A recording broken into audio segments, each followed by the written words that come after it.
A girl transported to the Marvel Universe gains superpowers after a plane crash. She starts a new life in Forks, but is drawn into the vampire and werewolf conflict. Using her wit and powers, she thwarts dangers and safeguards loved ones.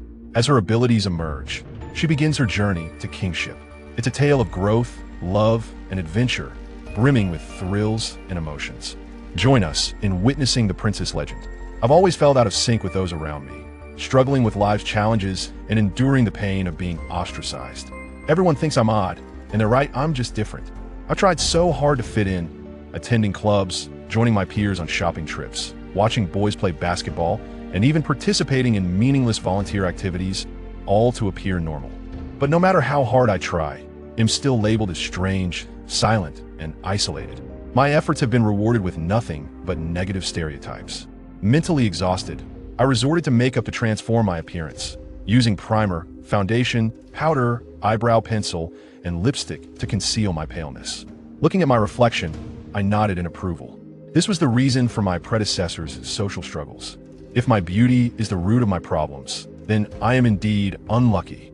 I was born with an ethereal beauty that sets me apart, and in this world, that's a curse. I've tried to fight back against the bullying, but my predecessors' poor social skills have left me isolated. My mother has decided to send me to another school in Forks, Washington, in the hope that a fresh start will help me find my place. With a heavy heart, I left Phoenix City, Arizona, where I had just experienced rebirth after my previous life ended in tragedy. The flight was delayed due to bad weather, which left me stranded at the airport. As a first-time traveler, I was unsure of what to do next. I wandered into a store, intending to purchase a gift for my father, whom I had never met.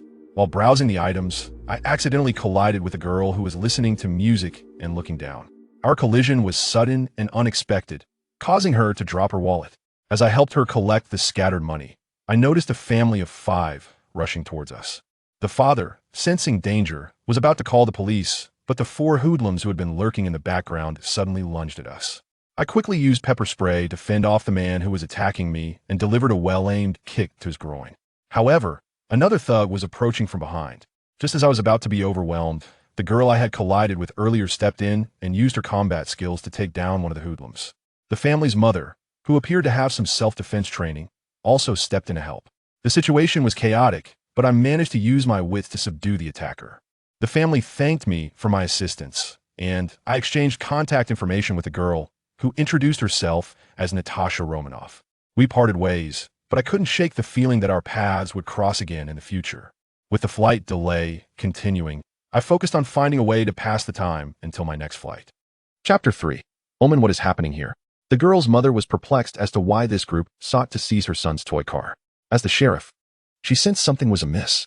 However, considering it was merely a toy, she reasoned that letting it go was inconsequential. With her husband, son, and daughter by her side, pursuing the matter alone seemed inappropriate and hardly worth the effort. Even if she were to catch up with them, she doubted the significance. Those who snatched the toy appeared rather peculiar. What if they were deranged individuals escaped from a hospital? A man and a woman darted in opposite directions, and the girl's mother, despite being the most capable in the situation, did not chase after them. Bella, possessing remarkable mental fortitude, also refrained from pursuit, recognizing that this incident held no relevance to her. Meanwhile, a young girl demonstrated remarkable acumen. She had positioned herself strategically and swiftly tripped the woman who had taken the toy car. The girl's mother felt a hint of helplessness, yet with the woman now down, she could not ignore the situation. She hurried to the scene and executed a precise military maneuver to subdue the woman, retrieving the toy car from her grasp. What a splendid victory! Although Bella sensed there was more to the toy car than met the eye, she resolved to withdraw, acknowledging her status as a mere bystander. What purpose was there to linger? At that moment, she heard the announcement for her flight and promptly bid farewell to the family of 5. Perhaps it would be prudent to alert the authorities. These individuals have questionable intentions, she advised. Taking out a notepad, she swiftly pinned a message. It was a pleasure meeting you. I am Isabella Swan, and this is my contact number should the police require verification. Strangely compelled, she handed the note to the young girl, perhaps influenced by her striking appearance. Upon hearing Bella's introduction, the girl reciprocated, Natasha Romanoff. Who? Bella's expression shifted to one of intrigue.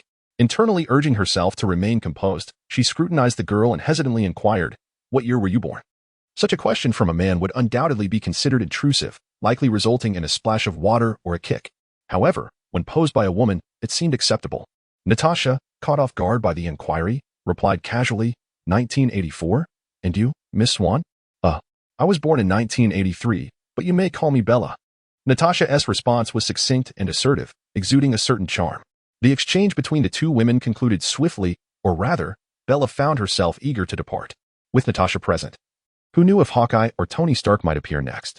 Whether she was a petite beauty or a striking one, and whether she hailed from 1984 or 1884, was of no concern to Bella. As an ordinary person, she preferred to keep her distance. In the store, Bella purchased a stylish pair of sunglasses for her father, soon dismissing thoughts of Natasha from her mind. Eventually, she located her boarding gate, but as she was about to step forward, an unexpected omen compelled her to pause. Suddenly, a multitude of enigmatic images flooded Bella's mind: disease, decay, calamity, and slaughter. Some scenes appeared strikingly vivid, while others flickered like fleeting shadows, only to vanish without a trace in the next moment. She felt her palms drenched in sweat, her heart racing at an alarming pace, as if some profound information had been imparted to her.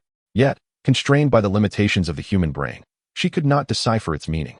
Perspiration beaded on her forehead. Her lips parted in silent terror, as if an invisible hand gripped her very soul, rendering her nearly breathless with overwhelming fear. Flight 180 passengers. Please prepare for boarding. The airport announcement echoed as usual, yet to Bella, it morphed into a series of disjointed electronic sounds interspersed with barely perceptible static, akin to the interference of a powerful appliance nearby. Why was this person standing in the middle?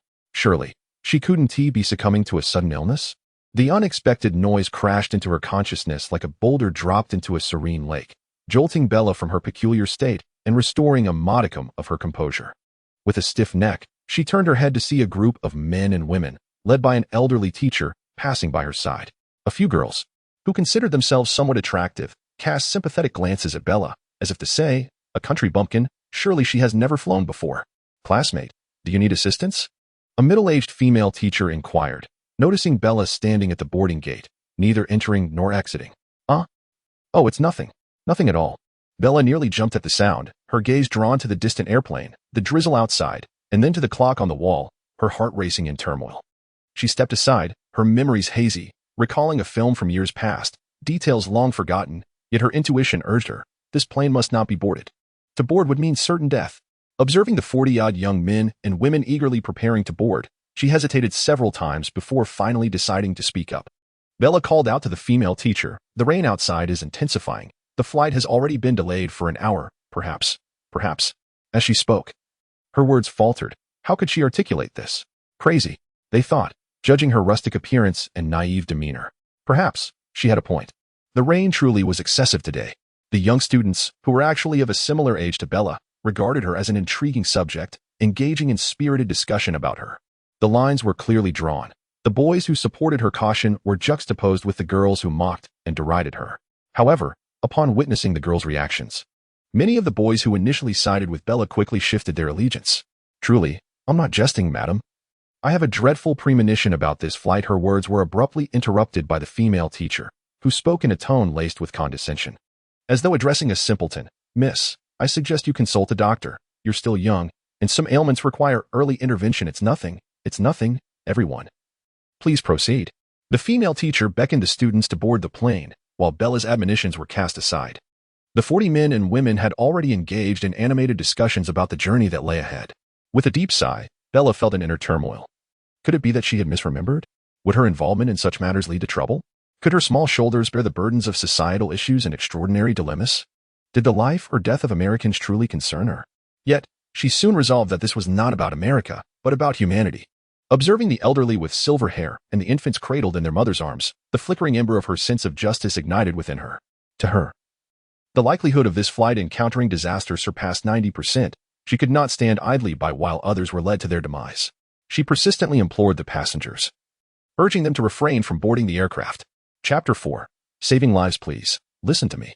For the sake of the child in your arms, I urge you to exercise caution. The rain outside is exceedingly heavy, and taking off in such weather is perilous. Sir, I harbor no ill intentions. I merely wish for you to hear me out. Sir? Ladies, do you not possess even a hint of intuition? The ominous signs of impending danger are palpable. If you truly reflect upon it, I believe you will sense it. Bella endeavored to persuade the surrounding passengers, though she lacked concrete evidence to substantiate her claims. striving instead to convey her sincerity. For anyone willing to listen, she tirelessly implored them to wait for the next flight. Her earnest tone gradually halted a few passengers in their tracks. Yet, many remained skeptical, and a small number began to hurl scornful remarks. Fool, madwoman, delusional.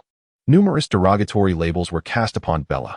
Miss, if you do not intend to board, I must insist that you leave immediately. This airport does not welcome you. The airport security approached aggressively. A burly African-American man pointed firmly toward the exit, signaling her to depart. Bella soon realized that her passive approach was ineffective and inefficient. She could directly seek out the airport's official authorities. Where is your supervisor? I demand that he promptly organize maintenance personnel to inspect the aircraft. It would not take much time. This assertion resonated with an American tone, imbued with a sense of democracy. 4 or 5 individuals began to quietly support her. While not far away, an elderly man with a white beard and hair expressed that the airport should exercise caution. I stand with her. The airport must prioritize the safety of its passengers, and a thorough inspection of the aircraft is warranted. From a group of 40 students, a tall brunette stepped forward, clearly showing the weight of the moment upon her shoulders, beads of sweat dotting her brow as she mustered the strength to speak. Claire, have you joined in this madness? Claire, in her eccentricity, has long revealed her frailties. Miss Redfield, we are a team. I require you to return at once. The teacher's tone was stern and commanding.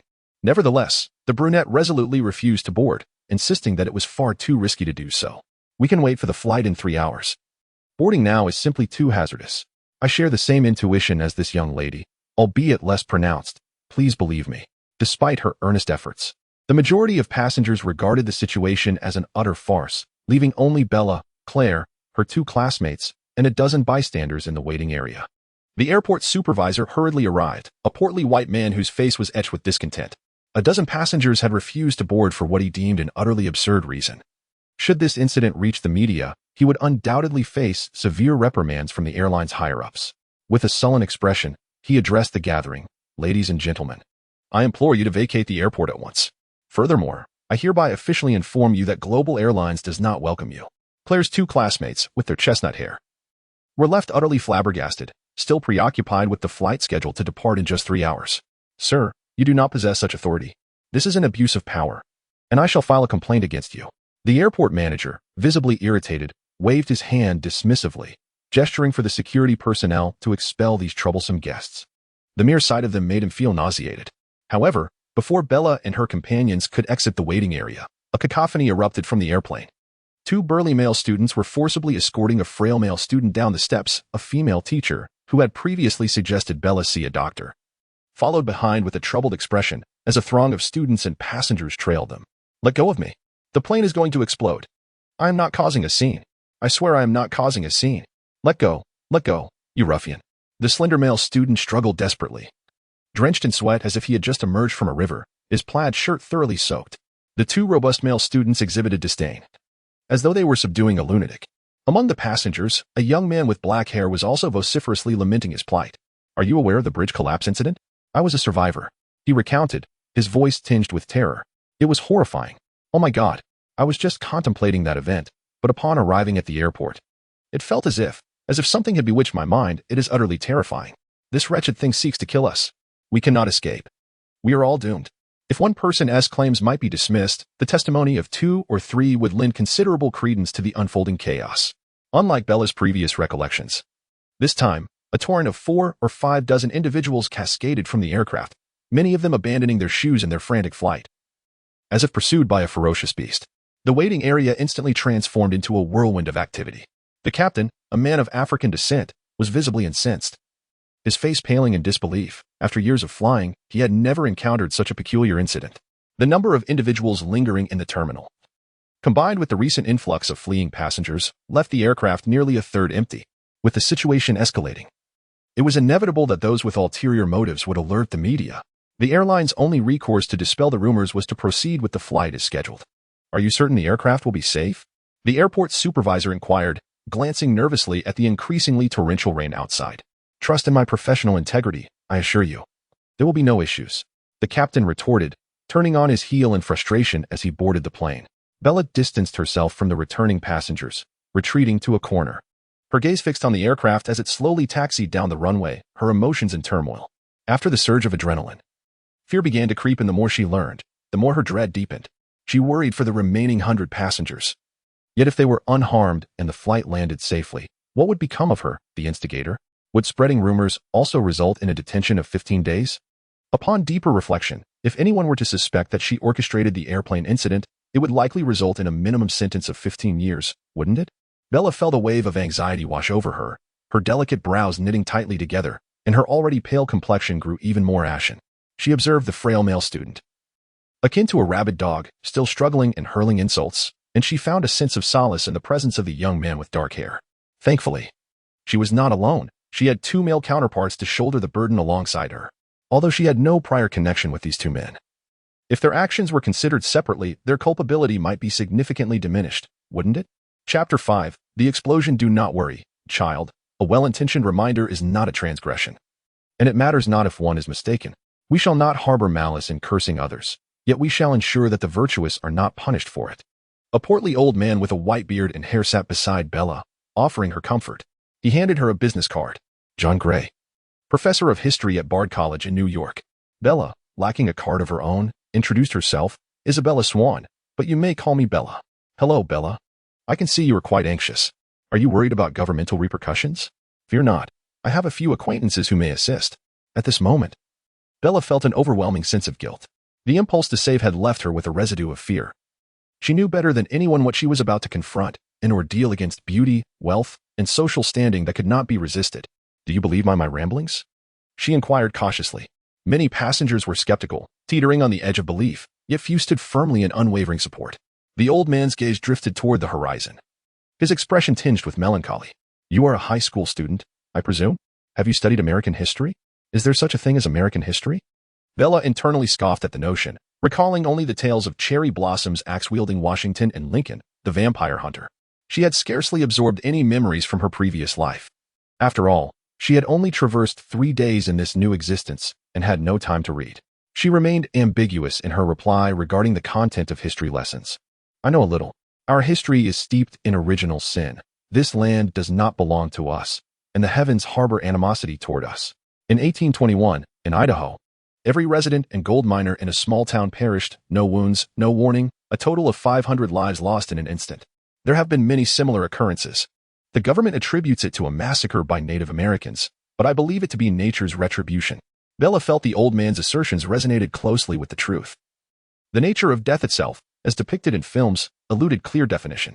I think, before she could finish her thought, a tremendous fireball erupted in the distant sky.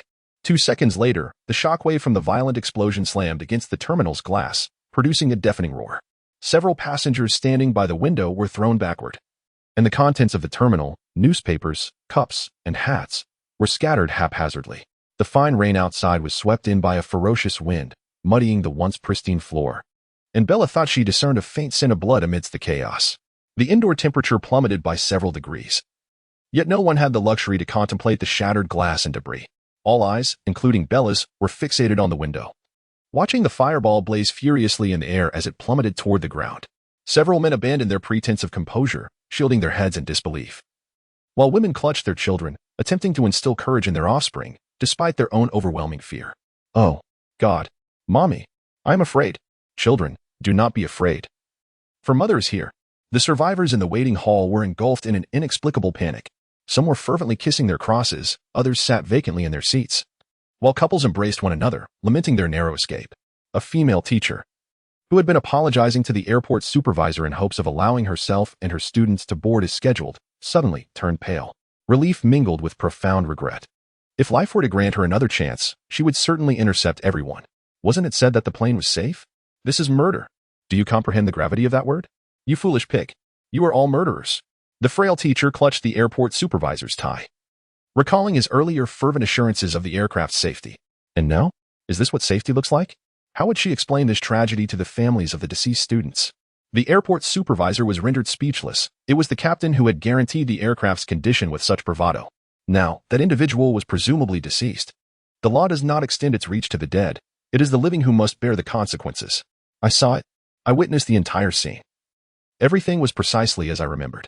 The left engine of the plane caught fire, followed by an explosion that sent flames into the cabin. I saw you. And you, all of you perished. All of you. The frail male student insisted on recounting his premonition, and truthfully, Bella found his ability quite extraordinary. Akin to reliving an experience and then rewinding time for individual moments.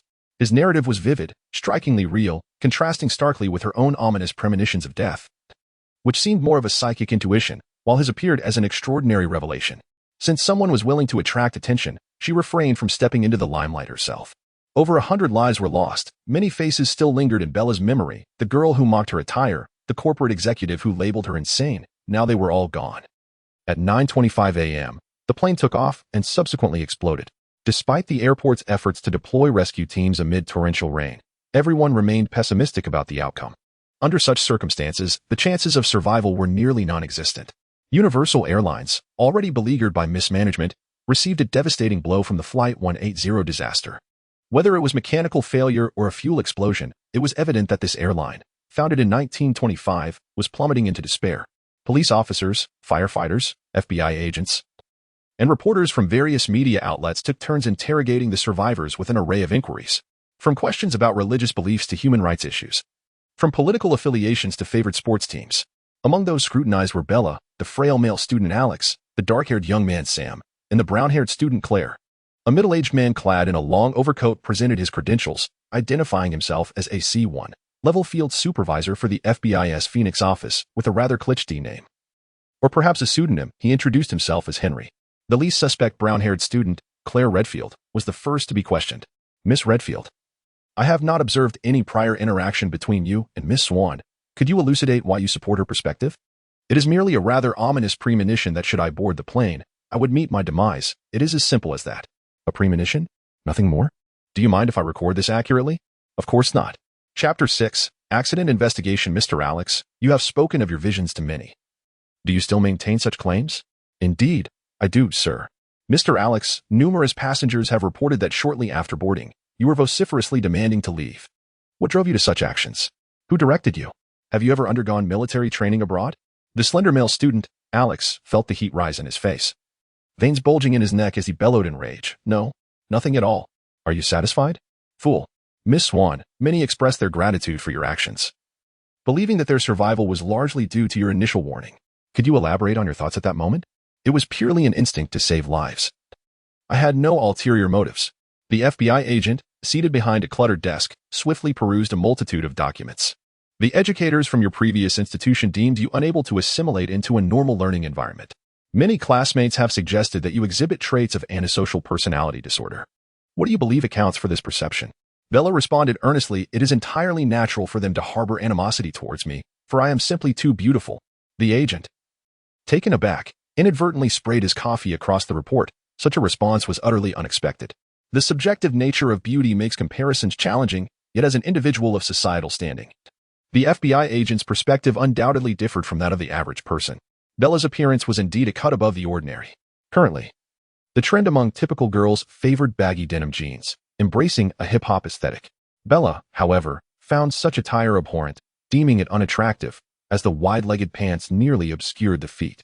Her choice in jeans leaned towards fitted styles, a stark contrast to contemporary fashion, resulting in her being derided as outdated by many girls at the airport. Bella's minimalist style, combined with her somewhat pale complexion, set her apart from the commonplace individuals at her school. This aligns with psychological theories regarding individuals who often display arrogance, typically disdaining dishonesty. The FBI agent crumpled the coffee-stained report, discarding it into a nearby wastebasket. Very well, I forgive you. I hope you continue to embrace your confidence. Bella was questioned for merely 5 minutes before being allowed to leave. It was not that the agents had decided to overlook her, rather, the sheer number of survivors, amounting to 60 or 70, complicated matters. Why did you survive? Who ensured your survival? Why did others perish while you lived? This raises suspicion. All airport personnel were considered suspects. Should the investigation broaden, it would entail scrutinizing every passenger who had traversed the airport within the past week. Anyone alive and breathing fell under FBI scrutiny. As Bella purchased a sandwich for lunch, her phone rang abruptly. She glanced at the female agent beside her, who was ostensibly there for protection but was, in reality, monitoring her.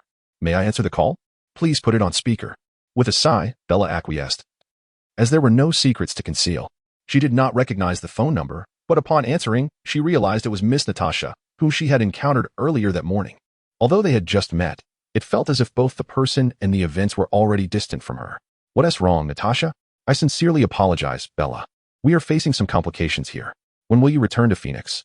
The police would like to conduct some inquiries. Bella chuckled into the phone. Phoenix? Huh. Didn't you hear about the major incident at the airport this morning? No, what happened? We've been at the police station. Natasha's call shifted the trajectory of the Flight 180 disaster.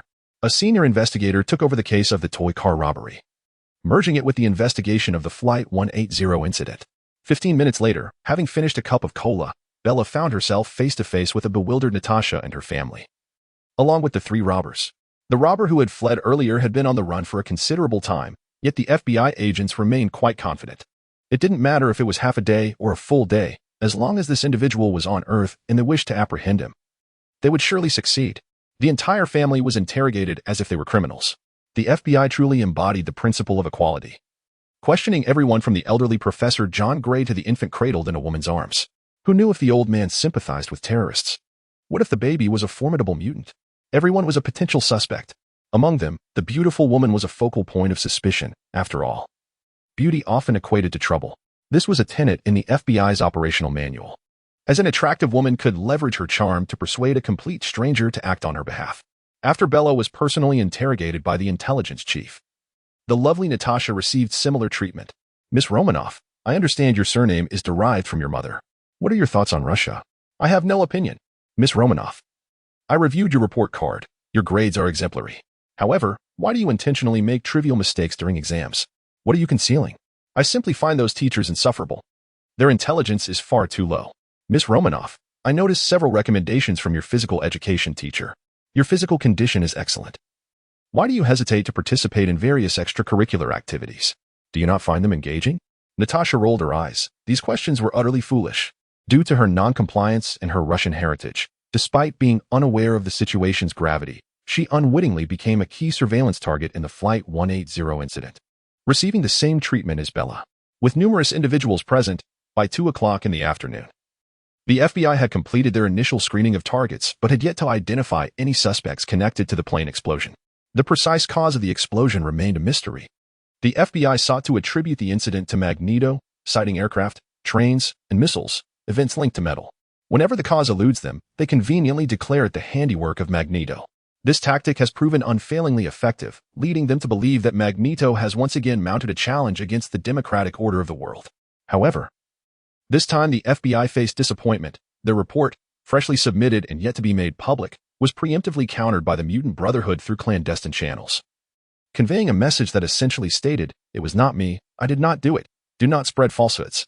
Unable to deflect blame, they were compelled to continue their investigation. With over 100 passengers lost, the news had reverberated across the globe, placing immense pressure on the FBI, particularly as they prepared to confine all survivors to a hotel for 48 hours while investigating all passengers who had entered or exited the airport in the preceding 3 days. This decision sparked considerable discontent among the public and survivors alike. Nonetheless, dissatisfaction notwithstanding, duty must be executed. The two primary suspects in the incident, Bella and Natasha, were assigned to the same room under guard, with a dedicated female officer stationed at the door. Chapter 7. Family. It is truly perplexing what those imbeciles are thinking. Foolish fools, squandering taxpayers' money. The young beauty, Natasha, expressed her frustrations, finding herself no different from the average American, cursing the White House and the FBI in typical fashion. Bella felt a sense of injustice on her behalf. Here she was, innocently walking down the street, only to be accosted by robbers seeking to steal a toy car, subsequently entangled in a far larger debacle. Could it be that Black Widow possesses an innate propensity for attracting disaster? Should she perhaps keep her distance in the future? Contemplating the toy car, she could not help but inquire, what exactly was hidden inside that toy car? A missile's main control circuit board. Are you familiar with Stark Industries? You should be. Natasha, perched cross-legged on the edge of her bed, cradled a pillow, and from Bella's vantage point, the gentle curve of her back was striking. Natasha turned to look at her, her eyes sparkling with a captivating allure. Are you aware of their latest development, a missile capable of being tracked? Why does a beauty like you become so animated when discussing missiles? Through their interaction, Bella had deduced Natasha's age. She was merely a year younger, a youthful Black Widow. Among her peers, Natasha was remarkably knowledgeable, discussing mechanical engineering, biomedical science, cosmic velocity, and quantum physics with ease. She had an insatiable curiosity for the novel and a penchant for thrill-seeking, an inherent trait that she could never conceal. I don't know much about missiles. Could you elaborate? Certainly. Natasha expressed enthusiasm akin to that of an atypical military enthusiast, sharing the missile parameters she had gleaned. In the year 2000, the internet was not as advanced, and even when it became so, information on such cutting-edge technology was seldom made accessible to the general populace, leaving her to only speak in generalities. Bella may not have comprehended missiles, but she understood human nature. I now grasp the FBI's intentions. They are quite something. The following day, her suspicions were confirmed when a department head from Stark Industries validated the authenticity of the chip. The FBI subsequently released an initial report, blending speculation with actual connections.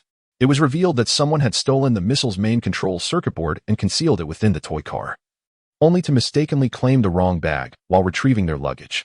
This was the sequence of events from Natasha's perspective, clear and concise. However, from Bella's standpoint, the aviation disaster became considerably more intricate.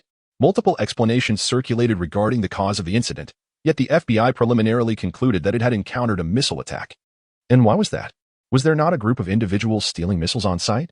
If they could pilfer circuit boards, they could undoubtedly steal missiles as well. Perhaps they're accomplices. Witnessing the unraveling of the circuit board incident launched an attack on the aircraft to obscure their true intentions. Thus, a report brimming with perhaps suspected, unsubstantiated, and could be was officially released. Ultimately, it was confirmed that the 4 robbers who had attempted to seize the toy car bore significant suspicion in the tragic incident involving Flight 180, especially now that one had fled, and with buyers lurking behind them. A thorough investigation could undoubtedly unearth substantial leads. Such findings would suffice to provide a satisfactory explanation. Stark Industries deemed it a positive development for the authorities to provide personnel and resources in their pursuit of the mastermind behind the incident, and after a brief hesitation, they acquiesced to the report. As for the claims of the deceased and survivors, that was a matter for the airline to address. After 2 days of investigation and compromise, all parties expressed satisfaction, and the incident transitioned into its second phase, allowing Bella and her companions to return home. Bella, along with many students on the flight, were minors and required the presence of a guardian to sign certain written assurances. Bella's mother had gone on vacation to California and had her phone switched off, leaving Bella no choice but to summon her sheriff father for the signature. Strangely, she realized she had never even seen her father. It had only been 5 days since her arrival in this world. After deliberately delaying for a while, she emerged from the room once the other students had reunited with their parents. Surely, the only male remaining outside must be her father, who was likely growing anxious. The moment she appeared, he rushed over and embraced her, marking a successful completion of that stage. Her plan was sound, but alas, a minor hiccup occurred. Haha. I must say, Samantha, your town is quite commendable. In Foxtown, I am the sole sheriff, declared a middle-aged man with a mustache, engaged in conversation with Natasha's mother. Natasha's mother was strikingly beautiful, her physique undeniably alluring, and at that moment, she was smiling radiantly, exclaiming how Peter seemed a bit foolish, and that the help he could offer was limited, incredulously noting the existence of bears outside Foxtown. The mustached man, brimming with pride, replied, "Not only bears, but one of my old pals is an Indian. They say you can even spot wolves in the winter." "That sounds fascinating," Natasha responded. Indeed, the last time we ventured into the forest, as Bella and Natasha emerged, they observed the 2 sheriffs engrossed in lively conversation. Their rapport so effortless that a mere exchange of words elicited mutual understanding, and an act of aiming a gun could provoke shared amusement. Had it not been for the gathering of relatives of the flight's victims nearby, they surely would have burst into laughter. "Is that your father?" Natasha tilted her head in inquiry. "I truly cannot say if that is my father. This is my first encounter." Bella reflected on the photographs she had seen, recalling a younger and more brooding figure, unlike the mature man before her. However, he bore a resemblance, and there were no other men around fitting that description. She shrugged at Natasha's question. "Isn't it evident?" Both sighed in unison. "Your father is rather handsome. What led to his divorce from your mother? Was it a matter of incompatible feelings?" Natasha inquired. Bella pondered, recalling the contents of her previous self's diary. Perhaps he found no joy in life. "My mother revels in the pleasures of the bustling city, parties, shopping, the beach, while my father prefers fishing and hunting. They simply could not find common ground." Natasha placed her index finger upon her lips, contemplating. "No wonder, your father and my mother share strikingly similar interests." Natasha had previously conversed with Bella about their respective family backgrounds. Her mother's marital history could only be described as disastrous. Although her first husband was remarkably handsome, he succumbed to alcoholism, exhibited violent tendencies, and was devoid of any employment. After the birth of Natasha, their daughter, the relationship swiftly deteriorated. Her second husband, the one she is currently with, is an ordinary office worker. He brought along a son, while Natasha's mother had her, and together they formed a blended family, soon welcoming the fruit of their love, a rambunctious little brother for Natasha. Such families, lacking any significant blood ties, are quite commonplace in this part of the world. Chapter 8. Not an end, but a beginning. Natasha's first marriage was tumultuous, while her second offered a semblance of security, albeit one that was rather mundane. Her husband worked in the city, while she served as the sheriff in a nearby town. On holidays, the family of five would embark on vacations. Their life was neither particularly splendid nor wholly dismal. Should she create more opportunities for them in their everyday lives? Natasha mused, nodding towards a pair of middle-aged individuals engaged in lively conversation. Bella, taken aback, found this perspective at odds with her own values. Although she intended to voice her dissent, she recognized the feebleness of her words. Love is free, marriage is free. One should not question but embrace the pursuit of freedom. She sighed, do as you wish. It matters not to me. Natasha, too, felt a sense of melancholy. Following my mother, I have changed schools 4 times. By the way, how is your school? Bella rolled her eyes. I am currently in the midst of transferring. What do you think? I will let you know once I arrive. The girls' whispered exchanges eventually caught the attention of the middle-aged couple. The man with the goatee hastily stood, seemingly wanting to embrace Bella. However, years of estrangement had rendered their relationship somewhat distant, and with his reserved nature, he settled for a tentative, Hi, Bella, are you all right? Hi, Charlie. Bella's response was rather nonchalant. Their interaction bore more resemblance to that of casual acquaintances than a father and daughter. Yet, Charlie remained oblivious to any oddity, as this had always been their mode of interaction. They had previously engaged in a mild dispute over how Bella should address him. Ultimately, he had prevailed, insisting she refer to him as Dad in public, while the private appellation was of little concern. Unaware of this past discussion, Bella simply called him by his name, a habit ingrained from her previous life's diary. Charlie, assuming she was shaken from her harrowing experience, did not dwell on the matter of titles. With little left to say, the Swan family bid farewell to Natasha and her daughter, as they needed to sign numerous documents prohibiting their departure and restricting media disclosures. Goodbye, Charlie. Goodbye. Samantha. Natasha gestured for Bella to call her, and they turned to leave. Having signed an array of agreements, Bella did not forget the survivors she had saved. Though a collective could not be formed, she shared her MSN with many of them, enabling casual communication. At Bella's urging, they established a mutual aid association called the 180 Flight Survivors, aimed at assisting the families of victims and utilizing the association's name to hire legal representation in their pursuit of compensation from the airline. To be honest, Bella was quite unaccustomed to using MSN, but given that it was the year 2000 and Facebook did not yet exist, she had to make do. The journey from Phoenix in the south to Seattle in the north would take 4 hours by plane, followed by a 1-hour flight on a smaller aircraft to Angelport, and then an hour's drive to Foxtown, but this was merely the aerial route. In my memory, there lingers a query regarding a 40-day safety period, likely influenced by the notion of democracy, as the Grim Reaper of the Americas, having thoroughly studied the Bible, associated the number 40 with the essence of death. This time frame is deemed secure. However, Bella remains adamant in her refusal to board an airplane, preferring instead to while away the hours on a train rather than set foot in an airport. Though the train is comparatively slower, Charlie does not complain. After all, it is entirely reasonable to avoid flying in light of such a horrific disaster. With a sigh, he purchases tickets, embarking on a train journey northward with his daughter. Following the departure of the Swan father and daughter, Natasha and her family of 5 also take their leave. They were never involved in the incident, having been ensnared by the FBI for political motives. They do not seek compensation from the airline. Rather, Stark Industries graciously bestowed upon them a check for $100,000, a gesture of gratitude and a means of silencing them. Even the husband, whose demeanor was somewhat somber, could not suppress a smile upon receiving the check, and the family was elated, considering it a windfall. The remaining survivors gradually departed as well. Claire Redfield, a striking blonde, was collected by her brother. He was a tall, robust young man with piercing eyes and bulging muscles that exuded an intimidating presence. I shall enlist some friends to assist in further investigating this matter, he resolved, for I suspect it to be the result of some missiles effects. The passenger list should yield clues. Chris Redfield, a formidable soldier adept in various modern weaponry and skilled in most combat techniques, firmly believed that the aircraft's mishap was indeed caused by a form of high-tech weaponry. His perspective aligned closely with that of the FBI, although some held differing views. Professor John Gray, burdened with luggage, departed the inn. At the corner, he stepped into an elongated Lincoln. Charles, my old friend, thank you for coming to retrieve me.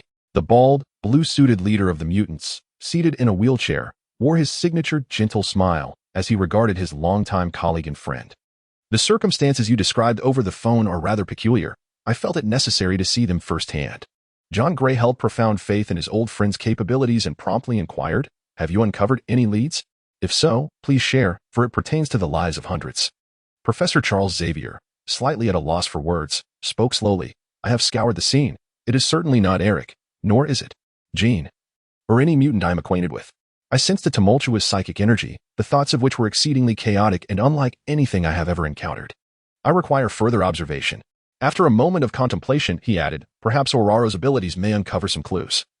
I shall arrange for her to return to the United States as soon as possible. Those proficient with firearms tend to approach problems from a weaponry perspective, while those skilled in superpowers prefer to consider them from an extraordinary angle. The incident concerning Flight 180 is not an end, but rather a commencement." Bella's journey to Foxtown proceeds smoothly. Forks is situated on the northwestern side of Washington State's Olympic Peninsula. The reason behind the settlers choosing such a name for this land remains elusive. Was it a passion for sports or a fondness for ancient Greek culture? The truth has faded into obscurity. The peninsula is often shrouded in ominous clouds, with incessant rain that allows for only a handful of sunlit days throughout the year. The precipitation here is extraordinarily plentiful. Bella's mother was so affected by the town's gloomy weather that she decided to relocate to the south with her infant daughter, Bella. Every summer thereafter, Bella would return to the town for a month, continuing this tradition until she turned 14. For years have elapsed since her last visit to Forks. And now the thunderous drums of war resonate once more. Chapter 9. Charlie's old friend Bella's journey to Foxtown was remarkably smooth. The train remained on its tracks, there were no explosives aboard, and she was not struck by any billboards or utility poles during mealtime. There were no electrical short circuits or combustion incidents, ensuring a safe passage throughout. However, the conversation between father and daughter aboard the train was somewhat awkward. Charlie perceived her as overly startled and expressed understanding, taking great care of her. Their initial exchanges were essentially stilted small talk. "Your hair has grown." "Ah, yes. I haven't had it cut since the last time I saw you. It grows so quickly." Such dialogues ensued. Bella was uncertain about what topics had previously been discussed between her father and her former self, fearing exposure, and thus she remained reticent about the past. Fortunately, the toy car incident and the events surrounding Flight 180 were experiences she had directly encountered, providing her with material to converse about. To alleviate the awkwardness, she intentionally steered the conversation toward Natasha's mother, reasoning that men are often oblivious, and discussing women with them is invariably safe. It turned out that even Charlie, who was quite reserved, did not shy away from this subject. He listened intently as Bella recounted how she had subdued a robber with pepper spray and narrated how Natasha's mother had defeated an adversary with a shoulder throw. The relationship between father and daughter noticeably warmed. Amidst navigating Charlie's various expressions of concern, Bella was also preoccupied with thoughts of self-preservation. She did not believe in God, nor did she expect any divine intervention on her behalf. Her sole reliance was on herself. "Have you arrived? Do you remember the CAF at the intersection where we used to dine together?" Charlie asked as he drove Bella home in the police car. Foxtown, with its population of just over 3,000, exemplified a sparsely populated area.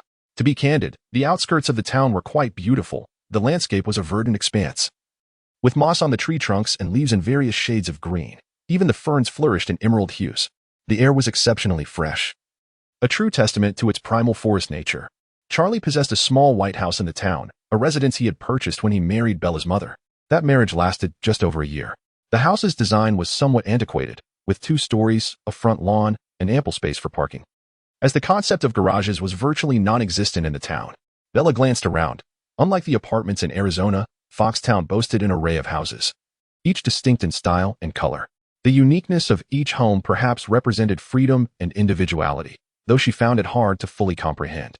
Bella occupied a bedroom on the 2nd floor that overlooked the front yard. It featured modern flooring, deep red walls, and it was evident that Charlie had made an effort to prepare the space. The walls were adorned with what appeared to be her childhood drawings, photographs, and posters of celebrities. The pillow, quilt, and bedside lamp were all new, and although the room was somewhat compact, it contained all the essential amenities, including a second-hand computer. "I got this for you. I hope you like it." As Charlie prepared to leave, Bella hurriedly retrieved a small gift she had purchased at the airport, her excitement causing her to almost forget it. "Oh, thank you. It's beautiful. Small gifts can strengthen bonds." Bella subsequently ventured into town for a meal, and Charlie readily agreed to accompany her. The sound of a horn echoed outside, prompting Charlie to chuckle. "It's my old friend. Come, let us descend together."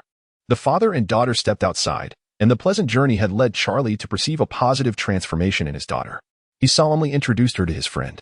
"This is Billy Black, my old friend, and this is my daughter Bella. Do you still remember her? The subject of his introduction was a middle-aged man seated in a wheelchair. If one were to disregard the wheelchair, the man's physique was remarkably robust, characterized by brown skin, a square jaw, and long hair cascading over his shoulders, distinct features of a Native American. However, the term Native American is now deemed more appropriate, as the official nomenclature has shifted to indigenous peoples. Bella regarded him with great respect, perhaps excessively so. The first rule of survival in the Marvel Universe is to never underestimate anyone in a wheelchair, for such individuals are often formidable figures. While Bella, an able-bodied individual, navigated life with caution, this disabled man thrived independently, showcasing remarkable resilience. She greeted him with a warm and gracious smile. "Hello, Uncle Black." The middle-aged Native American returned her handshake with a gentle demeanor, yet a barely perceptible anomaly flickered across his face, obscured beneath his cowboy hat. At the moment their fingers met, "You are growing more beautiful by the day. Your father has not ceased talking about you since he learned of your visit," he jested, teasing his old friend. Charlie turned his head slightly, seemingly embarrassed, muttering, "If you keep babbling, I shall push you into the mud. Then I shall break your legs first." The wheelchair-bound man retorted, and the two middle-aged friends engaged in playful banter reminiscent of children, conscious of the space they occupied. The young man who had been assisting the wheelchair finally had the opportunity to step forward. Observing his evident shyness, Bella took the initiative. "Hi, you must be Jacob, right? I remember you. You've grown much stronger since childhood. I can hardly recognize you." This phrase served as a quintessential icebreaker, particularly effective when addressing a young man. As few would be displeased to hear, "You've become quite a man since your youth." Jacob, possessing the distinctive features of a Native American, appeared quite bashful in response to Bella's remark, revealing an unmistakable demeanor of infatuation. You too, he stammered, wishing to compliment her further, yet hesitating to voice such sentiments. In their original timeline, the two young individuals would have concluded their conversation rather quickly due to mutual awkwardness. However, Bella maintained control of the dialogue, her curiosity igniting a new topic. "I remember you had a keen interest in mechanical devices when you were younger. Do you still tinker with them? Have you tried customizing motorcycles?" she inquired with genuine intrigue, upon hearing the goddess speak to him in such a gentle and soothing tone. The young man Jacob was nearly propelled into the treetops with excitement. While he lacked confidence in various matters, the subject of motorcycle modifications was his forte. "Do you like it too? Would you care to visit my workshop?" he inquired with palpable enthusiasm. Bella exhibited a distinct moment of hesitation. "If I were to go, would that be appropriate?" There existed a concern regarding the Indian reservation. The former indigenous people, once the rightful owners of the land, had now been protected by the American populace. Should Bella enter the reservation without permission, she would be in violation of the law. Chapter 10. Jacob. The question of whether young Jacob could visit the reservation was hardly a matter of concern in his mind. His father was the chief of the tribe. Taking his goddess to the reservation for a leisurely visit was simply out of the question. Who would dare oppose him? They would tear him apart. Yet, before departing, he cast a glance at his father. Compared to his foolish son, Billy Black, confined to a wheelchair, possessed a wealth of wisdom. Over the years, as chief of the Indian tribe, he had deliberately cultivated a friendship with Charlie, the town sheriff, in hopes of ensuring greater safety for his people. Due to his physical limitations, he had not inherited the extraordinary abilities passed down within the tribe, but as the legitimate son of the former chief, his insights far exceeded those of ordinary tribesmen. He could perceive the subtle unease surrounding Bella. Sending this girl to the reservation at that moment was indeed. Yet, he had no legitimate grounds to oppose it, neither for public nor private reasons. Faced with Jacob's somewhat puzzled gaze, he could only smile and nod in agreement. "Come, get in the car." Young Jacob drove up in a faded Chevrolet pickup truck, which could barely be described as red. This vehicle, originally meant as a half-gift from father to son for Bella, now presented a dilemma. Should he let her drive while he sat beside her? Or should he take the wheel with her as a passenger? Eager to showcase his virtues, he opted for the latter. Taking the driver's seat while Bella settled in the passenger side, his face alight with excitement as he reversed the truck. After bidding farewell to the two middle-aged men, the pickup rumbled towards the northern woods and the reservation. Bella engaged in light conversation with Jacob, her engagement somewhat aimless. She held no particular disdain for the truck, but neither did she have any fondness for it. As a truck, with its open cargo bed, it struck her as peculiar. What girl drives a truck? Surely, it was meant for hauling goods, right? It even bore a faint scent of potatoes. Bella had little interest in the handsome vampire or the lovesick Jacob. She was indifferent to the tragic past of the vampire. Whether Jacob could evolve into a werewolf was of no concern to her. Forks would merely serve as her starting point, not her destination. There was no basis for comparison between the two, as it was ultimately meaningless. Yet, It had to be said that the vampire, having lived for over a century, certainly knew how to handle affairs. In contrast, Jacob, the lovesick suitor, could only offer his goddess a beat-up truck, its paint long gone, with robust fenders that suggested durability. Surely, in a collision, the other vehicle would be the one to suffer. However, it was hardly an attractive sight. Even if Bella was no car enthusiast, she could tell that this vehicle was likely older than Charlie himself, and it was still a half-gift. The vampire, on the other hand, was different. He had gifted a Mercedes upon their engagement and later presented her with a Ferrari. In this regard, Jacob was undeniably outmatched. However, she also understood that the Indians had been protected, facing numerous restrictions. It wasn't that Jacob lacked the desire to offer a better vehicle, he simply lacked the means. At that moment, she deliberately sought out topics of conversation. Transitioning from discussions about finding water sources to identifying poisonous mushrooms, gradually transforming the knowledge she had gleaned from the internet in her past life into practical wisdom. Jacob was a wellspring of knowledge, unreserved in his discourse, though he felt that discussing wilderness survival in such an environment might detract from the ambience. It did not disrupt the flow of their conversation. The second rule of the Marvel Survival Guide is to never offend the handsome men who can repair motorcycles. If those in wheelchairs are deemed spiritual leaders, then those who possess the ability to fix motorcycles are typically the pragmatic leaders, such as Cyclops, Captain America, and Tony Stark. These individuals are distinguished figures in their respective fields, and Jacob, as the son of a chief, seems to have inherited an impressive lineage, making it wise to cultivate a friendship with him. Bella spent an afternoon within Jacob's tribe, finding the Native Americans to be quite sincere. Initially, they exhibited a degree of reluctance towards her, but as familiarity grew, their warmth became apparent. Jacob, employing all his charm, guided Bella through his workshop. Unveiling many of his prized possessions for her admiration, he elaborated on his insights into motorcycle modifications, and had time permitted, he would have relished the opportunity to demonstrate his skills. Bella, having only ridden scooters in her past life, possessed a rudimentary understanding of mechanics and occasionally asked rather naive questions. Yet, Jacob responded with unwavering patience, elaborating extensively on every inquiry. When Bella finally remarked, "Jacob, you are a good person," he believed he had made significant strides in their relationship. Ultimately, Bella declined the motorcycle and the truck, opting instead to purchase a bicycle from Jacob. Residing in town with the school nearby, she found no necessity for a vehicle, especially not a truck.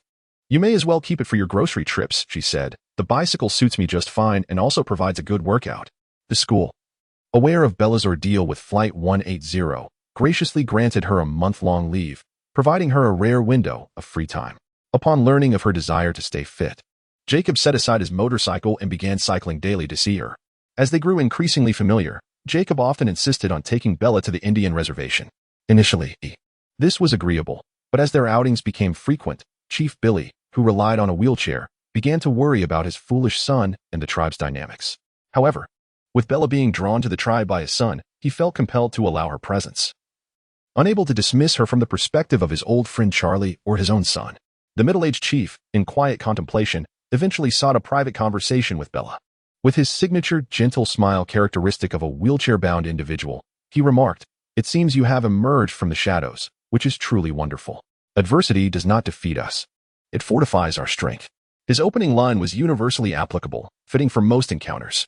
The reservation resembled a primordial forest, and many within the Indian tribe bore the bloodline of werewolves, each exuding an aura of warmth, unbothered by the cold. Bella, however, was not as resilient after a rain. The forest temperatures plummeted. Today, she donned a light yellow parka paired with her ever-present jeans and sneakers, presenting a facade of sunny disposition. Jacob is a true friend, always capable of bringing warmth to those around him. A universally applicable response, such as complimenting one's children, is undoubtedly a safe approach. The middle-aged chief, however, is indifferent to the incident involving Flight 180. His awareness of the event is superficial, lacking enough understanding. After all, the deceased were merely Americans. What concern is it of mine as an Indian? The fact that I did not light a bonfire in celebration is already quite generous on my part.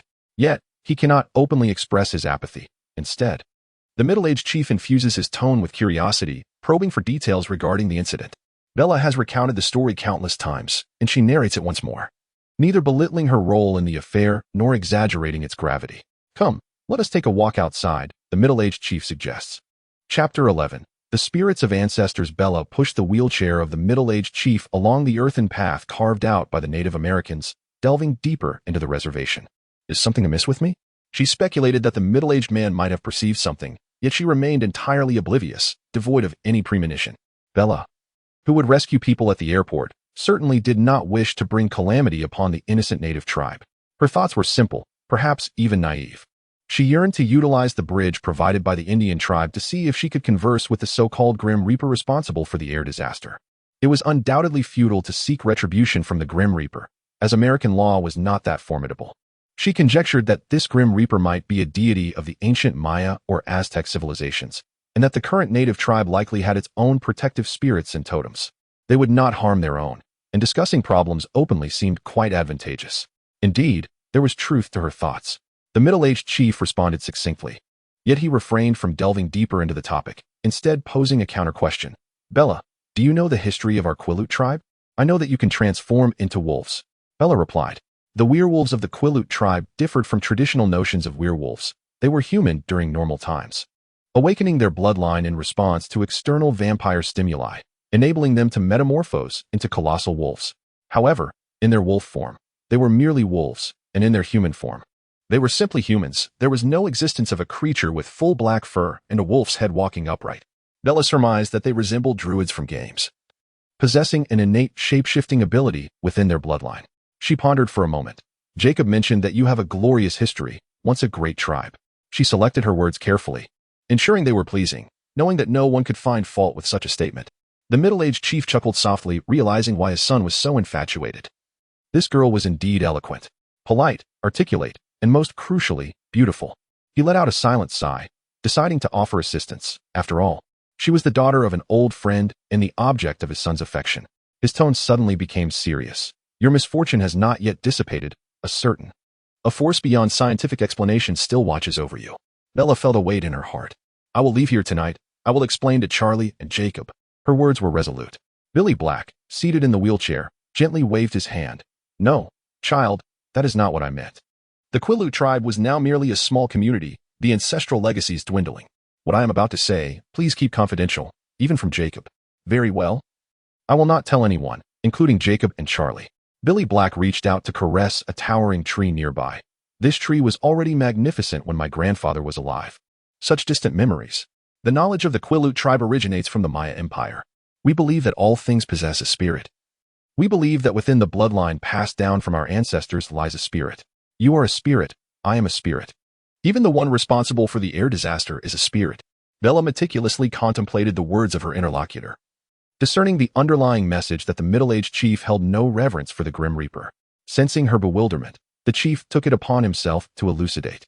Our beliefs diverge significantly from yours. In our customs, the roles of deities are frequently in flux. Many tribes still partake in the ritual of god slaying, where during the festivities honoring new deities, they inscribe the names of outdated or conquered gods upon food, which is then consumed by all. Thus, the fate of those who cause calamities is of no concern to the Quileute tribe. Bella began to grasp the intricacies of this indigenous pantheon, a realm she had never studied in her past life, rendering it a veritable blind spot in her knowledge. However, compared to deities like God, Odin, and Zeus, the gods of the indigenous people seemed to lead rather precarious existences, frequently facing demotion, an unbearable plight indeed. Billy Black rapped his knuckles against his forehead, exclaiming, one grows forgetful with age. What I truly meant to convey is that the Quileute tribe cannot assist you. You do not share our bloodline, and thus the ancestral spirits of Quileute cannot offer their aid. However, your own ancestors may provide support, and you can beseech them for strength. Bella's gaze momentarily dulled, struggling to comprehend his statement.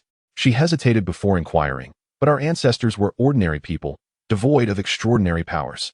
Billy Black erupted into hearty laughter. Nonsense, they surely possess strength if only you take the time to seek it. I believe your ancestors will watch over you. He retrieved a cloth pouch from the back of his wheelchair. The ritual was straightforward yet required an understanding of one's strengths. The ancestral spirits are not omnipotent. Focus on the present, avoid making blind wishes. You are a clever child, and I have faith that you will navigate this crisis.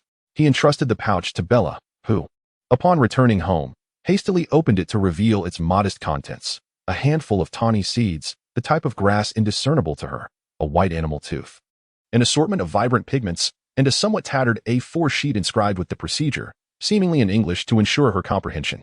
The ritual demanded little. Merely the selection of a tranquil spot to conduct the communion. Were there any serene locales within Foxtown? Given the Quirit tribe had bestowed upon her the means for this communion, she resolved not to trouble them further. Besides, the Quirit possessed their own ancestral spirits. Summoning a spirit from the Swan family would be rather inappropriate, akin to gatecrashing. The tribes to the north were off-limits, and the clan to the south consisted of vampires, making them equally inaccessible. In her original timeline, Bella had yearned to become a vampire, but her fervor had since waned, considering the limitations of vampires in the Marvel Universe. Thus, she resolved to perform the communion in the privacy of her home. After reviewing the procedure twice, she noted the simplistic nature of the instructions, devoid of any theoretical background or deeper significance, merely a basic initiation process paired with some precautions. Seizing the opportunity while Charlie was at work, she formally commenced the ritual. She first procured a small basin, placed a modest amount of charcoal within, and ignited it. Following the prescribed procedure, she blended the grass seeds with the pigments, which were intended to be applied to her face. The specifics of the design were inconsequential, as long as the application was completed. Bella gazed into the mirror, applying strokes here and there, and as she observed the ample supply of pigment remaining, she connected the left and right sides, ultimately rendering her visage akin to Jiraiya's sage mode. Surely, this concoction would not harm her skin? Staring at her reflection, she deemed herself utterly unattractive. Yet for the sake of survival, she could only endure. Drawing forth a beast's tooth, she pressed it firmly against the palm of her right hand and made a decisive cut. Blood dripped entirely into the fire pit as she closed her eyes, awaiting the response of her ancestral lineage from the Swan family in quiet anticipation. Chapter 12. The Sea of Spirits. Bella waited in silence for 10 seconds, perceiving no anomalies. She opened her eyes and scrutinized the fire pit, pondering why her ancestors remained unresponsive. Should she perhaps chant a mantra? What should it be? For the tribe? Yet, she dismissed the notion as absurd. Her yearning for extraordinary power had rendered her somewhat anxious. There should be no prescribed incantations here, nor a singular rallying cry. Each ancestor is unique, with their own distinct character, making it impossible to commune with them all through a fixed formula. According to Billy Black, sincere communication is sufficient. If one ancestor finds her unappealing, perhaps the next will be more favorable. Ancestors abound, and with mutual selection, she would eventually find one willing to assist her. Was there a particularly illustrious ancestor in the Swan family? Bella was uncertain. However, she understood a fundamental truth. Wealth does not last beyond 3 generations. In reality, poverty too seldom persists for long, as extreme destitution would hinder marriage prospects, thus precluding future generations. Theoretically, the Swan family must have produced at least a few notable individuals. With trepidation, Bella watched her blood burn within the fire pit, neglecting to bandage her wound. She recounted her experience during the flight accident to the flames, hoping that an ancestor might take a liking to her and lend a hand. This time, a transformation occurred. She felt a surge of power within her veins. Her heart raced, and every cell in her body responded with fervor. As her blood resonated with that in the fire pit, the call of her lineage was answered. Bella's spirit, guided by the blood's connection, set sail upon a sea woven from ethereal essence, in a realm that was neither entirely dreamlike nor wholly real. Bella experienced an extraordinary phenomenon. Without sails or oars, her blood vessel glided effortlessly toward the luminous clusters gathering in the depths. Her spiritual form remained unchanged. She was Bella. And Bella was she. There were no outsiders here. Once acclimated to her spiritual existence, she focused on her objective. Please help me. I am being pursued by a being known as Death, or something akin to that name. She repeated her plea as she traversed deeper into the Sea of Spirits, gradually coming into contact with the glowing orbs.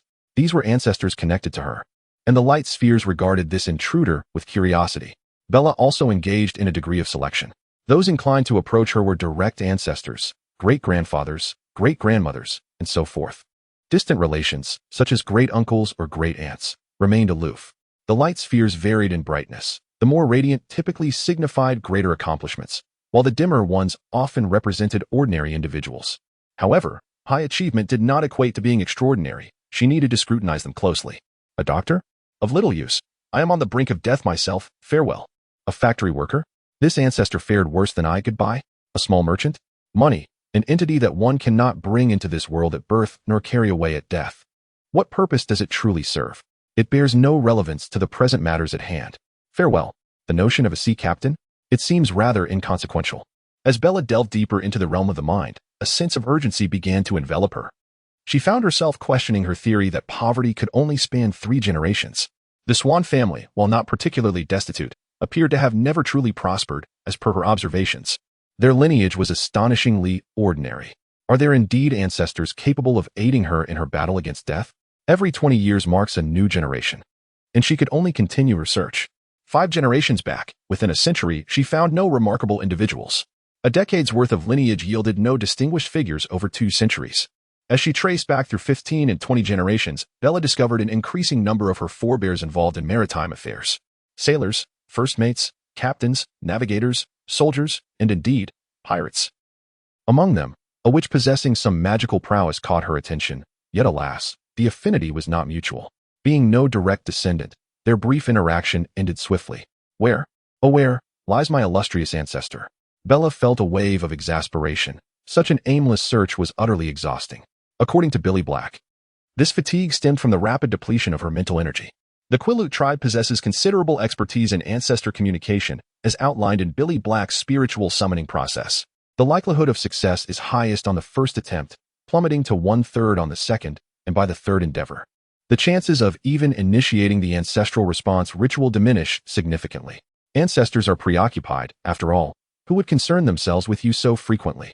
Bella had no choice but to grit her teeth and persevere. Drifting along, suddenly, she perceived an enormous luminous orb. Upon her gaze falling upon it, the scene shifted from one dim light to 3 bright ones, for orbs materializing before her eyes. Not far away, 2 more orbs leisurely approached, all unfolding in an instant as if they had emerged from nowhere. Do I truly possess such illustrious ancestors? Ignoring the dim one, the remaining 5 orbs radiated far more brilliance than the aloof witch ancestor. Bella turned her attention to the 2 orbs that were drawing near. She couldn't suppress an exclamation of surprise. Within the orbs were none other than the renowned adventurer Henry Turner and the esteemed astronomer Karina Barbosa. Are these my ancestors? Characters from the Pirates of the Caribbean, indeed. Bella was genuinely taken aback. The bonds of blood are undeniable. Her surname, Swan, traces back to these 2. They had 2 children. One retained the Turner name, while the other bore the surname Swan. The Turner name seems relatively safe, while Swan, associated with the Pirate Queen, carries an air of danger. It is uncertain what their original thoughts were. Bella attempted to engage with them, but Henry Turner's skills were primarily those of an adventurer, offering little utility to her. In contrast, Karina Barbosa proved to be remarkable. This astronomer had briefly encountered the legendary artifact, the trident, and gleaned fragments of knowledge from it. Although she had only deciphered a small portion before her demise, this knowledge was invaluable, as it belonged to the divine realm. More than sufficient to aid Bella in embarking upon her extraordinary journey. Had Bella acquiesced earlier, the Grim Reaper of the air disaster might have employed a series of coincidences to extinguish the lives of ordinary individuals, posing a significant threat to them, while perhaps being a mere inconvenience to the extraordinary. Yet now, she finds herself presented with a far superior choice. The orb of light surrounding Karina Barbosa flickered, revealing what appeared to be her parents, Hector Barbosa and Margaret Smith. The elder Barbosa possesses both the capability and discernment befitting a formidable pirate king of the Caspian Sea. A man of considerable prowess, likely privy to methods for unlocking extraordinary abilities. Nevertheless, Bella harbors a persistent feeling that their temperaments are misaligned, rendering them less than the optimal choice. Her gaze shifted to the center, where the most luminous and accomplished ancestor, Elizabeth Swan, the Pirate Queen, resided. The aura emanating from this figure felt exceedingly familiar and comforting. Without further hesitation, she fully immersed her consciousness into that radiant presence. Chapter 13. The Mind Sorceress. As if a mere observer, Bella found herself amidst the tumultuous waves of the Caribbean Sea, where countless warships lined the horizon. The palpable aura of impending violence sent shivers down her spine. Though she was not physically present, the atmosphere was thick with an unmistakable scent of bloodshed. In this realm of overwhelming strength on the enemy's part, fear and the specter of death loomed over every soul. Amidst the chaos, a hazy figure ascended the ship's railing, grasping the ropes, and delivered an impassioned oration to the crowd. The pirates awaited the arrival of the Black Pearl's captain, their eyes filled with anticipation. What would they witness? A quivering mass of frightened rats, a decrepit ship stripped of its will to fight? No. They would behold individuals who embodied freedom and the indomitable spirit thereof. With the sweat upon our brows, the strength in our spines, and the courage in our hearts. Gentlemen, hoist the flag. Hoist the flag. Instantly, the morale of the pirates surged to a peak, their cries echoing like a rallying war cry, eager to charge forth with reckless abandon. The allure of the Pirate Queen, Elizabeth Swan, was unmistakable. The ensuing battle faded from Bella's view, blurring into a vast mosaic of chaos before her eyes, as a radiant entity materialized beside her. Child, your heart brims with kindness, Your actions are commendably noble. A mere trial cannot bring you to your knees. I traverse the 7 seas, wielding a plethora of methods to fortify your being, yet these do not belong to you. Some are rather perilous. Nevertheless, I can assist you in unlocking your inherent powers. Perhaps that is your true sanctuary. Which path do you wish to choose? I desire them all. Bella responded, though deep down, she understood the impossibility of such a wish. Bella may not have been astute, yet she discerned the underlying message in the elder's words. Undoubtedly, the pirate queen wished for her to opt for the latter. I believe in myself. I choose to unlock my own powers. The entity extended its hand, gently touching Bella's heart. In that moment, she felt as though a significant limitation had been irrevocably lifted. Previously, she had been confined, akin to a spectacle in a glass tank. Now, she was plunging into the ocean, with an infinite expanse of sky above and an endless azure sea surrounding her. A brand new world unfolded before her, all occurring in the blink of an eye. What is this? She gasped, astonished by the profound transformation within her being. A light. Youthful laughter resonated from the entity. Are you stunned? Your ancestors are quite formidable, are they not? Return now, dear child. Ponder upon it well, for clarity may emerge. Yet, even if it does not, this newfound ability shall safeguard you.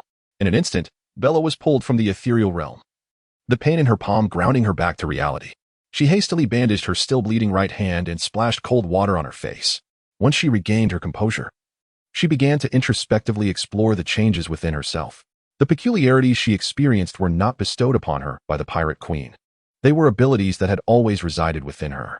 These powers were intrinsically linked to her essence, neither a result of genetic mutation nor mystical forces exchanged through pacts with deities or demons. They were the innate abilities belonging to Isabella Swan herself. Perhaps due to the frequency of enduring psychological torment during her school years, or perhaps a natural inclination towards introversion. Her former self harbored a profound wariness of the outside world. Her heart remained steadfastly closed, and over time, she developed a capacity to shield her psyche from prying eyes. When her predecessor resorted to self-destructive measures and ultimately transformed into a vampire, this ability became manifest. While the method of utilizing vampiric powers to exhibit her abilities may seem like a permanent solution, it simultaneously severed any pathways for personal advancement, effectively stunting her once promising potential. Now, the Pirate Queen has facilitated Bella in taking this pivotal step towards the manifestation of her abilities. Yet it does not seem to affect her future in any significant manner. Her destiny rests solely in her hands. She possesses the capability to forge an energy source unique to herself through her beliefs, willpower, and determination. By drawing energy from her own spirit, she refers to this force as spiritual energy. Unlike the psychic energies of the Warhammer 40k universe, she need not extract power from any alternate dimension. A mere focus on her own self suffices. This represents a rather idealistic form of power, one rooted in the strength of the mind. The exercise of this ability does not incur the backlash commonly associated with the magic of Marvel sorcerers, for it is inherently her own power. There can be no backlash from what is intrinsically hers. However, her profound reliance on her own psyche creates a barrier to comprehending and accepting concepts that elude her understanding.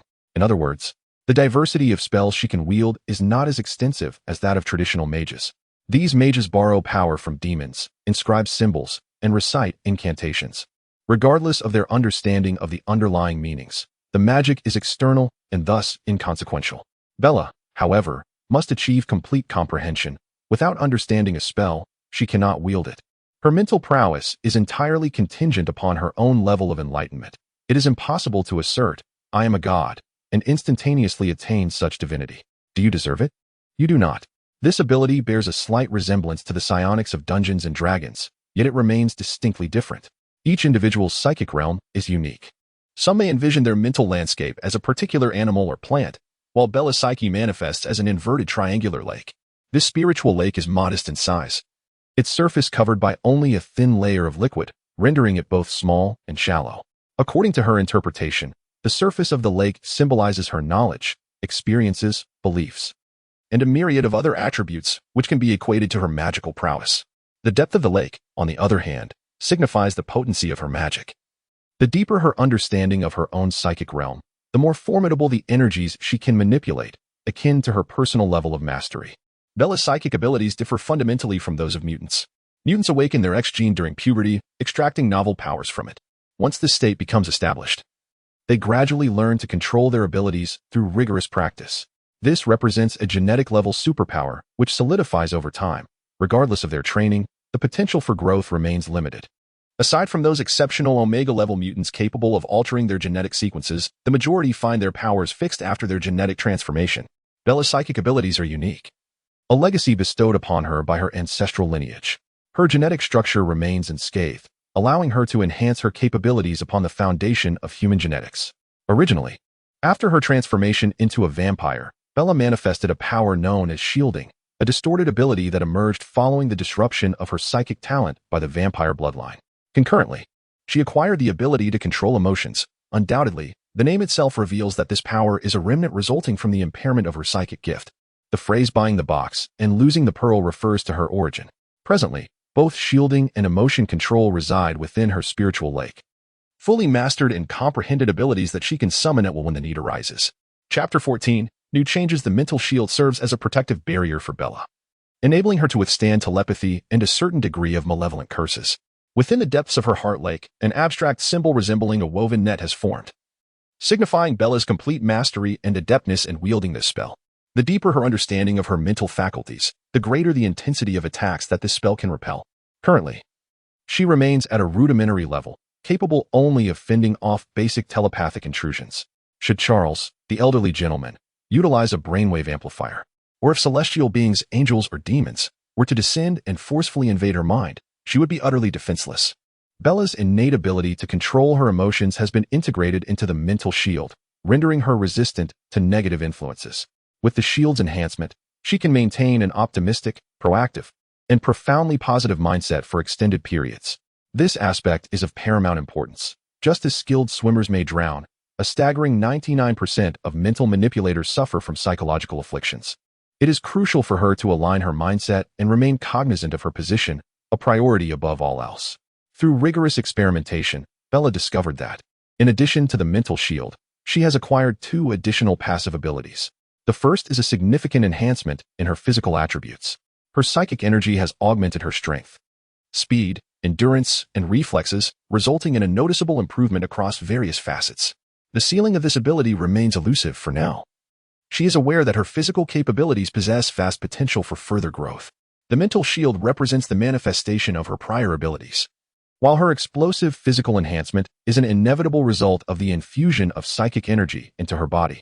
The final ability, however, is uniquely hers, the foresight of death. It could be said that she fears death or perhaps holds it in reverence. Regardless, she possesses the ability to glimpse fragments of her imminent peril. This skill, too, has its limitations. She cannot achieve complete foresight, nor is accurately interpreting the premonitions an easy task. Bella's trials left her feeling dizzy, as if she might faint at any moment. The smoke is overwhelming. Coughing, she suddenly realized she was deprived of oxygen, hastily opened a window for ventilation, and offered her neighbors a thorough explanation, thus clearing away the traces of her spiritual communion. With some materials still remaining, she anticipated one more session of divination after addressing the matter of the Grim Reaper, intending to conduct a ritual akin to a family offering to remember the ancestors. For now, she would set those materials aside. With her enhanced physical attributes, her recovery has accelerated considerably. The wound on her right palm is likely to heal within 3 days. When Charlie rushed home upon learning of the fire at their residence, Bella had already begun to grasp her new abilities. With yet another plane accident and a fire, Charlie felt immense sympathy for his daughter and promptly took her out for a meal. Bella indeed felt hungry. Her heightened physical condition had raised her demands for sustenance. Although she could deceive her body with psychic energy, creating a false sense of satiety, such illusions were ultimately insubstantial. Bella's mastery of her mental prowess had not yet reached the level where she could transform illusion into reality. Nor could she satisfy her hunger merely by daydreaming or relying on the wind. Thus, when someone else was treating, she readily accepted the invitation to dine. Charlie had been single for 17 years, devoid of a spouse, and his daily expenditures were minimal. A meal or 2 would not impoverish him. He served golden brown fried pork chops, exquisitely crafted little cakes, a generous bowl of potato and beef soup, and a plate of appetizing wheat-flavored bread. Concerned that she might not have enough to eat, Charlie beckoned the proprietor to bring her a crispy, golden, oil-glazed fried fish. As they dined, Charlie noticed subtle, inexplicable changes in his daughter. What on earth? How did you suddenly become so vibrant? Though her appearance, her clothes and accessories, remained unchanged, there was an intangible quality about her that felt markedly different. It was a nuance that eluded the casual observer but was unmistakable to those who saw her daily. Bella, elegantly consuming her berry pie, made a concerted effort to appear graceful rather than ravenous. She feigned nonchalance and asked, "Charlie, do you think I've become prettier?"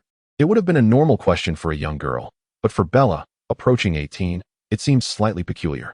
However, in this context, such inquiries were not frowned upon.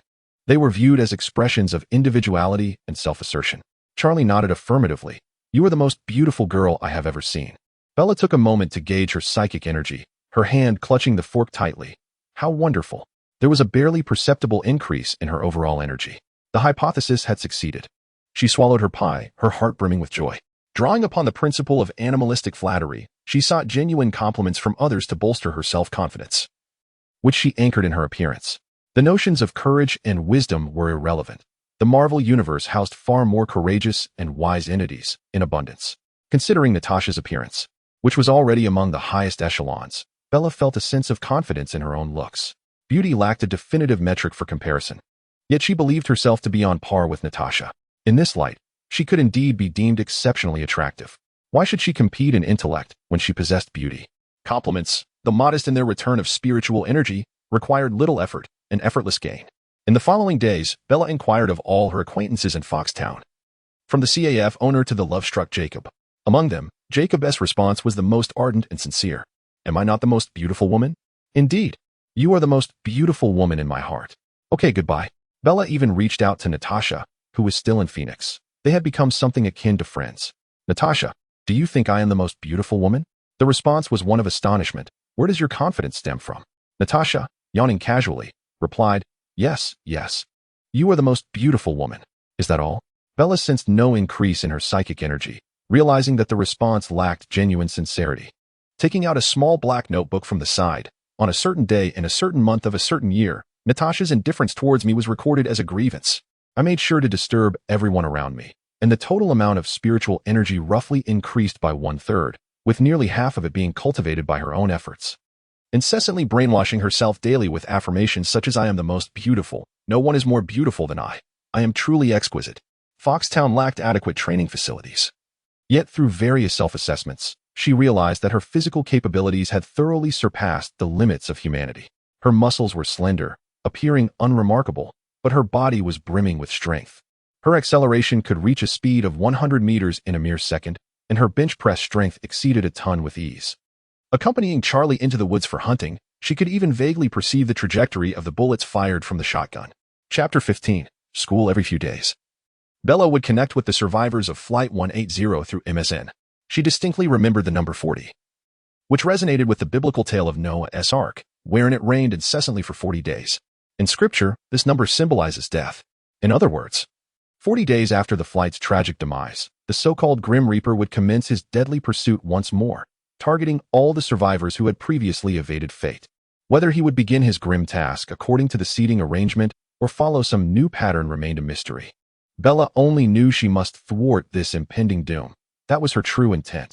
The month-long respite passed swiftly. Observing Bella emerge from her despair, her spirits buoyed to the point of near explosion, Charlie urged her to return to school. For years of high school followed by college were the aspirations many parents held for their children in this region. Bella herself was eager for university. In this era of rudimentary internet, much of the information she sought was inaccessible online, necessitating her presence in the university library for study. To expand her knowledge and cultivate her inner world, attending university was imperative. Throughout the month, Bella perused various texts, her innate mental prowess endowing her with exceptional memory retention. The knowledge she had acquired in her previous life came flooding back. A brief review and a couple of readings through the textbooks rendered standardized tests like the SAT or ACT a trivial matter. However, these scores constituted merely 1/3 of the criteria for university admission. Regular assignments, lab work, classroom discussions, and attendance all contributed to the overall assessment. Universities also evaluated students' enthusiasm for extracurricular activities, encompassing sports, arts, technology, and both on-campus and off-campus engagements. Some institutions even mandated a specific number of community service hours and part-time work. Bella found the notion of part-time jobs acceptable, yet the requirement to perform volunteer work, such as building houses for the underprivileged, left her incredulous. Were the officials at the Department of Education out of their minds? Had their brains been muddled? She had traversed great distances only to labor for others? They ought to be the ones constructing her a house, The original Bella had chosen to marry and become a vampire right after high school graduation for a reason, given her prior dismal societal experiences. Attending university had seemed an impossibility. However, the current Bella could mitigate some of these disadvantages, though it still felt somewhat late. She resolved to leverage the aftermath of Flight 180 to gain recognition. Saving lives was her true calling, and achieving fame was also a goal. These two aspirations were not mutually exclusive. American universities are particularly enamored with celebrities. Their evaluation standards plummet dramatically in the presence of notable figures. Forget about the trivial matter of participation in social activities. One could even set fire to a house and still be overlooked. A full month after the Flight 180 tragedy, Bella officially commenced her academic journey at Foxtown High School. With only 357 students, her arrival marked the institution's count as 358. Foxtown bore many hallmarks of typical American small towns, characterized by a distinct sense of insularity. Once this small town becomes haunted, invaded by extraterrestrials, or controlled by some nefarious cult, the outside world would remain utterly oblivious for at least 10 days to half a month. The children here have grown up together, as have their parents and grandparents, creating an intricate web of familiarity. A girl like Bella, arriving from a bustling metropolis, would undoubtedly face severe ostracism. In a school with over 300 students, one would naturally not find school buses or uniforms. Bella had spent a month wandering the town and had glimpsed the school from afar, but today marked her inaugural visit. Fox High School stood adjacent to the road, and if one were unaware, its facade would fail to reveal its educational purpose.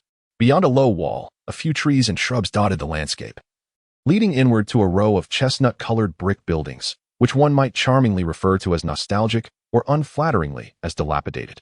Charlie had already completed the transfer paperwork, leaving Bella to arrive on her own.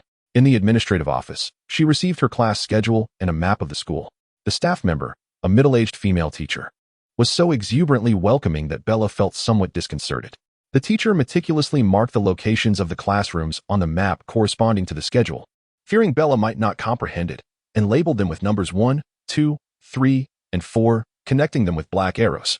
This left Bella rather speechless. She felt less like a high school student and more like a newcomer to kindergarten.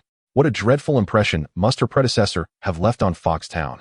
The teacher's amiable demeanor clearly signified a desire to maintain a respectful distance, implying, "I have assisted you. Now you may seek others." Bella sighed and shook her head, lamenting her predecessor's poor social standing. In the morning, she collected her textbooks and subsequently attended an English class. Indeed, there was an English lesson here, albeit more akin to the language arts classes of her previous life, filled with various reading comprehensions and literary analyses. It was then that Bella realized a pressing issue. Her English proficiency was somewhat lacking. The lesson commenced with Wuthering Heights, a title she had heard of. Yet when the teacher began discussing a particular passage, she found herself utterly bewildered. Where was this passage located? Whose story did this book narrate? She flipped through the book from front to back, then back to front, and ultimately resorted to asking her desk mate to locate the passage the teacher was referencing. Thus, the morning passed in a haze, shattering her aspirations of dominating Fox High, as the reality dawned on her that the timing was not yet ripe, and she had much to learn. The afternoon brought the universally beloved course of physical education.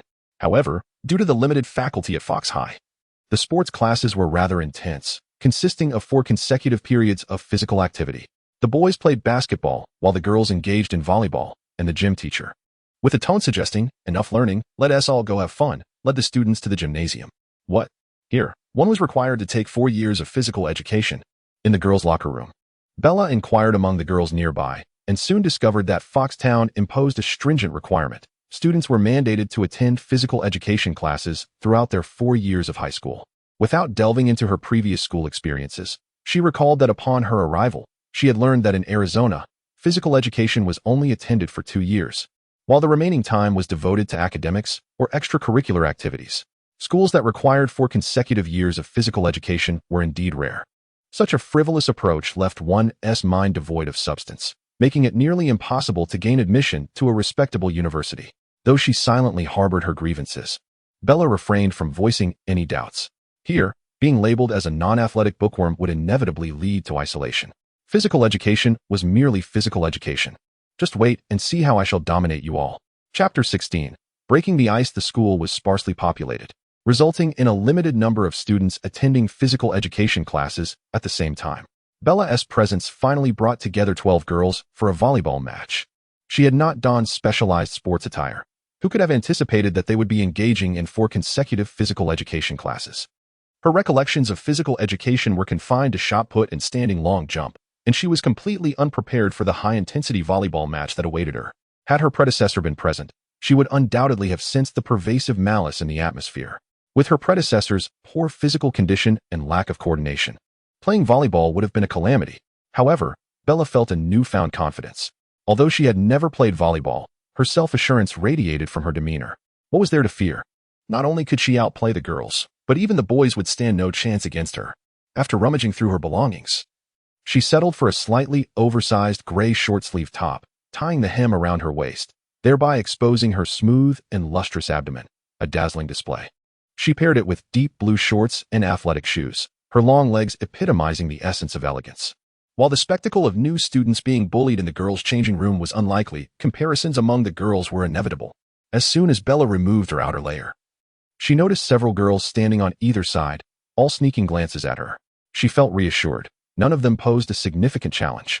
These classmates were ordinary girls, likely to attend a university casually after graduating high school, only to return to their hometowns to take over their parents' jobs, spending the rest of their lives in the small town.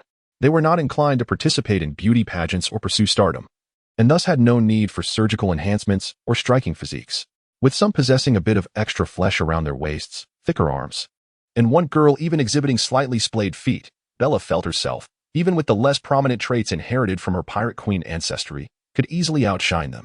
Her slender waist complemented her long legs, and with her porcelain-like skin, she would undoubtedly surpass these girls in allure. Hi, I'm Jessie. I'm Danny. I'm Angela. The names of the girls were rather pedestrian. Having been in this new environment for just a month, Bella had already encountered more than 3 girls named Jessie. Such names were utterly unremarkable. The girls greeted her warmly, and she reciprocated without pretension, engaging in a friendly exchange. Bella discreetly assessed their roles within the group. Among them, Jessie possessed the most striking appearance, likely having held the title of class beauty before Bella's arrival. Meanwhile, the girl named Angela, with her dark hair, was wearing glasses, undoubtedly indicating a high degree of nearsightedness, even for a volleyball match. Unable to restrain her curiosity, Bella inquired, "Isn't it a problem to play with glasses on?" The response was textbook perfect. "I love sports. Volleyball is my favorite." The girls soon changed into their uniforms, officially commencing the day as competition. Volleyball is a sport that Bella has heard of but never played, and she is entirely unfamiliar with its rules. She plays quite conservatively. There is no time limit in a volleyball match, which adopts a best-of-5 format, theoretically allowing a game to last for an extended period. After just 3 minutes on the court, Bella felt completely at ease. Although she did not comprehend the rules, the skill level of the other girls was similarly rudimentary. Their performance was rather lackluster. Angela, who wears glasses and claims to enjoy sports, including volleyball, instinctively dodges when the ball comes her way. Jessie, the former campus belle, continuously shouts, seemingly striving to energize the game and occasionally rallying her teammates for counterattacks. However, Bella could perceive that Jessie was conserving her energy. Why conserve energy? One might wonder. It is quite understandable.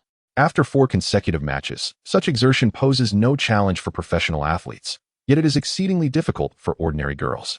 Even the most unattractive adolescent girls do not wish for the boys around them to witness them panting and drenched in sweat. Bella could only conclude that the physical education teacher who scheduled these for consecutive classes was utterly foolish, and unfortunately, the prevailing environment does not permit any aversion to sports.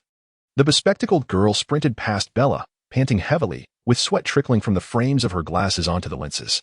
She discreetly wiped it away, yet excitedly proclaimed her love for volleyball. The girls exhibited insufficient strength, nearly non-existent skills, and their coordination was rather haphazard. The first match concluded swiftly. Even though the opposing team was also conserving energy, Bella's team ultimately lost. In the second match, she began to exert herself.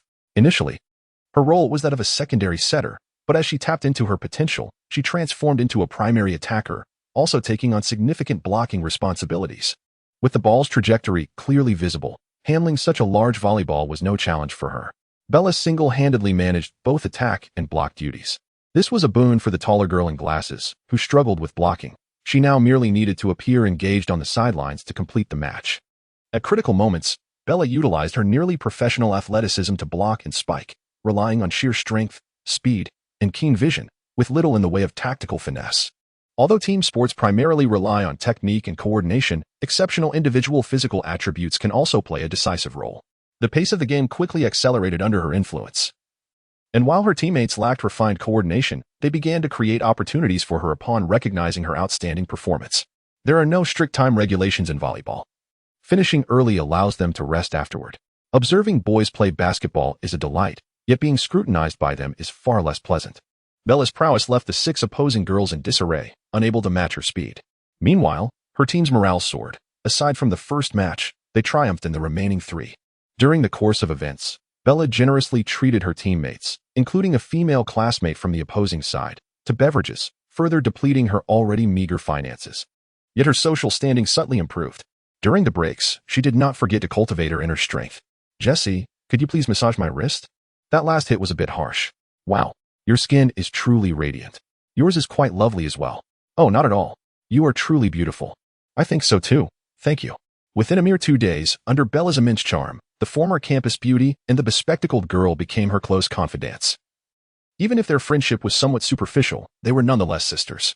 With her beauty, athletic prowess, and generous spirit, the girls welcomed her with open arms. As for academics, what is that? In Foxtown, we uphold the philosophy of joyful education. Chapter 17. Vampires. After the girls initially embraced Bella, the boys began to shower her with attention as well. No one is a fool, beauty is universally admired. However, the fear of being ostracized by their social circle due to their attraction to a stunning girl is a calamity for these individuals. To put it simply, they place greater importance on their social relationships. When conflicts arise between social and personal ties, individual preferences must take a back seat. For the sake of social bonds, Professor Charles can sever ties with his friend Magneto, and similarly, for the collective good, Storm can find herself at odds with her husband, Black Panther. Their personal emotions yield to what they deem the greater good. The poignant love stories of thunderous winters and snowy summers can only flourish between vampires and humans. Such fervent passions cannot arise among humans themselves. The boy's attentiveness also allowed Bella to harness a wave of psychic energy. With a sincere demeanor, she effortlessly transitioned into friendship, assuring her peers that if they faced bullying at Fox High, they could invoke her name. Those with ill intentions were noted down, and later, Bella would hand the list to Jacob, orchestrating a covert retaliation in a secluded alleyway. Reporting to the authorities? Her father is the sheriff. They could certainly attempt that. Private vengeance? Do they dare to belittle a Native American? The Native American Protection Act is worth noting. Initially oblivious to her influence, Bella's psychic energy would, over time, affect those around her in a subtle, magnetic manner. The girls who interacted with her most frequently would find themselves unwittingly entertaining thoughts such as, "What a wonderful friend she is," or "Bella is truly beautiful." This charm had a modest impact and lacked any hierarchical significance, as long as personal interests remained intact. It could enhance mutual relations in a gentle, almost imperceptible way. With her sweet words, generosity, striking appearance, and her father being the only sheriff in town, Bella transformed the social landscape within just 2 days. As she began to reveal her prowess at Fox High, Bella selectively chose to join several clubs. Remaining uninvolved was not an option. In a school of merely 300 students, there were over a dozen diverse clubs. She carefully selected to join the volleyball club, a future technology networking group, a rock climbing club, a Native American cultural research group, and an opera society. These encompassed sports, technology, and the arts. The Opera Society even cast her as the lead in this year's production, portraying Snow White. The rationale behind this decision was her fair complexion, beauty, and kind spirit, making her the quintessential princess straight from a fairy tale. Vampires are considered malevolent beings, extensively described in religious texts across both Eastern and Western traditions. Their origins remain a topic of debate, and the methods to vanquish them are as varied as they are numerous. While humans have devised 108 ways to slay vampires, these immortal creatures, endowed with vast resources and intelligence, naturally devise strategies to overcome their vulnerabilities. Since the advent of modern society, the rapid advancements in genetics, biology, materials science, and chemistry have propelled human technology to unprecedented heights, and vampires have reaped the benefits of this progress. A select group of vampires, inspired by the methods of mutants, have modified certain segments of their genes, creating the grotesque X gene. While they remain fundamentally vampires, they could also be considered a rather unconventional breed of mutants. These vampires still cannot withstand prolonged exposure to bright light, and during the day, their strength, speed, and endurance wane, leaving them mentally drained. However, on overcast or stormy days, they blend seamlessly with ordinary humans. The perpetually gloomy environment of Forks is a veritable paradise for vampires. due to Bella's late arrival by a month. She did not encounter the vampires during biology class, but the school, with its modest population of over 300, made it impossible for her to avoid them entirely. On the third day of history class, she finally laid eyes on the vegetarian vampires, members of the Cullen family. Emmett Cullen, a robust figure with muscles as pronounced as a weightlifter's, was among them. Alice Cullen, with her delicate features and deep black short hair, caught Bella's attention. Lastly, there was Edward Cullen, a tall, lean young man with a penetrating gaze and a stiff expression. Bella had no intention of entangling herself with the vampires, the Cullen family. With their serene vegetarianism, posed no threat to the town. She had no ulterior motives, as she planned to spend just half a year in high school before moving on to college, regarding Forks merely as a temporary haven. As she perused a manuscript she had found in the school library, written by a missionary, Bella struggled with the text, which recounted the lives of the Native American tribes that once inhabited the land 2 centuries ago. The manuscript was rife with colloquialisms and abbreviations, along with numerous religious allusions that left her bewildered. Unfamiliar with the terminology, she resolved to jot down the words she did not recognize and look them up online later. Suddenly, she felt an unsettling sensation and turned to find herself locking eyes with 2 pairs of gazes behind her. The slender vampire Edward Cullen, with his russet hair, and the dark-haired female vampire Alice Cullen were the sources of those penetrating looks. Emmett Cullen, the muscular figure, remained oblivious until Bella resumed her reading, at which point he became aware of the earlier disturbance, his face betraying a sense of vigilance as he silently questioned his companions. "I cannot discern her thoughts," Edward murmured softly. "In my perception, she is but a fog." Alice echoed his surprise. The 2 exchanged glances, their expressions tinged with confusion and fear, akin to a shepherd suddenly spotting a wolf among his flock. Emmett's thoughts were more straightforward. "Is she targeting us?" Before he could finish his sentence, Alice interrupted him, cautioning she might hear you. Bella turned her head at an opportune moment, revealing a radiant smile, implying that indeed, they could hear her. In the following 2 days, she neither deliberately avoided nor provoked the seemingly flustered vampires. Instead, she immersed herself in the study of various ancient texts. Through her extensive reading, her proficiency in English soared to new heights, and aside from a few religious allusions, she encountered little difficulty in her reading endeavors. However, the greater treasure she gained was knowledge. The realm of the mind offers spiritual energy, a form of pure essence, yet the application of such energies necessitates her own learning, mastery, and synthesis. At present, she resembled a mage endowed with magical potential, yet possessing only a scant repertoire of spells. Chapter 18. The Arrival of Death Magic. When guided by a mentor, undoubtedly allows for a swifter learning progression. However, therein lies the dilemma. Who shall she seek for instruction? Bella currently finds herself destitute, reliant on Charlie for sustenance and shelter. Traveling to Camartage is a distant dream, and even reaching New York poses significant challenges. Furthermore, due to the restrictions imposed following the Flight 180 incident, she is barred from departure. To extend the matter further, even if she were granted the freedom to roam, locating Camartage would prove impossible, as it does not appear on any map. Additionally, her status as a traveler makes the notion of casually visiting Camartage seem absurd. It would be tantamount to inviting trouble. Contentment in her own space would suffice, yet she contemplates the absurdity of delivering herself to such a place. Bella perceives much through her connection with Chief Billy Black, whose deep-rooted ties to the previous generation and her own friendship with the ardent Jacob create a complex web of relationships. Organizing a ritual for ancestral spirits under such circumstances would be an arduous task. From this, one might deduce that other magical practitioners hold their knowledge in even higher regard. It is conceivable that she could spend a decade or more in search of Camartage, only to receive dismissive responses such as "I don't know," "there is nothing," or "goodbye." Reversing the perspective, if she were to master magic and an unknown individual sought her out for instruction, she too would likely respond with a curt dismissal. Thus, Bella must resort to self-study, at least for the time being. By day, she immerses herself in a variety of texts and ancient tomes in class, engages in physical activities with her peers during gym, dominates in competitions, and occasionally plays basketball with the boys. Each evening, she returns home and diligently completes her school assignments in Charlie's presence. She meticulously organizes her time. In biology class, Bella does not encounter Edward Cullen, but rather collides with Alice Cullen at a lab table. This black-haired vampire possesses a keen gaze, her eyes brimming with curiosity as if attempting to penetrate Bella's mental defenses. Such impatience is rather disconcerting. Bella sets down her book and quietly inquires, "I believe you are not supposed to be in biology class today, Miss Cullen? That is inconsequential. Wouldn't you agree?" Alice responds playfully. "I find it quite significant, as I value order and thus hope that everyone adheres to it." Bella adjusts the microscope on the lab table. Alice, with her casual demeanor, flips through a book and states, You are not an ordinary person, are you? I am indeed an ordinary person. Class is in session. This lesson finds Bella not delving into ancient superstitions but rather following the teacher's lead. Engaged in a genuine biology lesson. Whenever confusion arises, she queries her neighbor, Alice Cullen.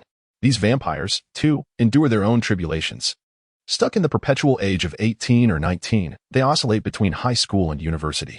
Should their true ages be questioned, an immediate relocation becomes necessary, followed by the need to resume their education elsewhere. Over a century, they have repeated such experiences countless times, with the family's collection of academic caps reportedly taking up an entire wall. The same textbooks are studied repeatedly, perhaps a dozen or 20 times. Even the most obtuse individual would emerge as a scholar after enduring such an unchanging academic routine for a century. Bella's inquiries were second nature to Alice Cullen, who effortlessly elucidated them with greater clarity than the teacher on stage. Thank you. Your explanation was remarkable, Bella praised, earning a curious glance from Alice. It was the 40th day following the tragic Flight 180 disaster. Theoretically, from this day forward, it marked the onset of death's retribution upon the survivors. Foxtown had endured a night of rain, leaving a cool chill in the air as Bella pedaled her bicycle to school. After securing her bike, she removed her gloves and exhaled warmth onto her slightly cold hands. Once they had warmed sufficiently, she reluctantly retrieved her wallet, feeling a wave of melancholy wash over her. Having copied some documents yesterday, her funds had dwindled significantly. What was once $1,000 had shrunk to a mere handful of bills. She felt embarrassed to ask Charlie for money. After all, he was not her biological father, and his support for her lodging and meals was already generous enough. To request further financial assistance seemed inappropriate. Foxtown was rather small, offering little in the way of business opportunities. She was hesitant to exploit her extraordinary abilities. Her mind was her foundation, and by maintaining her integrity, she could progress further. Overwhelmed by her financial constraints, she lamented her lack of means. Pondering the absurdity of taking a job, "It is quite difficult for me," she sighed, examining the scant remaining bills in her wallet, as she lamented her impoverished state. A jarring screech of brakes pierced the air nearby. Bella's gaze snapped upward, her focus sharp as she noticed a deep blue truck barreling toward her. The truck's tires were locked, yet the pooling water on the road propelled it forward with alarming speed.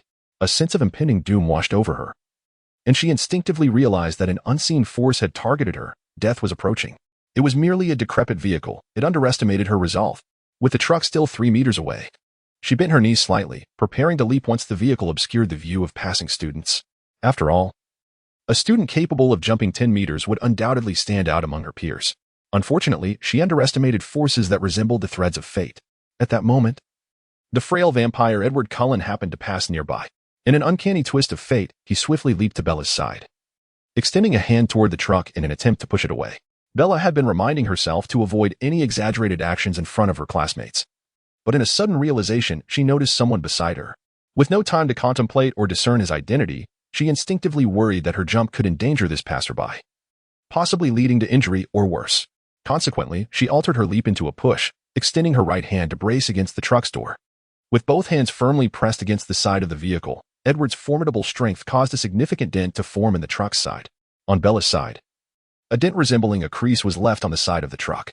However, unlike the sheer brute force of the vampire, the psychic energy refracted into the external realm, cloaked in a delicate layer of frost. Subsequently, the frost fell away, causing a substantial portion of the paint on the truck's exterior to peel off. 2 large, palm-shaped indentations, one on the left and one on the right, appeared strikingly peculiar.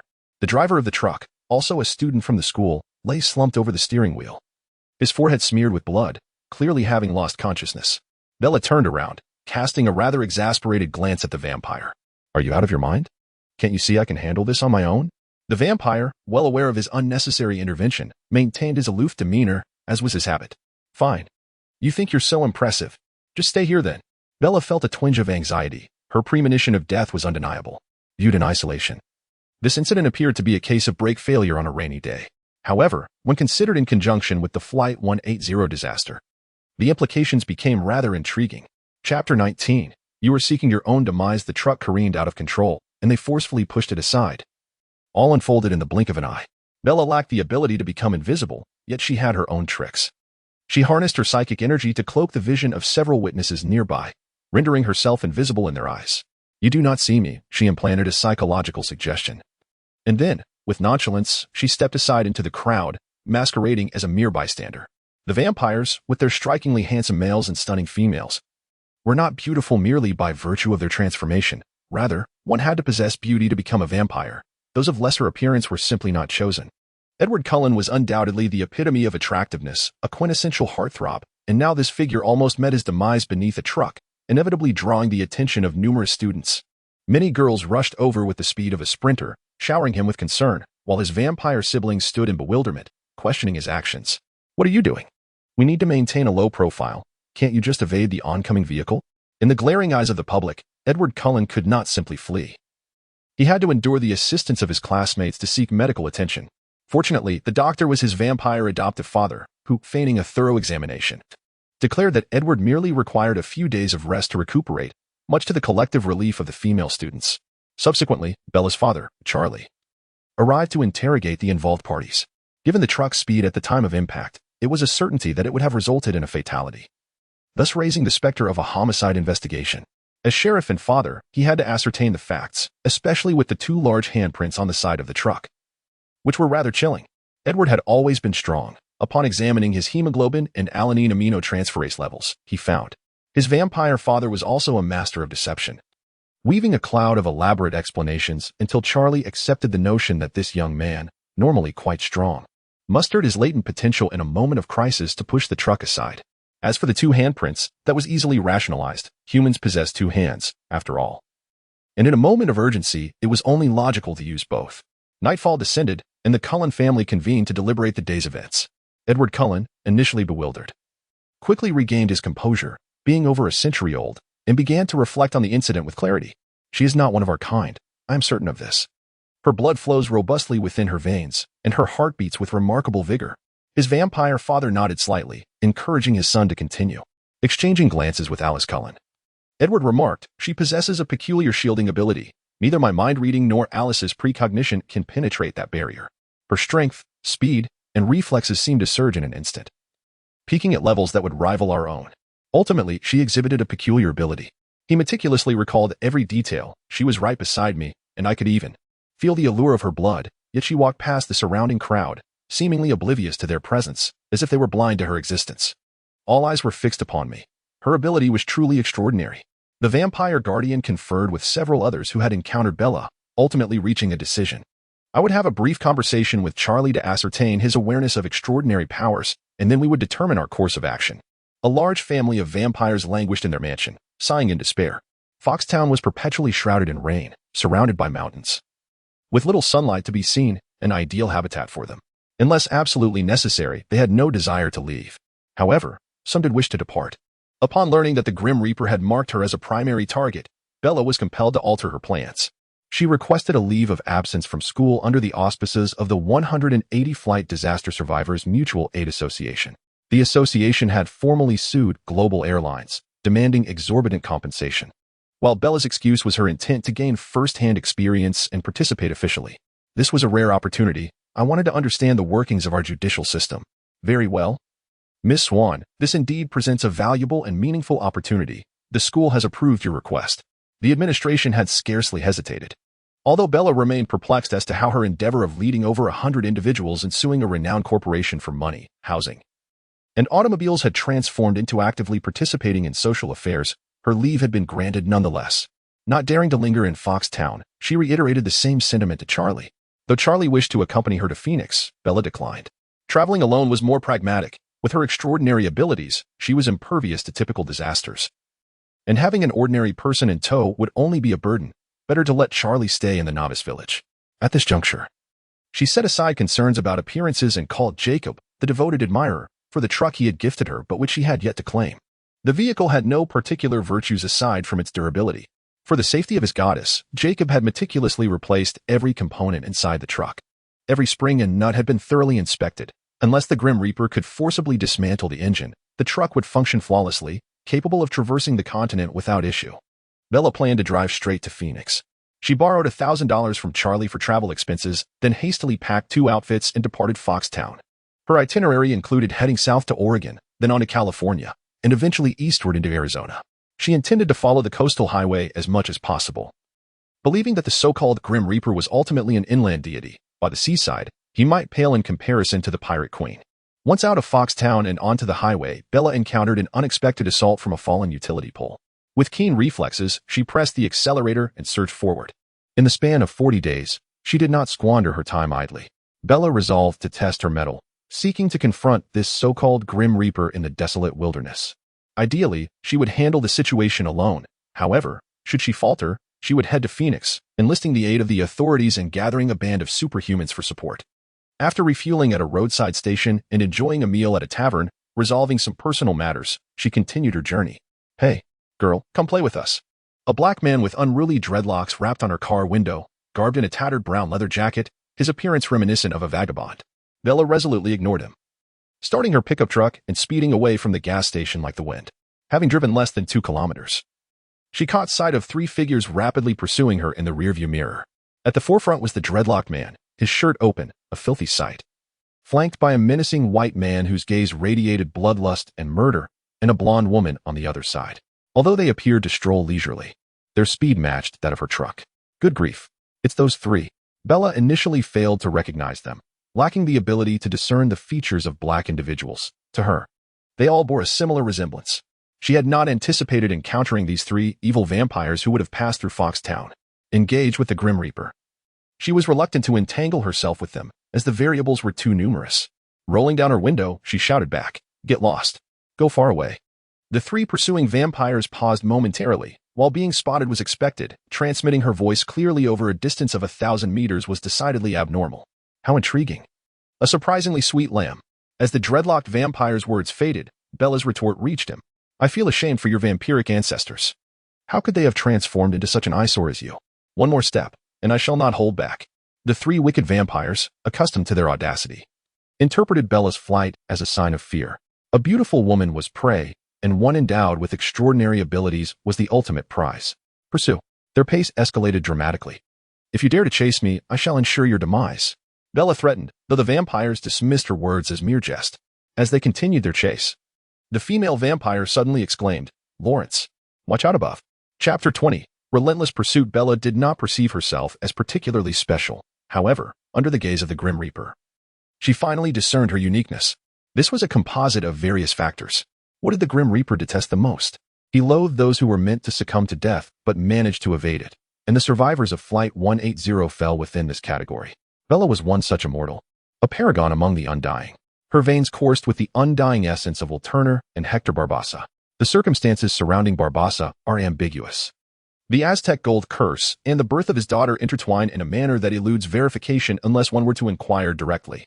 Nevertheless, when the pirate Queen Elizabeth Swan gave birth to Henry Turner, Will Turner was undoubtedly the captain of the Flying Dutchman, with his heart encased in a box. His immortality was assured. Even after the sea god's trident lifted all curses and magic, vestiges of that immortality persisted through the generations. The early members of the Turner and Swan families enjoyed remarkable longevity, but by modern times, the essence of immortality had depleted, rendering them akin to ordinary mortals. At this juncture, Bella had arrived. For the original Bella, the dissolution of her soul while her body remained unscathed constituted a form of immortality. For a traveler like her, evading the clutches of death also represented a manifestation of the same. Even the surname Swan, when pronounced in certain tongues, bore a resemblance to the word death.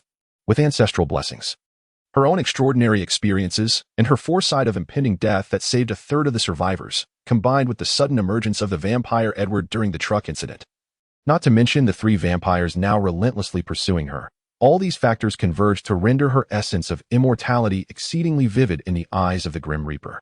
Since the truck incident, a considerable portion of the day had passed. Bella sensed, almost instinctively, that the Grim Reaper had been watching her intently, never diverting his gaze.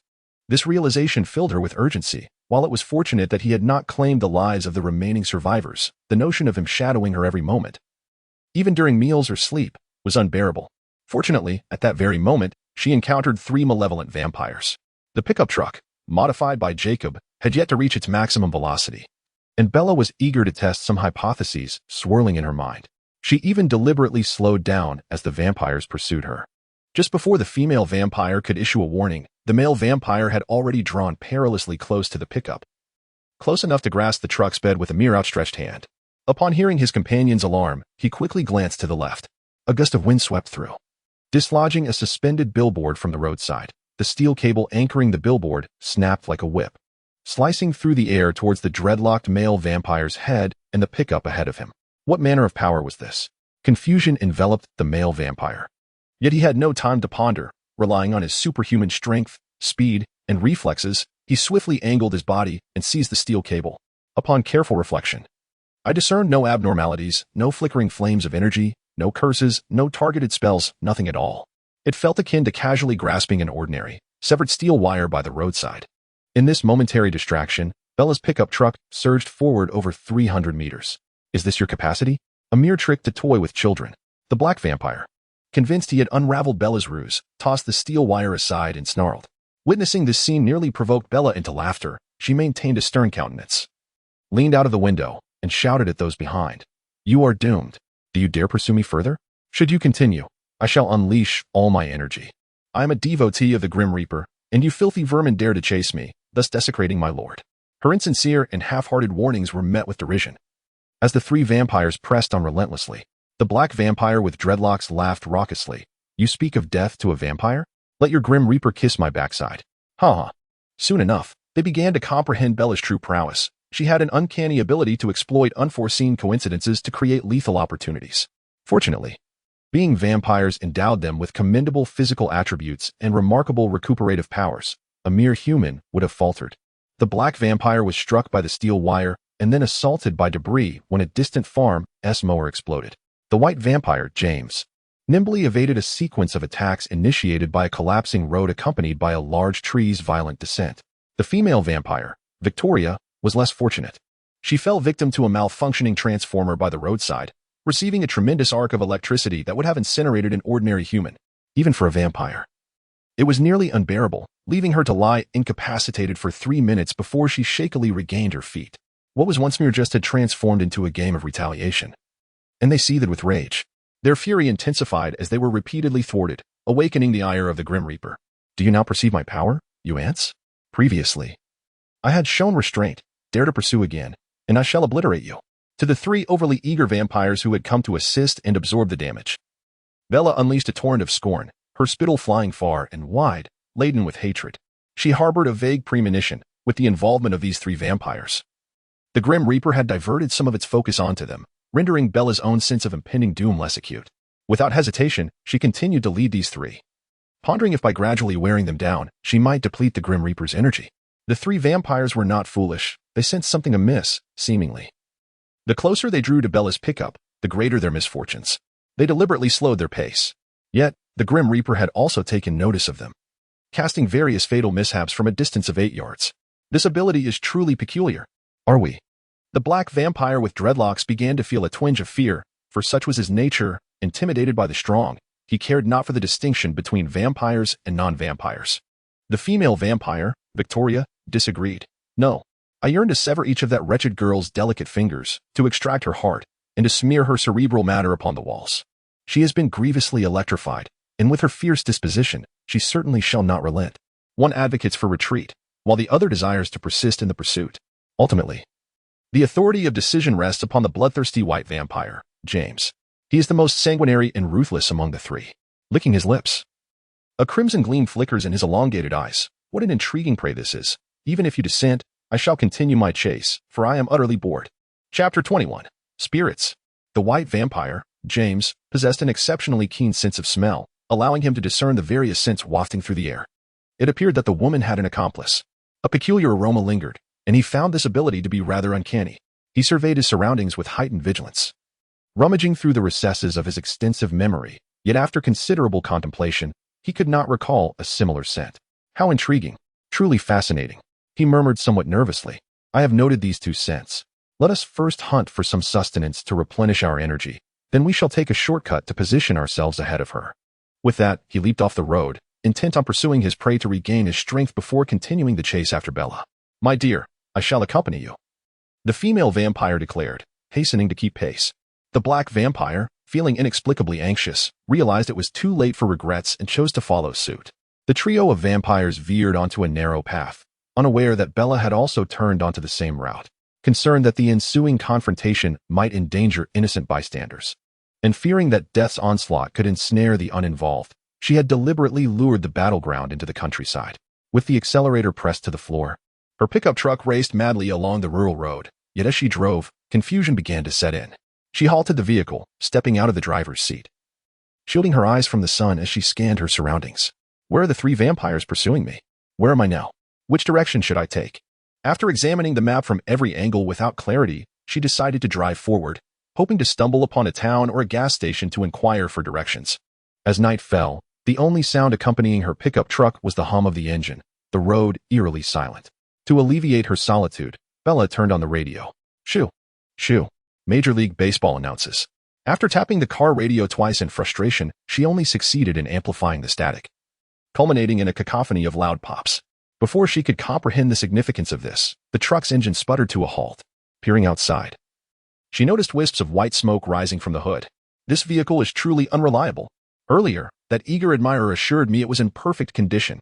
Bella exited the truck, imitating Megan Fox as she lifted the hood, feigning expertise. Picking up a stick from the roadside, she poked around, but to her dismay, she could not identify any obvious issues. Wishing to call Jacob for assistance, she pulled out her phone only to realize there was no signal. Meanwhile, the radio static had escalated to a deafening level. Though she maintained a facade of composure, she remained on high alert, channeling her energy into her gaze as she scrutinized her surroundings. Soon enough, she spotted a vague, white figure by the roadside to the right of her pickup. Sensing her scrutiny, the indistinct form gradually became clearer. It was a woman clad in a tattered white gown, her face obscured by disheveled brown hair. Standing in the shadows, her features remained indistinct, yet Bella could discern traces of blood and scratches along her neck and hands, as if she had endured some unspeakable ordeal. Bella withdrew her spiritual energy, and the woman's figure vanished instantaneously. Upon the reapplication of spiritual energy, her presence materialized once more. What misfortune! Is this a female ghost? This world is truly terrifying. Instinctively, she felt a twinge of fear, yet her heart remained untroubled. It sensed no real threat, especially when compared to the looming menace of death. Were she to meet an untimely demise now, bolstered by spiritual energy, her soul would surpass that of the female ghost tenfold. Nevertheless, adhering to the principle that caution is the mother of safety, she activated her mental shield. Hello, beautiful. Do you require assistance? Bella inquired tentatively. In the dead of night, standing by the roadside, the woman clad in white was unmistakably a ghost, and one imbued with considerable malice at that. However, even ghosts abide by certain rules. They do not indiscriminately kill. This particular ghost had her own modus operandi, luring male drivers who passed by before enacting her deadly intentions. When the criteria were met, she proved formidable, but outside of those parameters, the situation could shift dramatically. With a pair of lifeless eyes peering through her disheveled hair, the ghost regarded Bella with a hint of confusion, tilting her chin ever so slightly in the direction of the road. The unspoken message was clear: I only desire male drivers. What is a female driver like you doing here? Are we meant to accomplish anything together? Please do not impede my business. Be on your way. Bella, now a practitioner of mental abilities, found herself unable to decipher the thoughts of an ordinary person, lacking similar skills. However, she could sense the general mindset of spiritual entities. And at that moment, she grasped some of the ghost's thoughts. Her own thoughts echoed a silent exasperation. Do you think I wish to linger by your side? My vehicle has broken down. Can't you see that? The pickup truck had inexplicably failed, halting within a mere meter of the white-clad specter. Such a coincidence was difficult to attribute to mere chance. She was skeptical that there was no influence from the Grim Reaper at play. Yet, this incident also illuminated certain limitations of the Reaper's powers. Perhaps they were unable to discern gender? The Grim Reaper recognized the ghost's formidable nature, orchestrating the unfortunate breakdown of Bella's vehicle adjacent to her, intending to use the ghost's abilities to eliminate Bella. However, the Reaper could not ascertain the ghost's precise powers or gender, nor did it seem to know Bella's gender. The ghost exhibited no interest in Bella. Yet her vehicle malfunctioned right before the ghost's gaze. The initial breakdown was a result of the Grim Reaper's cunning design, now compounded by the ghost's own abilities, leaving Bella unable to escape. Bella's gender inadvertently created a flaw in the ghost's intentions, while the ghost's interference with electronic signals rendered her vehicle immobile. The two parties found themselves in an impasse. Should she abandon the vehicle? Bella felt a twinge of remorse. This was a thoughtful gift from Jacob, and leaving her friends present in the wilderness seemed rather callous. Yet, the vehicle was indeed immovable. Pushing the truck? Although her strength could easily accomplish that feat, it was not within her list of options.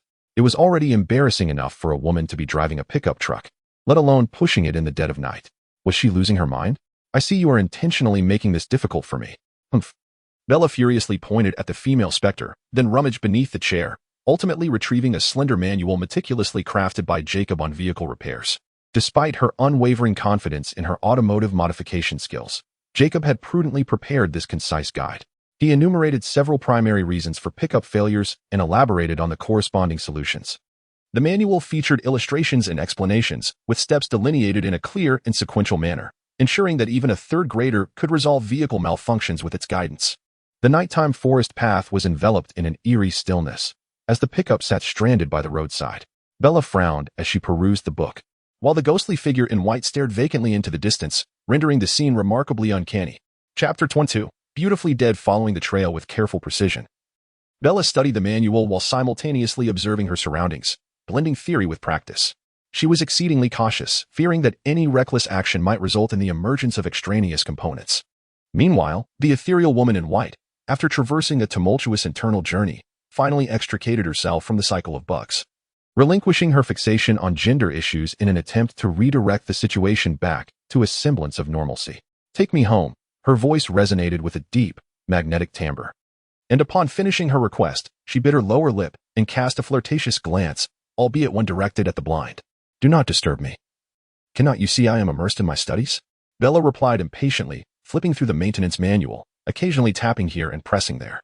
Bella's unconventional approach rendered the ghost akin to a recording device, plunging her into yet another state of fixation. "Take me home.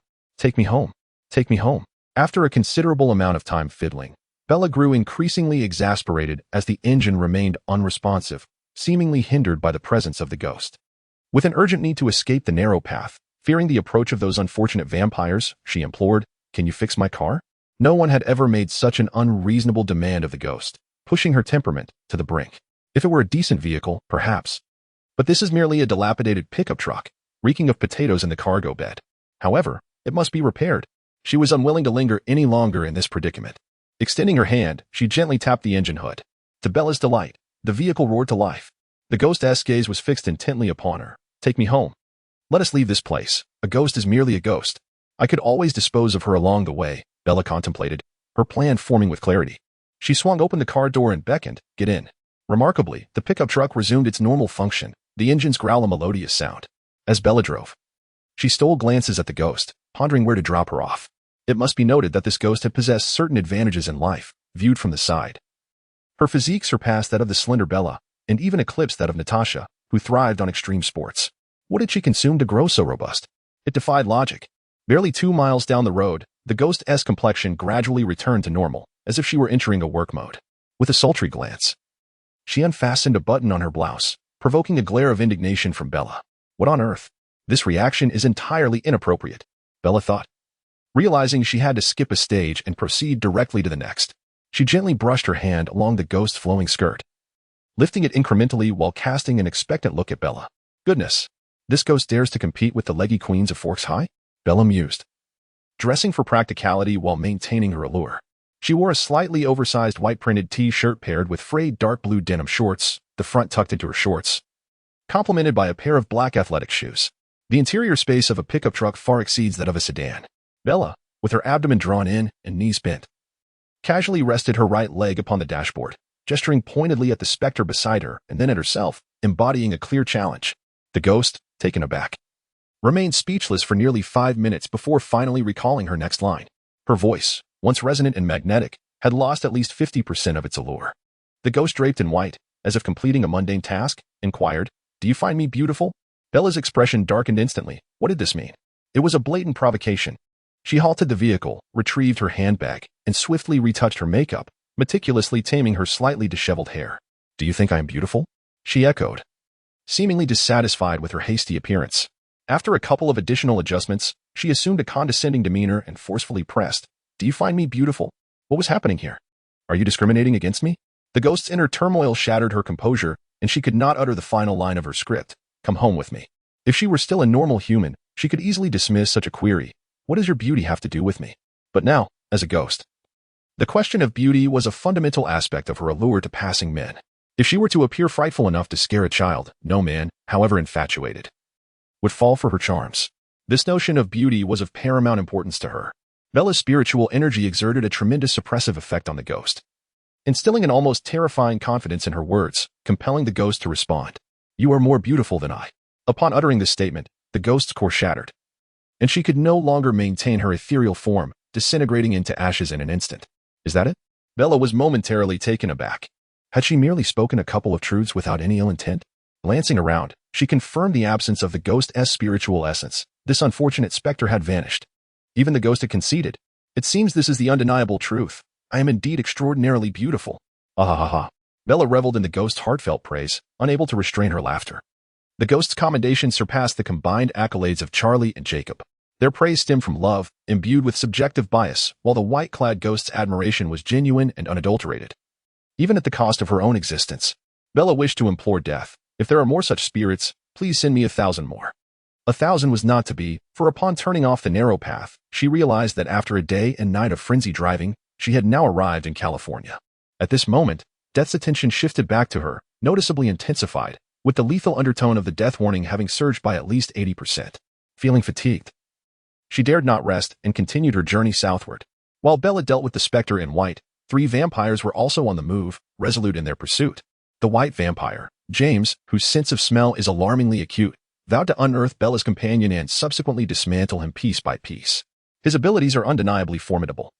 After a fateful incident involving a power surge, he audaciously reached into the air beside him. What could he possibly have grasped? The intangible essence left him bewildered, as it was his first encounter with such an enigmatic adversary. The Grim Reaper felt provoked, and the 3 vampires, their pride severely wounded, were resolute in their refusal to yield. Thus, they found themselves at an impasse. You orchestrate a coincidence to cause the microwave to explode, and I shall raise the entire house, leaving you with no sanctuary to exert your strength. You ignite a fire in an attempt to incinerate us. We shall not only flee but also, in the fleeting moment when the Grim Reaper launches an attack, seize the opportunity to search for any traces and retaliate. Chapter 23. The Phantom Truck. I could sense that this fellow was growing weaker by the moment. The white vampire, James, was caked in mud, looking rather disheveled. Yet he remained resolutely fierce, uttering not a single word of fear, relying on his keen sense of smell, despite having wasted considerable time and taken a longer route. They had still managed to pursue Bella relentlessly. Just as they were about to leave California and enter Arizona, they caught up with Bella, who simultaneously became aware of their presence. Within her psychic vision, she discerned a larger figure looming behind the 3 vampires. Unable to resist the urge, Bella turned to take a closer look, noticing the trio of vampires glancing back at the imposing entity that had suddenly appeared. A large black truck emerged from the fog, its 6 headlights illuminating the roadway as if it were broad daylight. Strangely, the driver's cabin was empty. Yet the steering wheel and accelerator appeared to be controlled by some unseen force, turning and accelerating with purpose. The truck surged forward without hesitation, reaching its maximum speed, as though it intended to crush the 3 vampires along with Bella into mere dust. What manner of creature is this? Are there truly so many demons lurking upon the American highways? Is there no escape for ordinary folk? Bella leaned her head out of the window, squinting to observe more closely. Though she was unfamiliar with American trucks, she managed to glimpse the license plate hanging from it. Each state bore its own unique license plate. Washington's, for instance, featured a backdrop of snow-capped mountains. Yet this speeding truck's plate clearly did not belong to any of the nearby states. It bore a simple right-angled trapezoid insignia, and Bella pondered if it resembled the shape of Missouri on the map. A Missouri truck, or rather, a phantom truck, traversing 3 or 4 states, laboriously making its way to Arizona with murderous intent. What kind of spirit was this? She sensed the malevolent energy emanating from the phantom truck, unmistakably a tool of death, conjured through a series of twisted coincidences to enact its grim purpose. Bella's psychic energy brushed lightly against the essence of the truck before withdrawing instantly. She discovered an intriguing aspect. The truck's core was inhabited by a vengeful spirit, one who had died with deep resentment. This individual had not been a paragon of virtue in life, yet he had met his demise at the hands of 3 assailants. Subsequently, his own truck had been pushed into a mire, and the scene of the accident had been fabricated. The truck driver's lingering bitterness had not diminished over the years. He had attached his restless spirit to the vehicle, roaming aimlessly through Missouri. Brother, please stop chasing. Can I offer you my apologies? Bella called out, stretching her neck to address the figure behind her. Her pickup truck led the way. The trio of vampires occupied the middle, and the phantom truck followed closely behind. The vampires remained convinced that Bella and the phantom truck were allies, deliberately closing the distance in an attempt to orchestrate a collision between the phantom truck and Bella's pickup. Embodying a strategy akin to using one's spear to counter one's shield, as Bella pleaded, they accelerated and veered towards the roadside, hoping that the phantom truck would be unable to halt its speed, crashing headlong into the pickup ahead. The 2 vehicles were less than 10 meters apart. At the speed of the phantom truck, it would take merely 2 or 3 seconds to collide with the car ahead. However, an unexpected incident occurred. upon hearing Bella shout. The phantom truck exhibited a noticeable moment of hesitation, then inexplicably veered 45 degrees, accelerating towards the already fled black vampire at an alarming rate. Fuck. Fotovesia tuame. The black vampire, infuriated, unleashed a torrent of curses in a mix of English, Portuguese, and various African dialects, feeling a profound sense of discrimination as he switched between languages. Yet found no relief. Faced with the approaching phantom truck, he could not afford the luxury of confrontation. He had no choice but to flee. His two vampire companions hesitated briefly, only to see Bella's pickup vanish into thin air. With a heavy heart, they rushed to rescue their black comrade.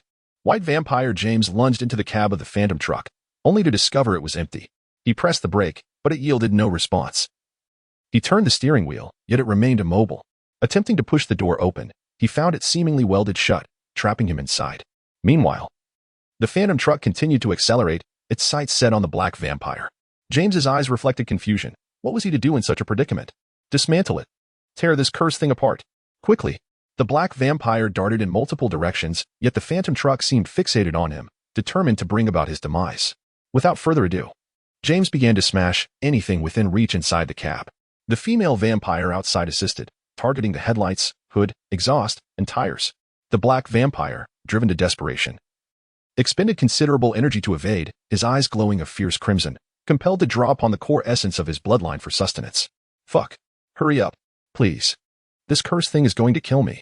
I can't hold on much longer. His frantic pleas only served to irritate James and the female vampire, who contemplated abandoning him to his fate, but the black vampire's desperate cries continued to resonate.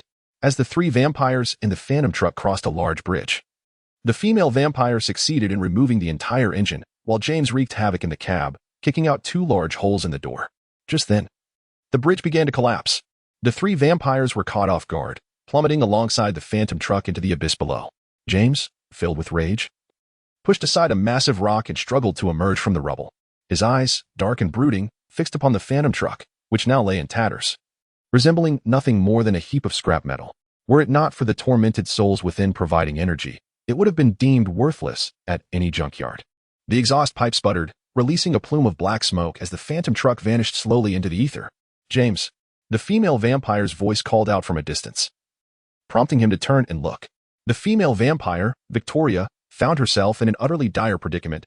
Her once exquisite visage was marred by numerous scratches, inflicted by a mysterious lawnmower that had flown in from an unknown source. Her golden hair now resembled a mangled mess, as if gnawed upon by a ravenous canine.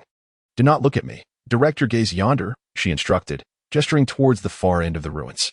James furrowed his brow and turned his attention in that direction. The black vampire lay lifeless. The bridge had collapsed, and although he had nimbly evaded the violent collision of the phantom truck, the moment he landed at the bottom of the bridge, a stone the size of a grinding wheel struck him forcefully in the face.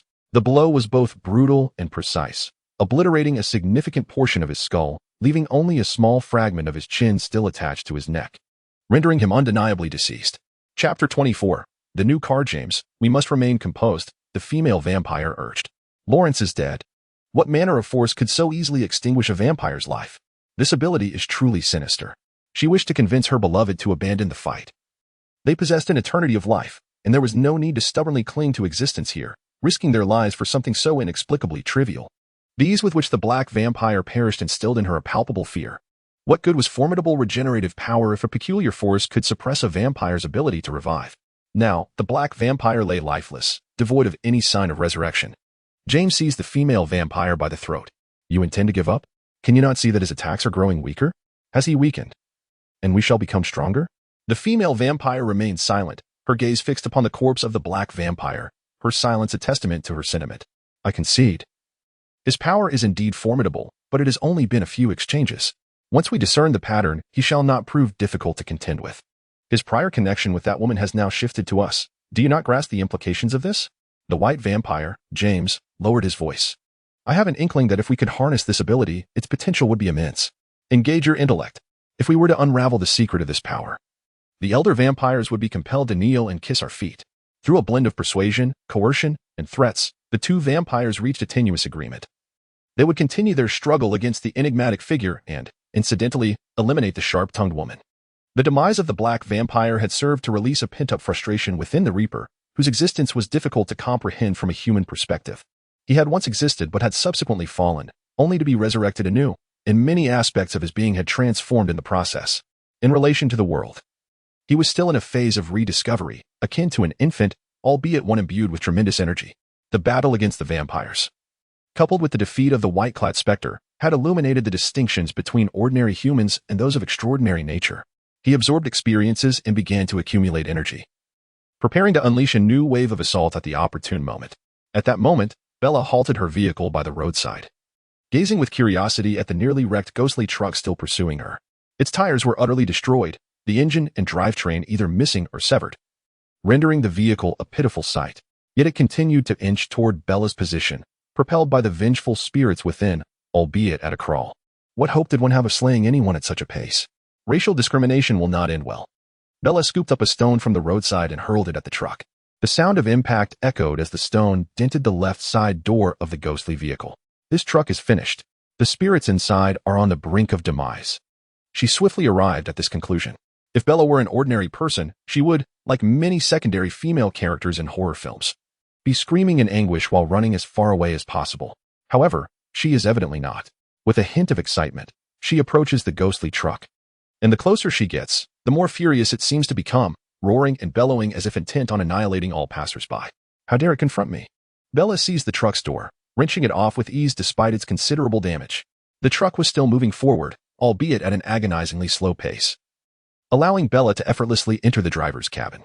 Upon settling behind the steering wheel, she noticed a misty white entity beginning to coalesce. Faint echoes of the anguished cries of the innocents crushed beneath the truck's wheels discernible within the fog. A chuckle escaped her lips. Fortunately, she had come to take a glance. At first sight, she recognized that this nebulous being was likely the soul of the truck driver, irrevocably damaged, unable to fully manifest. It appeared he was preparing to consume the accumulated negative emotions within the truck to mend his injuries. Should the truck driver's soul regain its former strength, he would undoubtedly resume his relentless pursuit of Bella. Your luck is exceptionally poor. The only spell they excelled at, the mind shield, Bella wielded as a weapon, striking it at the passenger seat. The misty entity was sandwiched, caught between the two sides of the mind shield, and within mere seconds, the conglomerate of negative emotions that existed in a supplemental form was violently imploded, leading to the imminent collapse of the truck driver's soul. Just as Bella was poised to obliterate this entity entirely, a sudden flash of white light appeared outside the door. A figure with an explosive silhouette, black hair obscuring her face, clad in a flowing white dress, barefoot and ethereal. Take me home. Bella could hardly contain her emotional turmoil, her heart racing as she beheld her like a long-lost relative. No way. Sister, you're alive? To Bella, anyone who sincerely praised her beauty was a good person. A family member. Take me home. The white-clad ghost pointed at Bella's pickup truck. The words remained unchanged, yet their meaning had shifted dramatically. Bella pondered deeply, furrowing her brow as she deciphered the information she gleaned from her psychic abilities. After a considerable pause, she tentatively inquired, "Are you suggesting that you and my vehicle have become one?" This revelation was somewhat unexpected yet entirely plausible. The pickup had been utilized by an Indian tribe for nearly 3 decades, inevitably absorbing some of their spiritual essence. Furthermore, Bella had repeatedly evaded the clutches of death while driving it. In a sense, the vehicle had acquired a semblance of immortality. During the moment of the white-clad ghost's demise, a twist of fate had fused the last vestiges of her soul with the pickup. She had evaded the destiny of luring male drivers, and the truck had transformed, becoming something altogether different. The white-clad ghost nodded and gestured toward the spectral truck once more. "Take me home." Bella scratched her head, pondering for a moment. "Do you wish to use the parts of this truck to modify the pickup you currently inhabit? Send me home." "But the pickup is my vehicle." "What? Daytime belongs to me, and nighttime to you? Are we alternating shifts? It feels rather peculiar, akin to operating a taxi." "Send me home." "How about this? Let us discuss 2 conditions. As long as you refrain from indiscriminately taking lives and praise me every 7 days, I shall consent to your request. What do you think?" After a negotiation with the ghost in white, they ultimately reached a friendly agreement. Chapter 25. The troubles of life. Bella lamented repeatedly, expressing her dismay at the apparent decline in the quality of ghosts in the current American cohort. Their ancestors conducted business on foot, and now they resort to vehicles. How utterly disgraceful. Yet, with the agreement in place, she did not allow herself to become complacent. The engine that reappeared in the phantom truck was once again brutally dismantled by her. The chassis, a cacophony of clattering, echoed through the air as she relentlessly hammered away. Although the scene became quite chaotic, she managed to disassemble everything. The fuel tank, fuel lines, and pressure relief valve were all accounted for. In the end, Even the battered tires and headlights were removed and stacked beside the original pickup truck. The ghost within the phantom truck still lingered, and Bella was concerned that if she inadvertently harmed the entity, all her painstaking efforts would evaporate into nothingness. "Do you know how to reassemble this?" she inquired, gesturing toward the scattered components. Not only was she at a loss, but even Jacob would have been unable to fit them together, as the parts simply did not align. The ghostly woman in white remained remarkably composed. She glided over the disassembled parts, and with a decisive gesture, she struck the engine of the pickup truck with her palm.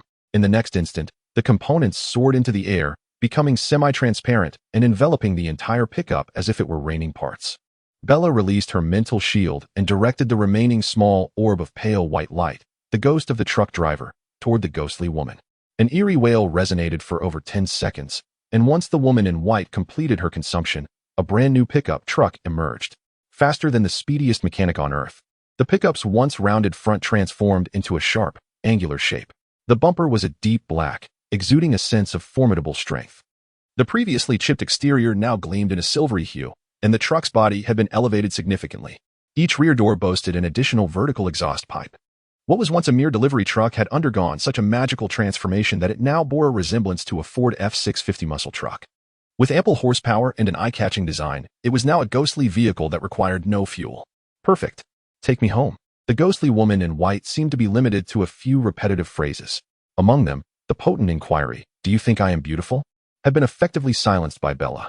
Considering that they would now be traveling together, Bella felt it was essential to foster some mutual understanding. You probably want to remember my full name, but I'm Bella. What is yours?" After consuming the ghost of the truck driver, the ghostly woman's eyes sparkled with a hint of life. Upon hearing Bella's question, she began to extract information from her severely fragmented memories. It took her a considerable distance of over 10 kilometers before she finally replied in a barely audible tone, "Shaw." Shaw. Bella surmised that this was a surname, but any attempt to inquire further was met with blankness from Miss Shaw, who could not recall more details. The essence of her memories could not be conjured from thin air, and she could only await the moment when she could regain her strength and gradually restore her recollection. Miss Shaw is exceptionally honest. She neither seeks the allure of wild men nor harbors any interest in black men. The grievances of the truck driver seemed to have reached a peculiar equilibrium within the very core of her soul, liberating her from a fate akin to that of a bound spirit. She has awakened fragments of her memory and, in her idle moments, melds seamlessly with her pickup truck, never once disturbing Bella. What a benevolent specter she is, Bella muses, noting that while mind readers are common, enthusiastic spirits are rare. She resolves to treat this tool-like young lady with kindness, lest she completely fade away. As Bella passes through the prosperous town of Arizona, she intends to greet Natasha, only to discover that she is not in town. A phone call reveals that the lovely Natasha and her sheriff mother have relocated to Phoenix. According to Natasha, it is not a significant matter, merely that her current parents are in the process of divorce, on the brink of separation, and yet not a big deal. Bella, with one hand on the steering wheel and the other on the phone, struggles to grasp the reasoning. It all boils down to money. That 100,000 from Stark Industries, her mother disagreed with the father's plan to invest it. Intrigued by the gossip, Bella learns that the narrative is rather straightforward and somewhat kitsch. The stepfather, a mundane office worker, desires control over the funds, while Natasha's mother insists that the family had agreed to forego the toy car. It was Natasha who thwarted the female thief, ultimately reclaiming the toy. The mother intends to allocate the 100,000 as an educational fund for the 3 children, ensuring their future college expenses are covered. Disputes ensue as the stepfather recklessly invests the money in the stock market. What year is it? The year 2000. Amidst the Nasdaq collapse, the 100,000 vanished without a trace, not even causing a ripple. Subsequently, the couple begins to quarrel. When Natasha's mother brandishes a shotgun to confront her husband, he proposes divorce. Bella's 40 days are filled to the brim, while Natasha's life unfolds with dramatic twists. During this period, the family experiences a windfall, unequal distribution, arguments, disintegration, and ultimately, divorce. Natasha continues to live with her mother while the stepfather takes the young man, and the troublesome child from the marriage is raised by the father, with visitation rights granted to the mother, and so forth. What do you think? Perhaps Charlie could have a word with my mother? They might find common ground. Natasha shows no signs of sorrow over her family's disintegration and is unconcerned with the loss of the 100,000. She merely yearns for engaging pursuits. To her, the prospect of intertwining Bella's father with her own mother seems quite amusing. Bella feels powerless. As for Natasha, marriage, divorce, moving, and changing schools are as casual as daily life. Bella must strive to adapt to this environment. It is particularly cold in Washington state. No worries. I am of Russian descent. I do not fear the cold, she casually remarks. Natasha giggles. We can share a bath. Bella scoffed, dismissing the other person's words. Is C truly remarkable? Does that grant them the right to look down upon B? How vulgar. Natasha casually jested, but as the conversation progressed, she suddenly became somewhat serious. Charlie can't be that poor, can he? Whether Charlie was impoverished or not remained a mystery to Bella. She only knew that he was not wealthy, yet he certainly could not be considered destitute. After all, he was a public servant. No matter how financially constrained he might be, it couldn't be that severe. Bella's mother had taken her away when she was just a few months old, leaving poor Charlie to endure 17 years of solitude. He led a frugal life, devoid of any harmful vices, and the only house he possessed was built before his marriage. He meandered around the small town daily, never venturing far. Where could he possibly incur any expenses? Chapter 26. The current state of the survivors. Bella was uncertain about the extent of Charlie's assets, speaking with a degree of caution. After all these years of saving, surely he must have some savings? Perhaps he could purchase a large house, complete with 3 bathrooms. Ideally, it would also feature a swimming pool, although it was a mere figment of imagination. Natasha on the other end of the line was already enthusiastically discussing the future allocation of rooms. Bella coughed lightly. I'll be heading to university this year. There's no need for so many bathrooms. Then they shall all be mine. Their conversation meandered from bathrooms to shoe cabinets, wardrobes, gyms, makeup rooms, and the interior decoration styles, growing increasingly animated. Initially disinterested, Bella found her enthusiasm gradually kindled. Charlie was indeed a decent man. Finding him a wife would be a fitting reward for his attentive care over the past month. Natasha was strikingly beautiful and of a fiercely passionate age, necessitating a man like Charlie, who had amassed savings over the years, to manage her. If they were to have a child together, it would provide them with a source of support in their later years.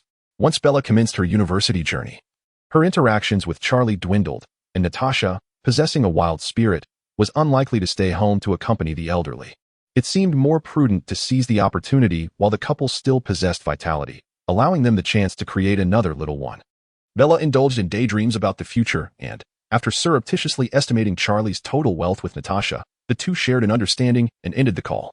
Upon entering downtown Phoenix, Bella sought out Alex, a young student who had once harbored a strong premonition of death.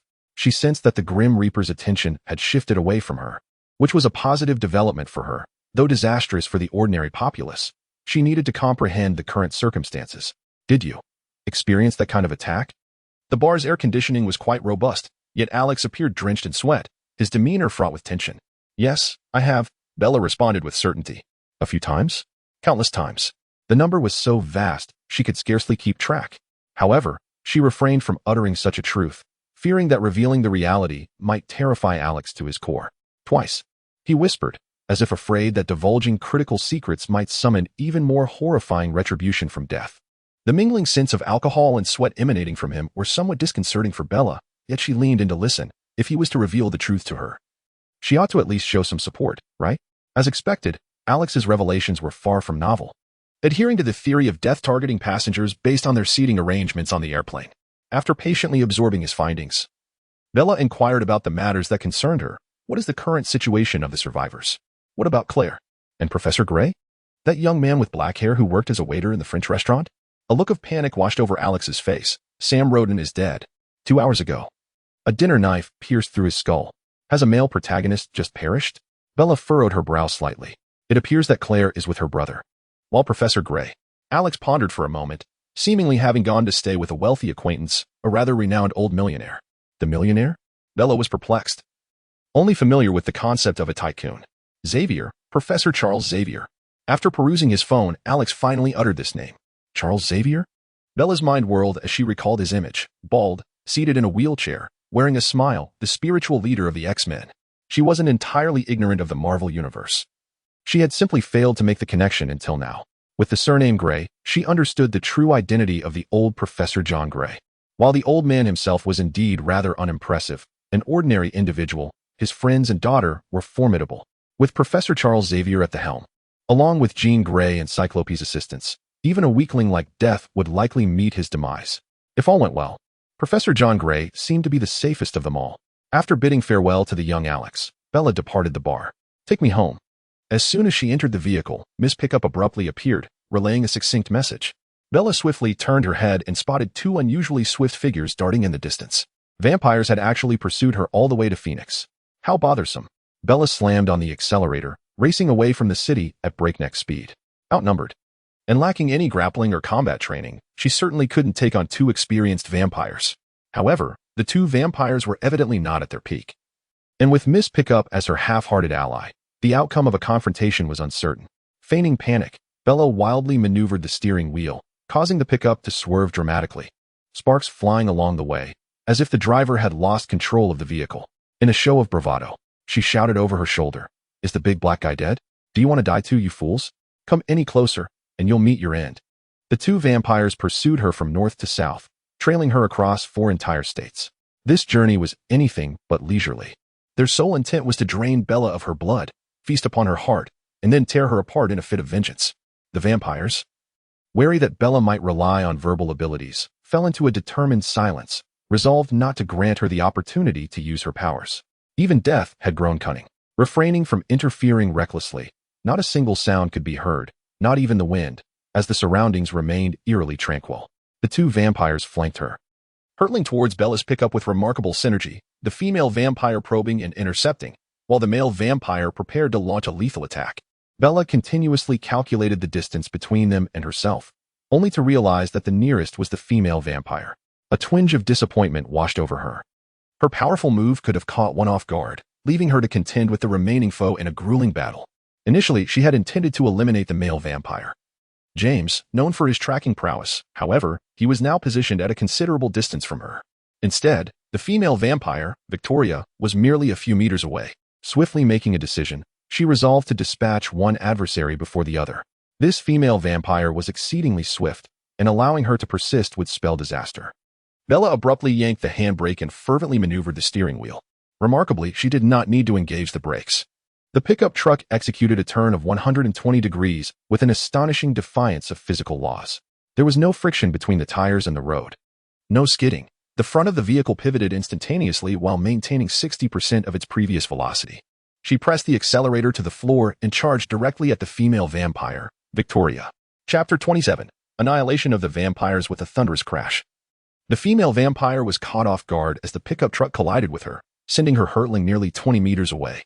Before she could rise and utter a curse, Bella sprang from the vehicle, her eyes shimmering with a pale blue luminescence, a manifestation of her psychic energy reaching its zenith. She forcefully stomped her left foot upon the ground, leaving a shallow imprint, and instantaneously accelerated, arriving behind the female vampire in less than a second. The male vampire, James, hastily halted his advance and pivoted to provide support from the side, only to witness the chilling scene of Bella forcefully severing the female vampire's head. What a foul stench. Did I not warn you? All of you wretches shall perish today, Bella declared, confidently brandishing the severed head. She continued to channel her psychic energy to enhance her physical prowess, repeatedly affirming to herself, "You can do this, and you are remarkable." There was no time to practice combat techniques. Speed and strength were paramount. Confidence is a curious thing. When one side's morale soars, the other inevitably feels the weight of despair. James realized he had miscalculated. He had always assumed Bella's abilities were merely peculiar, lacking the power to retaliate. Now, he was compelled to reassess. This insufferable woman could decapitate a vampire before he could even react, her speed and strength far surpassing human limits. A flicker of doubt crept into him as Bella charged forward, prompting him to involuntarily take a half-step back. Yet, his ferocious nature soon prevailed. What was there to fear? Let us fight.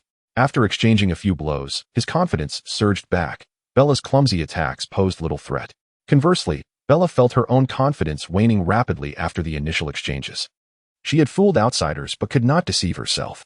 She possessed little combat skill, and the pretense of being formidable crumbled under scrutiny. She could not hold her own against James. When it came to combat, one either fought or fled. There was nothing more to it. She knew no feints or genuine techniques. With a swift kick, she kicked up a cloud of sand and turned to flee. Unhesitating, James pursued her with fervor. "Get down," a booming voice commanded from the left. A black Chevrolet was blocking the road. A muscular white man clad in tactical gear aimed his firearm, targeting the space behind Bella. Who was this? Sensing assistance was at hand, Bella did not resist. She nimbly sidestepped, allowing the man a clear line of fire. The sound of gunfire erupted, bang, bang, bang, a relentless barrage. The Beretta M92F was indeed a renowned firearm, Yet the initial velocity of the handgun was somewhat sluggish for a vampire, and with sufficient distance between them. James evaded the 5 bullets fired, his speed only slightly diminished. Encountering an adversary capable of evading bullets at such proximity was a first for the white male, however. His composure surpassed that of Bella by a considerable margin. Though taken aback, he exhibited no signs of panic. He stood his ground, his grip on the firearm unwavering, continuing to fire without pause. Drawing upon his extensive combat experience, he anticipated James's evasion speed and angle. Just as the vampire narrowly dodged a bullet, he discovered that another projectile was already upon him. At that moment, he found himself drained of strength with no reserve to draw upon, and could not evade the Beretta M92F, which boasted an initial velocity of 375 meters per second. Being flesh and blood, the vampire was not immune to injury from bullets. He was struck multiple times, and Bella seized the opportunity to spring from the side, delivering a kick that shattered one of his legs. As the white male reloaded his weapon, another woman with chestnut hair emerged from the black Chevrolet. Bella recognized her as Claire Redfield, whom she had encountered twice during the plane crash incident. At that moment, Claire had her hair tied back in a ponytail. Clad in a white shirt paired with a short jacket, and denim jeans with ankle boots, presenting a stark contrast to her previous student attire, she looked poised and resolute, reminiscent of a soldier preparing for battle. In comparison, the mercenary appearance of the white male beside her seemed less out of place. A man of muscular build and stern demeanor would indeed appear awkward in a suit and tie, each armed with a handgun. They transformed the immobilized James into a veritable sieve, and at Bella's insistence, they fired several rounds into the vampire's head until it was utterly obliterated. Subsequently, Bella stacked the 2 vampire corpses together, doused them with gasoline, ignited the flames, and watched them burn. The fate of the black vampire remained uncertain. She could do no more than this at present. A grave dilemma loomed before her. The extraordinary strength and speed she had displayed during the confrontation had surely caught Claire and the others' attention. How would she explain it? Before Bella could contemplate a reason, the white male conjured one in his mind. Could he be the fabled bio-soldier? His strength and speed were indeed astonishing. Yes. You are right. A product of genetic modification, you understand. Bella wiped away non-existent sweat from her forehead, her mind replaying their appearance and her performance like a slideshow. At that moment, she had been poised to flee, and they must have noticed something unusual about her, yet they did not inquire, and thus she felt no need to divulge anything. Let them believe she was a genetically modified bio-soldier. Miss Swan, you are in grave danger. This is my brother, Chris. He works for the FBI. The white male, Chris, displayed his credentials with an air of authority before Bella. Claire swiftly introduced the two, and Bella nodded.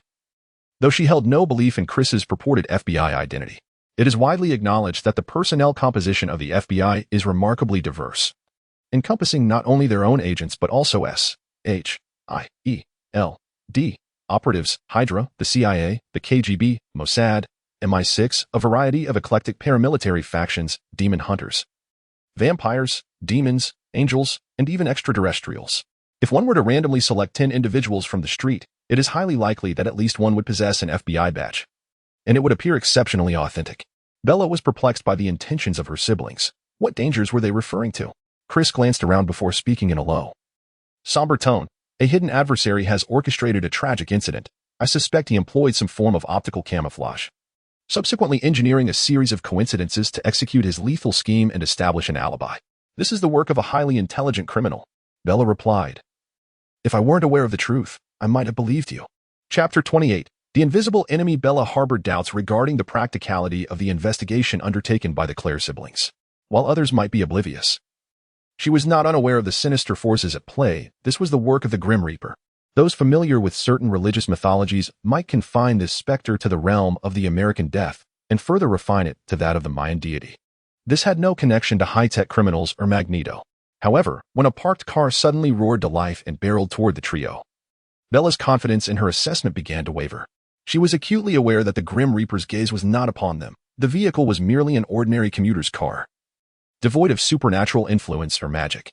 Yet, the driver's seat was conspicuously vacant. How had the car started? Her mental faculties were primarily attuned to defense rather than offense, rendering her investigative skills rather feeble.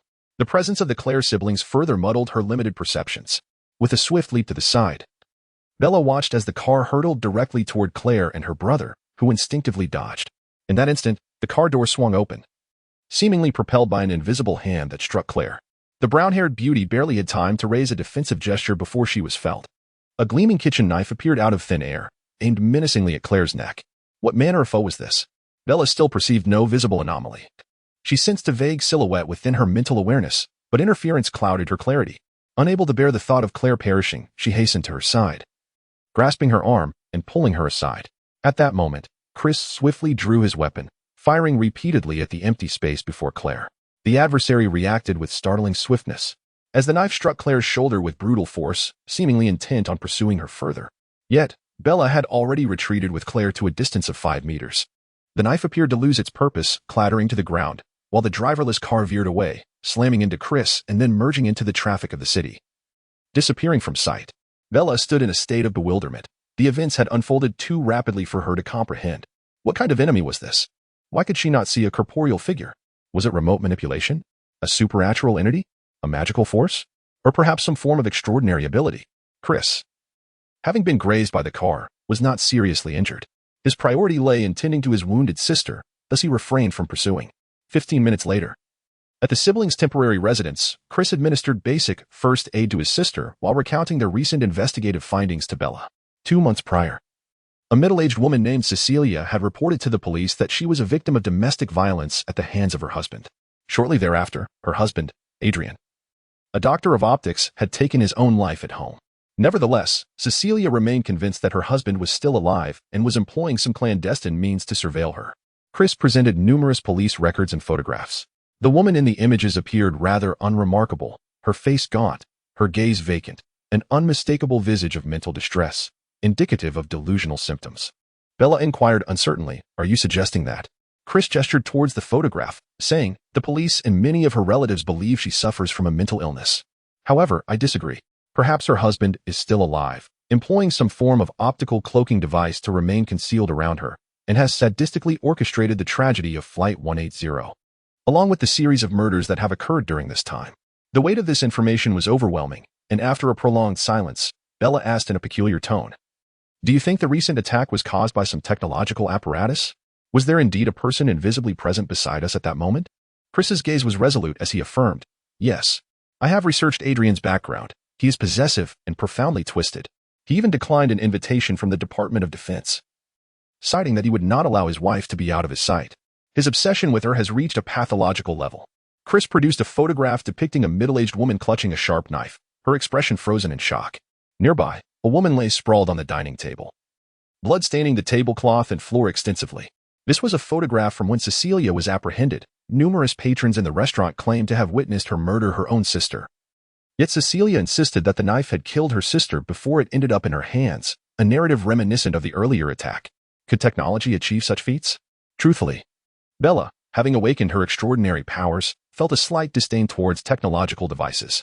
However, Chris's recent act of shooting a vampire and the inexplicable appearance of an invisible assailant served as a lesson for her. The absence of any visible trace, the ability to come and go at will, and the apparent strength of the equipment were impressive indeed. The Claire siblings were convinced that the cloaked individual was responsible for the air disaster. While the suspicion was not overwhelming, the individual possessed the capability to commit such acts, necessitating a thorough investigation. It seemed plausible that the individual might have acted preemptively upon realizing that the siblings had uncovered their secret. Chris planned to visit the Santa Maria Detention and Treatment Center in California to question Cecilia, who had been confined as a mental patient, for further information. Bella volunteered to take Claire to the hospital. The mercenaries' battlefield first aid skills were undoubtedly effective. Yet Bella thought a scar on a woman's shoulder would be less than aesthetically pleasing. Chris, with his straightforward male perspective, believed survival was paramount, whereas Bella felt that taking Claire to the hospital for professional medical treatment would be more appropriate. They parted ways, with Chris driving alone to California while Bella assisted Claire into her pickup truck, transporting the brunette beauty to the hospital. Bella discreetly glanced at her wallet. The Claire siblings were quintessentially street smart, utterly lacking any concept of finances, and it appeared she would have to cover the medical expenses herself. After all, they had aided her in vanquishing the vampire, and she did not intend to be stingy. Having lived in Phoenix for over a decade, Bella possessed an insurance card for this locale. Dragging Claire to the hospital, Bella, despite being aware of the exorbitant emergency fees, proceeded with the emergency protocol. Once Claire was admitted to the ward and the doctor assured her that there was nothing seriously amiss, Bella finally felt a sense of relief. At that moment, she was fervently eager to devise a treatment ability. Moreover, the concept of invisibility intrigued her as well. Although she was unclear about the specifics of the optical invisibility employed by the Invisible Man, she grasped the underlying principle. It was akin to the incident at Fox High School, where she had subconsciously prompted those around her to overlook her presence.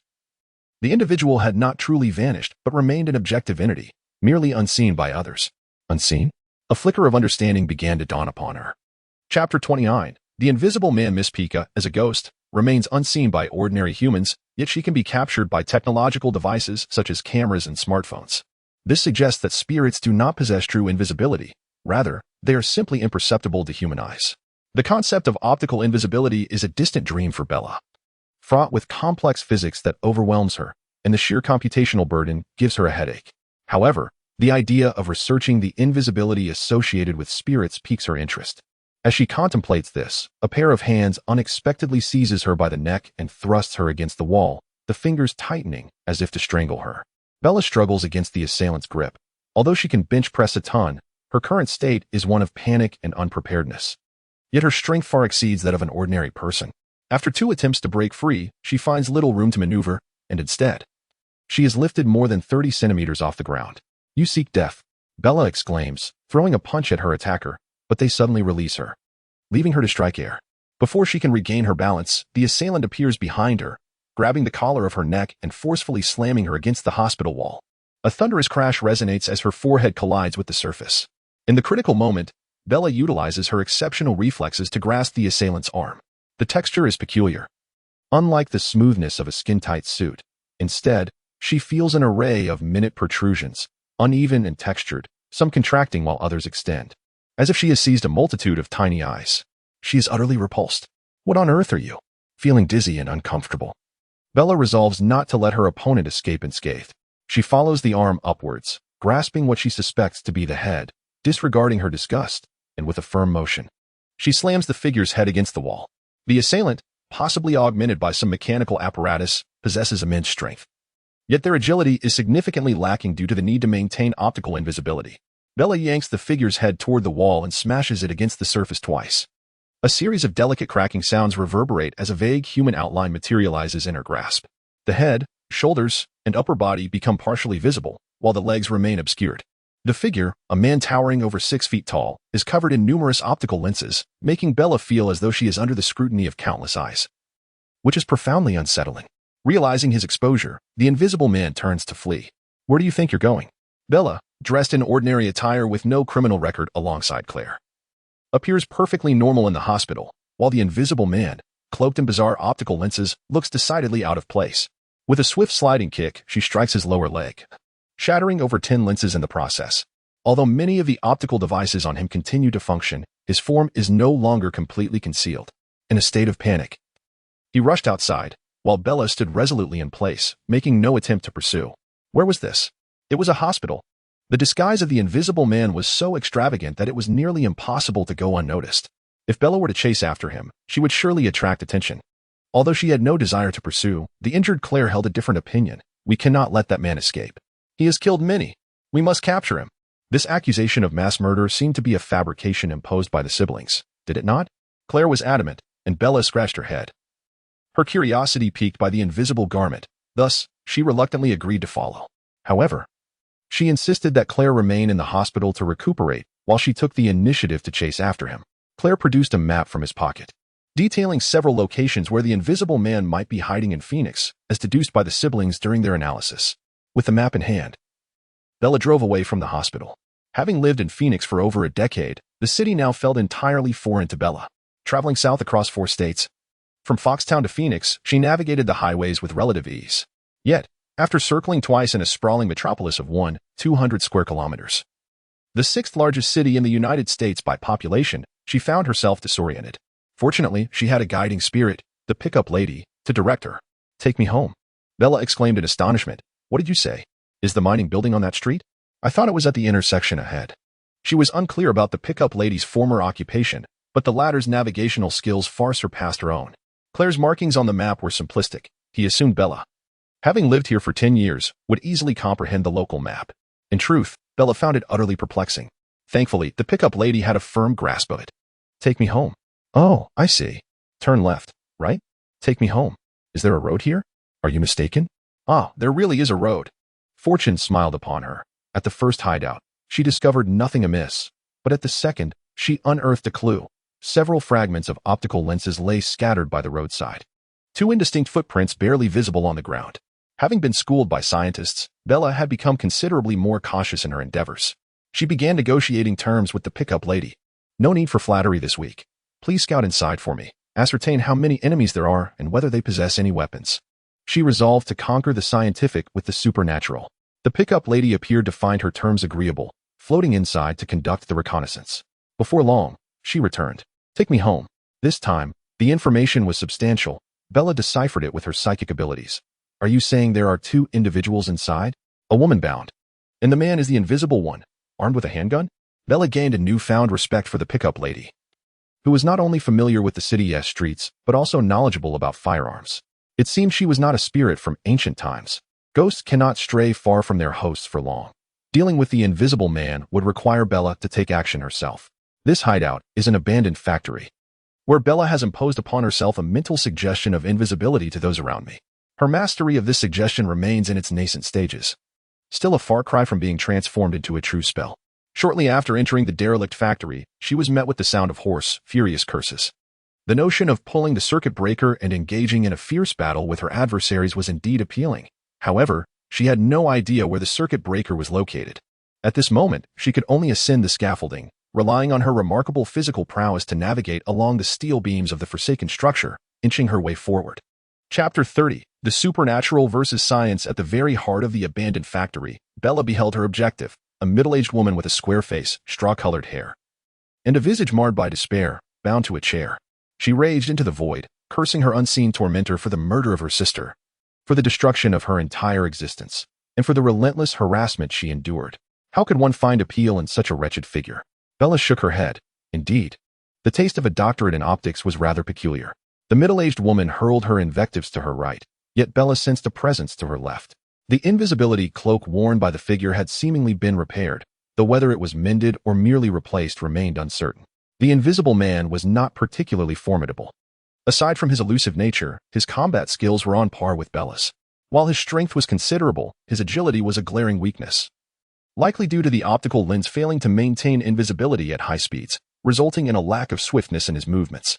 Bella lingered for a moment. But regardless of the woman's vitriol, the invisible man showed no inclination to reveal himself. Exercising caution, she opted to retrace her steps. A sudden strike from above was implausible. Should she miss, she would find herself in peril.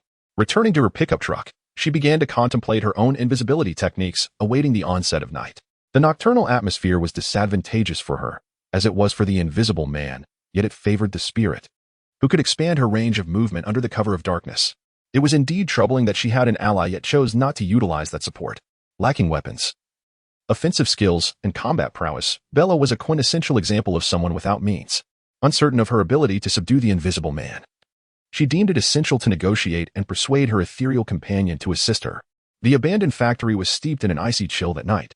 Cecilia, the middle-aged woman, had been transported from California to Arizona, enduring considerable torment along the way. The man cloaked in invisibility, who lurked in the shadows and refused to reveal himself even now, instilled a profound sense of dread within her. Just kill me. I am but an ordinary woman. Please, end my suffering and spare my family from further anguish. Adrian, you coward. If you have the courage, come forth and face me. Cecilia alternated between pleading and cursing, yet the invisible man remained unmoved. Suddenly, a crisp sound shattered the tension. Cecilia sensed a disturbance on the shelf behind her, though her dazed mind could not ascertain its nature. Meanwhile, the invisible man detected an anomaly, having caught a glimpse of a pale silhouette gliding past the shelves. In the year 2000, the creation of an invisibility cloak with full optical coverage was indeed a remarkable feat of invention. The garment lacked artificial intelligence or analytical capabilities, leaving its wearer to rely solely on keen observation. Another white shadow flitted past the two, and this time they both beheld it clearly. Cecilia's eyes widened in terror as the sudden apparition threatened to shatter her worldview. The invisible man remained remarkably composed, his voice abruptly resonating in the emptiness. Is this some form of projection imaging technology? To employ such a trick against me is quite juvenile. Concealed in the shadows, Bella observed that those with a modicum of ability tended to be quite stubborn, particularly inclined to interpret all phenomena through the lens of their own worldviews, resolutely rejecting anything divergent from their understanding. Bella could only think, as long as you are content, Utilizing a female ghost to confront a scientist did not elicit a shred of hesitation from her. She continued to command the enhanced combat prowess of Miss Pikachu to create disturbances elsewhere, while she herself stealthily approached the two men. The abandoned factory was frigid at night, and the arrival of the ghost further plummeted the ambient temperature. The optical physicists stubbornly maintained that the enemy was employing projection imaging technology to deceive him, dismissing the ghost as a mere illusion, a clever ruse concocted by his adversaries. Inaction was not in his nature. He sliced through the ropes binding the middle-aged woman and raised his pistol, aiming it at her head. Although his body was cloaked in invisibility, the dagger and handgun were not shrouded, creating an incongruous spectacle as the two weapons floated in midair. "Come, stand up. We're leaving," he commanded with a forceful voice. Clearly a person of unwavering resolve, the middle-aged woman complied, walking out obediently. The ensuing scene was nothing short of a nightmare for her. The invisible man relied on technological invisibility. Miss Pikachu possessed her own ghostly attributes of concealment, and Bella utilized her still-maturing psychic abilities to remain unseen. 3 invisible individuals encircled the middle-aged woman. The invisible man could not perceive the other two figures. Bella was similarly blind to their presence, while it remained uncertain whether Miss Pikachu could discern them. The invisible man surveyed his surroundings, evidently concerned that the handgun might betray his position.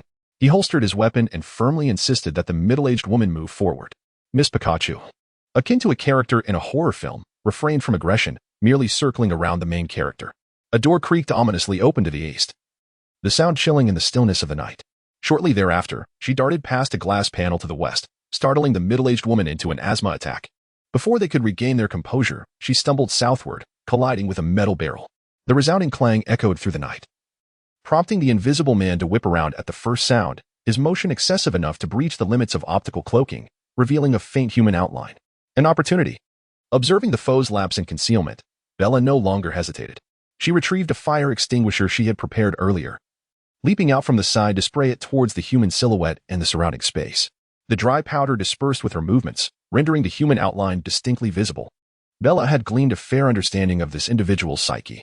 While the nuances of optical invisibility eluded her, she discerned that he harbored a deeply pathological penchant for tormenting women. During the previous assault, the assailant fixated on Claire, even attempting to strangle Bella within the confines of the hospital. He pursued and hunted her down, displaying an obstinate inclination towards attacking women. Bella, however, possessed an unconventional approach. Her strategy was devoid of any predefined tactics.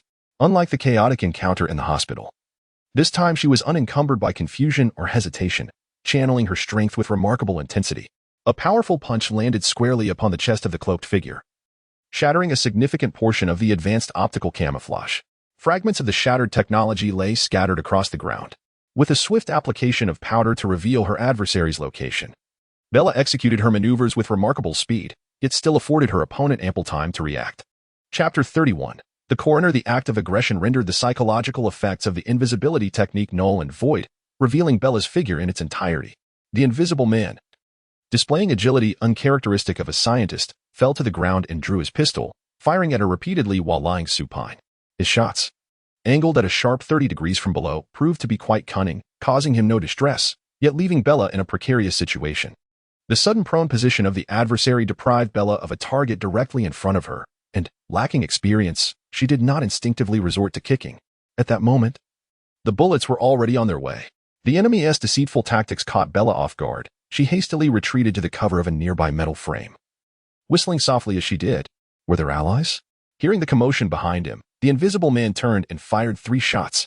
The bullets passed through the body of the young woman in the pickup truck, yet there was no bloodshed, no injury, and even her white dress remained unscathed. A pallid visage approached the invisible man, and as the bloodless lips inhaled slightly, he felt a fleeting pause in his own heartbeat. It was all a ruse. Everything was an illusion. Scientists, particularly one who had reached the pinnacle of optical physics like him, held an unwavering confidence. He dismissed the notion of ghosts, scoffing at the idea as mere technological trickery. His mental acuity was astounding, possessing an instinctive grasp of the various refractions and reflections of light. Turning to observe a steel plate standing at an angle behind him, he believed he had deciphered the enemy's ploy and fired several rounds at it. Who was he shooting at? Bella was perplexed but no longer hesitated. She stealthily approached the invisible man from behind and delivered a punch to the nape of his neck. In films, striking someone at the back of the neck often results in instant unconsciousness, yet in reality, achieving such a feat is exceedingly difficult. Only those with rigorous training could accomplish it. If the force was excessive, it could prove fatal. If too gentle, it would be ineffectual. Bella paid little heed to the potential outcome. The angle of her strike was irrelevant. If she couldn't render him unconscious, surely she wouldn't kill him either.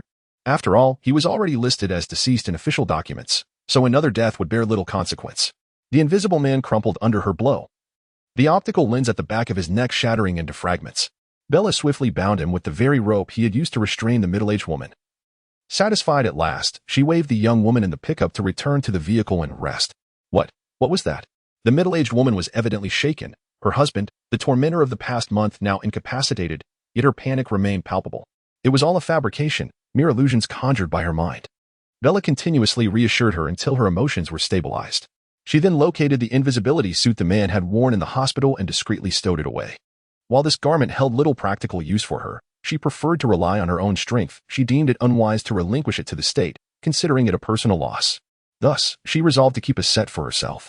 Bella was not acquainted with any eminent scientists. The only individual in her vicinity with any semblance of scientific inclination was Miss Natasha, a petite beauty with a diverse range of interests. Reputedly capable of engaging in discussions on any discipline, perhaps even possessing knowledge of optical invisibility. Following Bella's notification, the Clare siblings arrived in succession. Humans are indeed peculiar beings. Despite the overwhelming terror they had previously experienced, once calmness was restored, the middle-aged woman unhesitatingly picked up the firearm lying on the ground. With a series of gunshots, she tragically ended the life of her invisible husband. Chris sighed repeatedly, lamenting that a month's worth of diligent work had disintegrated into nothingness.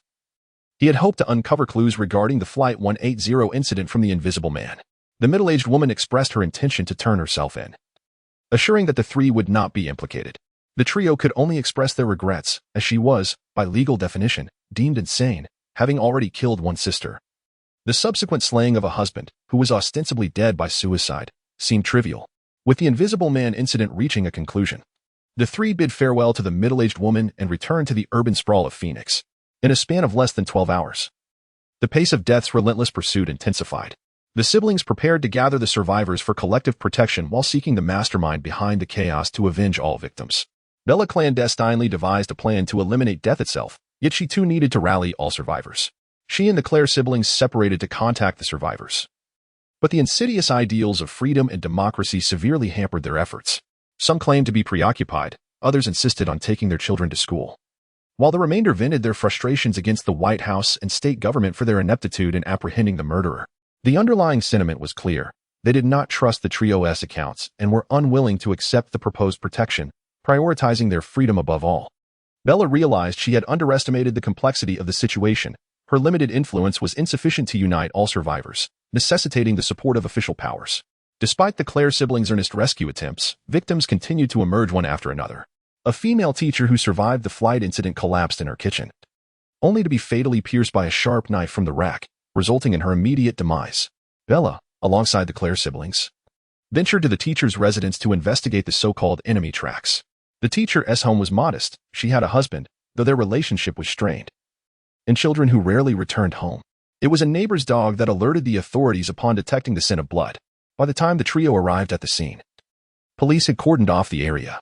Chris presented his FBI credentials to inquire about the situation, but the police had found no clues at the site, ruling out robbery and eliminating motives of vengeance or passion, initially concluding that the teacher had met with an accidental death. The coroner, a tall, slender man with elongated eyes and thin lips, exuded an air of indifference. The demise of the female teacher was exceedingly tragic. A sharp knife was lodged in her eye socket, and her crystalline lens was mingled with brain matter and blood, staining her face.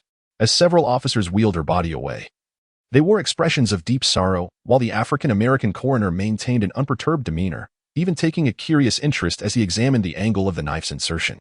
Had it not been for Bella's reminder, Claire and her brother would have remained oblivious to the unsettling atmosphere. After all, a coroner is accustomed to dealing with corpses daily.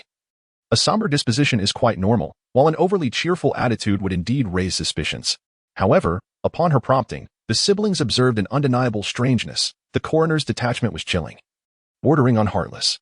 It was as if the deceased was not a human being but rather a mere plaything, akin to a bug. Chapter 32. The Storm Woman. The African-American coroner, devoid of protective gear, appeared rather unprofessional. After the forensic expert beside him completed the photographic documentation, he reached forth to extract the sharp blade embedded in the eye socket of the female teacher and placed it within a sealed bag. Subsequently, he wiped his hands and approached the trio, inquiring with a nonchalant demeanor, "Is this your acquaintance?" Among the three, only Claire and the female teacher had any previous interaction. Thus it was natural for her to respond. She was a commendable educator who did not deserve such a grim fate. It was evident that Claire was consumed by profound sorrow. What do you believe she deserves as an ending? A car accident? A fatal fall from a bridge? Or perhaps electrocution? Strangulation by a steel wire? Or drowning? Which of these fates do you deem most fitting for her? The coroner asked with a scholarly focus, as if addressing an academic question in class. You. Claire's eyes flashed with a hint of anger, her fist clenched tightly, feeling that the coroner's words were excessively callous. Chris stood protectively in front of his sister, gazing directly at the coroner. My friend, I believe you ought to extend the most basic respect to the deceased. Humph. The coroner snorted softly in response. Everyone dies. There is no unjust death, no tragic demise, only a predetermined end. Before the inevitable fate arrives, there exists neither cruelty nor compassion. Your sympathy is lost on her. I have matters to attend to. Farewell. With a wry smile, the coroner shook his head, instructed the officers to transport the body back to the morgue, and departed alone. This individual is truly arrogant. Bella sensed no extraordinary prowess from the coroner. His unabashed reverence for death revealed him as a man obsessively infatuated with mortality. Such individuals are rare in reality, yet not entirely absent. At that moment, she contemplated utilizing a sudden attack to test the coroner's mettle. However, Bella reconsidered. Should he be an ordinary individual, then to toy with him would be utterly pointless. Conversely, if he were to possess deeper secrets, even a minor probe might prove counterproductive, potentially alerting him. 12 hours were spent dealing with the invisible entity, followed by additional time contacting survivors and visiting the deceased, consuming most of their day. Bella persuaded Claire and her brother to believe that this incident was nature's retribution against humanity, steering clear of thoughts regarding terrorists, Iraq, Afghanistan, Iran, or Beirut. Among the three, 2 were students, and only Chris had connections with certain governmental agencies, thus it fell upon him to seek official assistance. Official? In truth, the survivors harbored a lack of trust toward the authorities. They were incredulous that such deathly occurrences could befall them, believing it implausible that calamities could strike while they remained in the safety of their homes. Yet, this was an information society, where the speed of information dissemination was rapid. The authorities proved quite astute.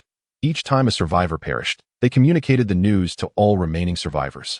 As the tally of deaths reached 7, with 5 confirmed casualties, panic ensued among the remaining survivors. It must be the wealthy elite behind this. They want us dead.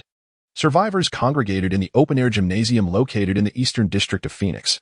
This exposed setting significantly diminished the potential for mishaps orchestrated by the Grim Reaper. A group of elderly men, their hair white and bodies frail, yet voices booming, gathered to vent their fears. They speculated that Universal Airlines was conspiring against the survivors to evade compensation. Bella found herself at a loss. She realized she could not divulge the truth about the Grim Reaper, fully aware of the reality yet unable to articulate it, as she lacked tangible evidence. Many individuals tend to gauge and interpret occurrences based on their personal experiences. For instance, Chris, deep down, clung to the belief that the murderer was a highly intelligent criminal. While these elderly men, embittered by life, placed the blame squarely on capitalists. Some attributed the calamity to demons, while others suspected acquaintances, business partners, or even neighbors coveting their wives, using the Flight 180 disaster as a guise for their malevolence. The array of conjectures was as diverse as it was bizarre. Bella found herself in a quandary. She had a rudimentary plan to confront the Grim Reaper, but was unsure how to present it. As she studied a map and an ancient Indian manuscript, a luminous point suddenly caught her perception. If the mental prowess of an ordinary person resembled that of a firefly, then this individual was akin to a flashlight. Whereas the mental energies of common folk were chaotic and scattered, this person's presence appeared remarkably solid, suggesting specialized training. Who could it be? Bella's mental probing was discreet, ensuring she did not alert the individual, and she casually stepped out to investigate. A woman with brown skin captured her attention. She seemed of mixed heritage, sporting a mane of silver short hair and exuding tranquility. Clad in a black leather bodysuit and cloak, she bore a belt marked with an X. After discovering the profound connections between Professor John Gray and the X-Men, Bella had conducted an online inquiry regarding the X-Men in this world. While the students remained oblivious, several teachers were aware of the situation, as they were neither terrorists nor secret societies, merely utilizing the guise of a school for gifted youths to train mutant students. The appearance and names of the teachers constituted public information easily searchable online. The woman in black was Aurora Monroe, known as Storm, an African-American. Storm possessed formidable mental strength, which, in Bella's perception, resembled a heavy cloud pregnant with tempestuous winds and lightning. However, due to her inherent aggressiveness, her mental energy appeared rather turbulent, lacking control and the abilities for probing or mind reading. Bella scrutinized her from various angles, yet Storm remained entirely oblivious. Storm consciously diminished her presence, accompanied by a group of formidable men and women. This ensemble exuded an air of elite competence, each member concealing a firearm at their lower back. Upon entering the gymnasium, several began surveying the surroundings, radiating an unmistakable aura of agents. A strikingly tall woman, seemingly standing at least 6 feet tall, with vibrant red hair, led the way. Her features were undeniably beautiful, yet her stern demeanor rendered any notion of familiarity utterly unattainable. At that moment, the survivors gradually rose to their feet, casting glances at this unexpected assembly. The red-haired woman nodded to her companion, prompting a square-faced agent to present his credentials. "We are from the FBI. Please trust us. We are here to protect you. We have established numerous safe houses, all of which are highly secure." Is this really the FBI? Bella could no longer contain her curiosity and turned to her companion, Chris Redfield. "Are these also your colleagues?" Chapter 33. Victoria Hand. During this period, Chris's public persona was that of an FBI agent, and many survivors present were aware of his true identity. He had no choice but to brace himself and address the red-haired woman. "Hello, Miss Hand. I heard you have returned to the university for research work." The auburn-haired woman scrutinized Chris for a moment. "Chris? Long time no see. Research work requires funding, and they asked me to lead the team here. It's merely a job. What about you? I heard you are still planning to establish your BCA. What brings you to Arizona?" Chris gestured towards the other side. "My sister is also involved in this incident." He introduced them. "This is my sister Claire, and this is Miss Swan. Claire, Bella, this is Ms. Victoria Hand, one of the key supervisors responsible for the West Coast." Chris mentioned her role concerning the West Coast, but refrained from specifying the organization she represented. And Bella wisely chose not to inquire further. The two imposters conversed like old friends, and the survivors exhibited a modicum of trust in Chris. Upon his confirmation of the newcomers' identities, they promptly began to gather their belongings, preparing to retreat to a safe house. Victoria Hand, too, demonstrated her worth, as she was acquainted with numerous legislators and state officials. With a few phone calls, she swiftly eliminated bureaucratic obstacles. However, retreating to a safe house felt too passive for Bella's plans. She felt compelled to ask, "What specific countermeasures do you have in place?" It's important to understand that this killer employs particularly brutal and covert methods. Victoria Hand scrutinized Bella with keen interest. She harbored a disdain for beautiful women, especially those younger and more attractive than herself. Typically, she would have refrained from addressing such inquiries, yet considering the peculiar nature of this mission, she hesitated before deciding to divulge some information. In a lowered voice, she replied, "We have conducted some research and possess a certain understanding of this individual. He exploits every coincidence around him to commit murder, sometimes following a pattern, at other times acting randomly. Plans must be adjusted based on the specific circumstances." Her response was exceedingly cautious, appearing to convey much while, in reality, revealing little. Bella felt compelled to showcase her own value. She recalibrated her mindset.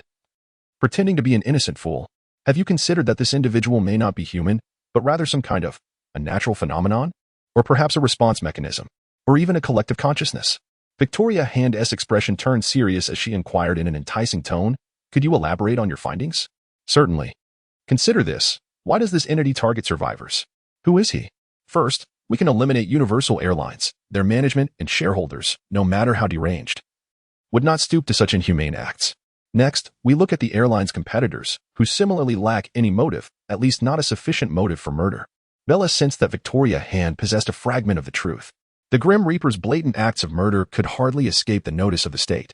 It appears that Victoria Hand intends to extract the entire truth known to Bella, subsequently integrating it with the intelligence at their disposal to seize control of the situation. Bella harbored no objections to their proactive stance. She embarked on an analysis rooted in mythology, traversing folklore and historical anecdotes, articulating the various manifestations of the Grim Reaper, nearly equating this entity with a long-deceased Mayan deity. "What are you planning to do, FBI?"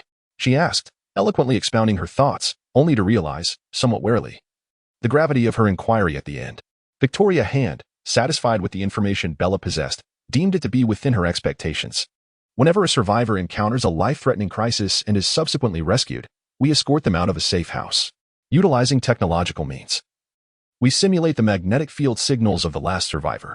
Once all survivors have evacuated, we seal the site with a special alloy, entombing the Grim Reaper you mentioned underground along with it." Bella contemplated this method. While it was not without merit, she felt it was laden with uncertainties and overly idealistic. The success rate of Victoria Hand's strategy could not exceed 20%, and it was certain that many lives would be lost in the process. I am but a student, and your magnetic field technology eludes my understanding. Yet, I have discerned a flaw in this death mechanism while studying Native American culture. Bella unfurled the missionary notes she had procured from the library at Foxtown High School. Victoria Hand, along with the Chris siblings and Storm, gathered around to observe. 2 centuries prior, in the oasis plains of Oklahoma, there existed a tribe known as the Sapalpa, who lived in the canyons, carefree and untroubled. Until one day, colonizers arrived, demanding the indigenous people vacate their land. The clash of bows and arrows against gunpowder, stone spears against bayonets. The outcome of the conflict between colonizers and natives was understood by all present, though Bella refrained from stating it outright. Men, women, and children alike. The tribe's chief uttered a curse upon the colonizers, swearing upon the heavens that no white man would ever again occupy this canyon. Invoking the lives of his ancestors and deities as witnesses, this canyon was cursed by the Sapalpa tribe. Should white men enter, they would be met with disease and death. Bella reached her conclusion. Only death can combat death. One fatal rule can oppose another. Having reviewed subsequent notes, she revealed that the curse of the Sapalpa tribe had caused countless insects to thrive deep within the canyon's depths, and the individual responsible for the air disasters could not precisely predict the number of surrounding life forms. Victoria Hand, displaying her keen intellect, quickly grasped the crux of the matter.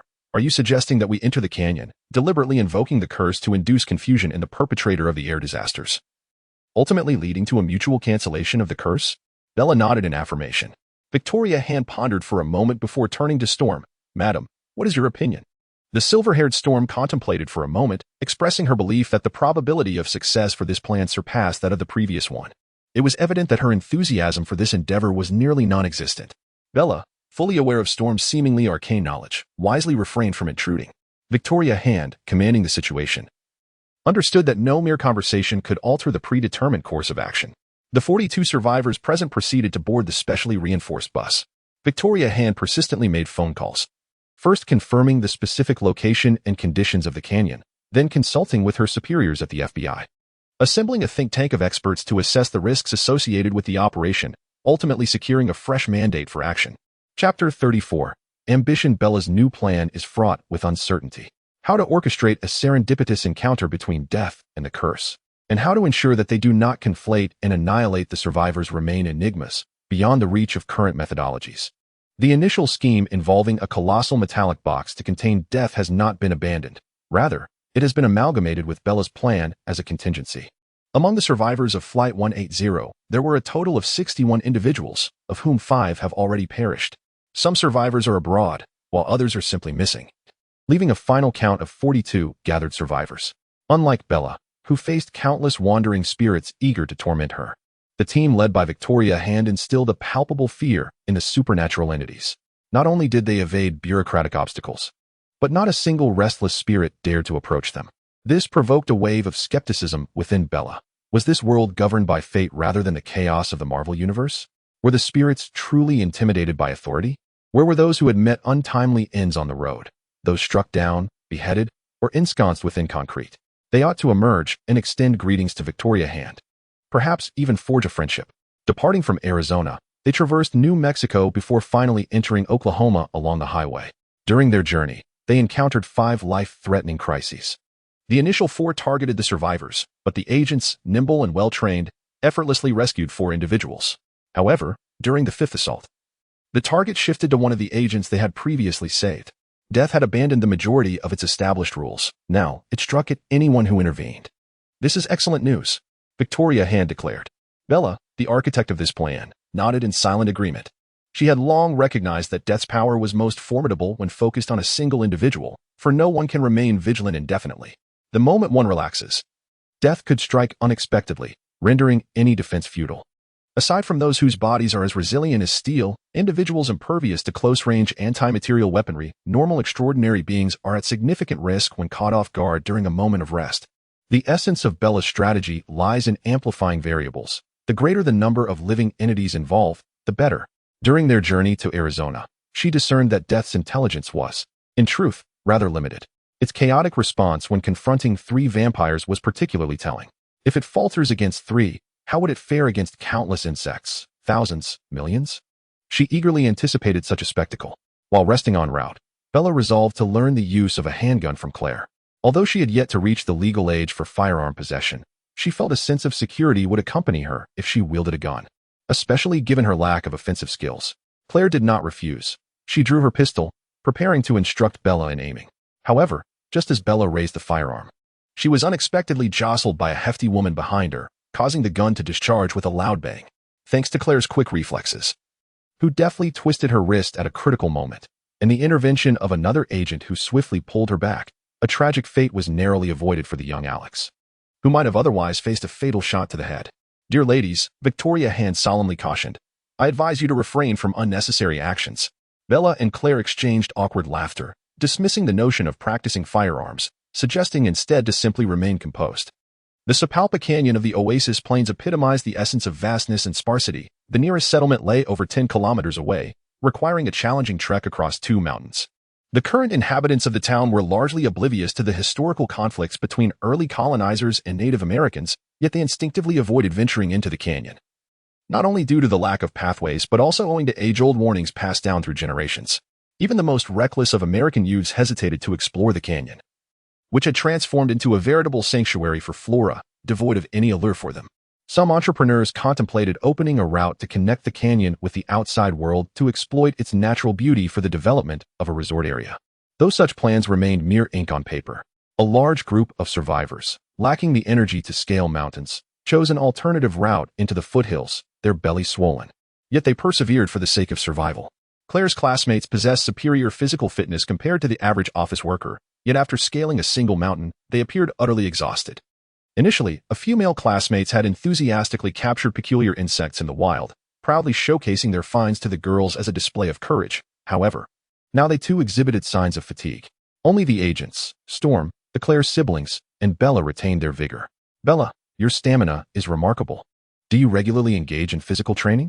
Victoria Hand discerned hints of Bella's extraordinary physical prowess despite her attempts at concealment. Bella continued to promote the virtues of joyful education at Foxtown High. "Indeed, we have 4 consecutive physical education classes each week, and our volleyball tournaments require us to play 4 matches in a row. Sometimes, after our volleyball games, we even join the boys for basketball, leading to an astonishing amount of physical activity, which naturally builds our endurance." This statement contained a significant flaw, for she had only been at Fox High for 10 days, hardly enough time to experience any joyful education. Nevertheless, Victoria Hand and the others overlooked this minor detail. For Bella, transferring schools was a significant event, but for the agents, it was a trivial matter, as they were preoccupied with their own affairs. The brown-haired beauty, Claire, listened with a look of astonishment. While her marksmanship and combat skills were commendable, she had always struggled with endurance, particularly as university preparations had greatly diminished her training time. Although she could manage to traverse 2 mountains, she was far from as composed as Bella. "With such a level of exertion, can the girls at your school keep up?" she inquired. "Keep up? Hardly." Recalling the wheezing breath of the bespectacled girl and the steam that enveloped the former school belle's head after every match, Bella continued to extol the virtues of the school's joyous education, attempting to divert everyone's attention from herself. "Sometimes after a volleyball game, we still have to practice sprinting, long jump, and indoor rock climbing. Is your school nurturing students? It seems more like you're cultivating athletes." Victoria Hand chuckled softly, shaking her head. "So, Bella, what are your plans after graduating high school?" This was a question Bella had long contemplated. She recognized the necessity of learning and the substantial time it required. With unwavering resolve, she declared, "I aspire to study the histories of various nations. History imparts invaluable lessons. We must not repeat the same mistakes." Not only did she articulate her ambitions, but she also rectified her previous focus on Native American history. "That sounds truly remarkable. Compared to working as a frontline agent, I actually prefer being a teacher in school and conducting my research in the laboratory." Victoria Hand wisely shifted the conversation, and Bella responded with agreeable murmurs. Chapter 35. The Bait. Victoria, tall and with a serious demeanor, despite her attire being indistinguishable from that of ordinary agents, white shirts and black bulletproof vests, exudes a distinct aura. She possesses a sharp intellect and pursues her endeavors with a clear purpose, forging relationships solely with individuals of value and significance. It would not be amiss to label her as a refined egoist, nor to assert that she embodies the elite of the current American generation. Bella proved her worth, lacking any explicit personal identifiers, and thus was categorized by Victoria as a suitable investment, worthy of continued observation. Victoria Hand boasts an extensive network, known to numerous figures in academia, politics, and the military. She excelled in her university studies, cultivated many friendships, and was a renowned athlete. Whether her passion for sports is genuine remains a mystery. After graduation, she expanded her social circle, not quite reaching the omnipresence of George Bush, but still enjoying a commendable breadth of connections. Bella, still naive regarding her university experience, received valuable insights and beneficial advice from Victoria, drawn from her own experiences. After nearly a day of arduous travel, the main contingent finally entered the Sapalpa Canyon at dawn the following day. 2 centuries of erosion had erased any trace of human habitation, as the Indian chief, who had cursed the land with his life, proclaimed. He returned it to nature. The tree canopy obscured the sun, and half-meter-tall wild grasses flourished everywhere.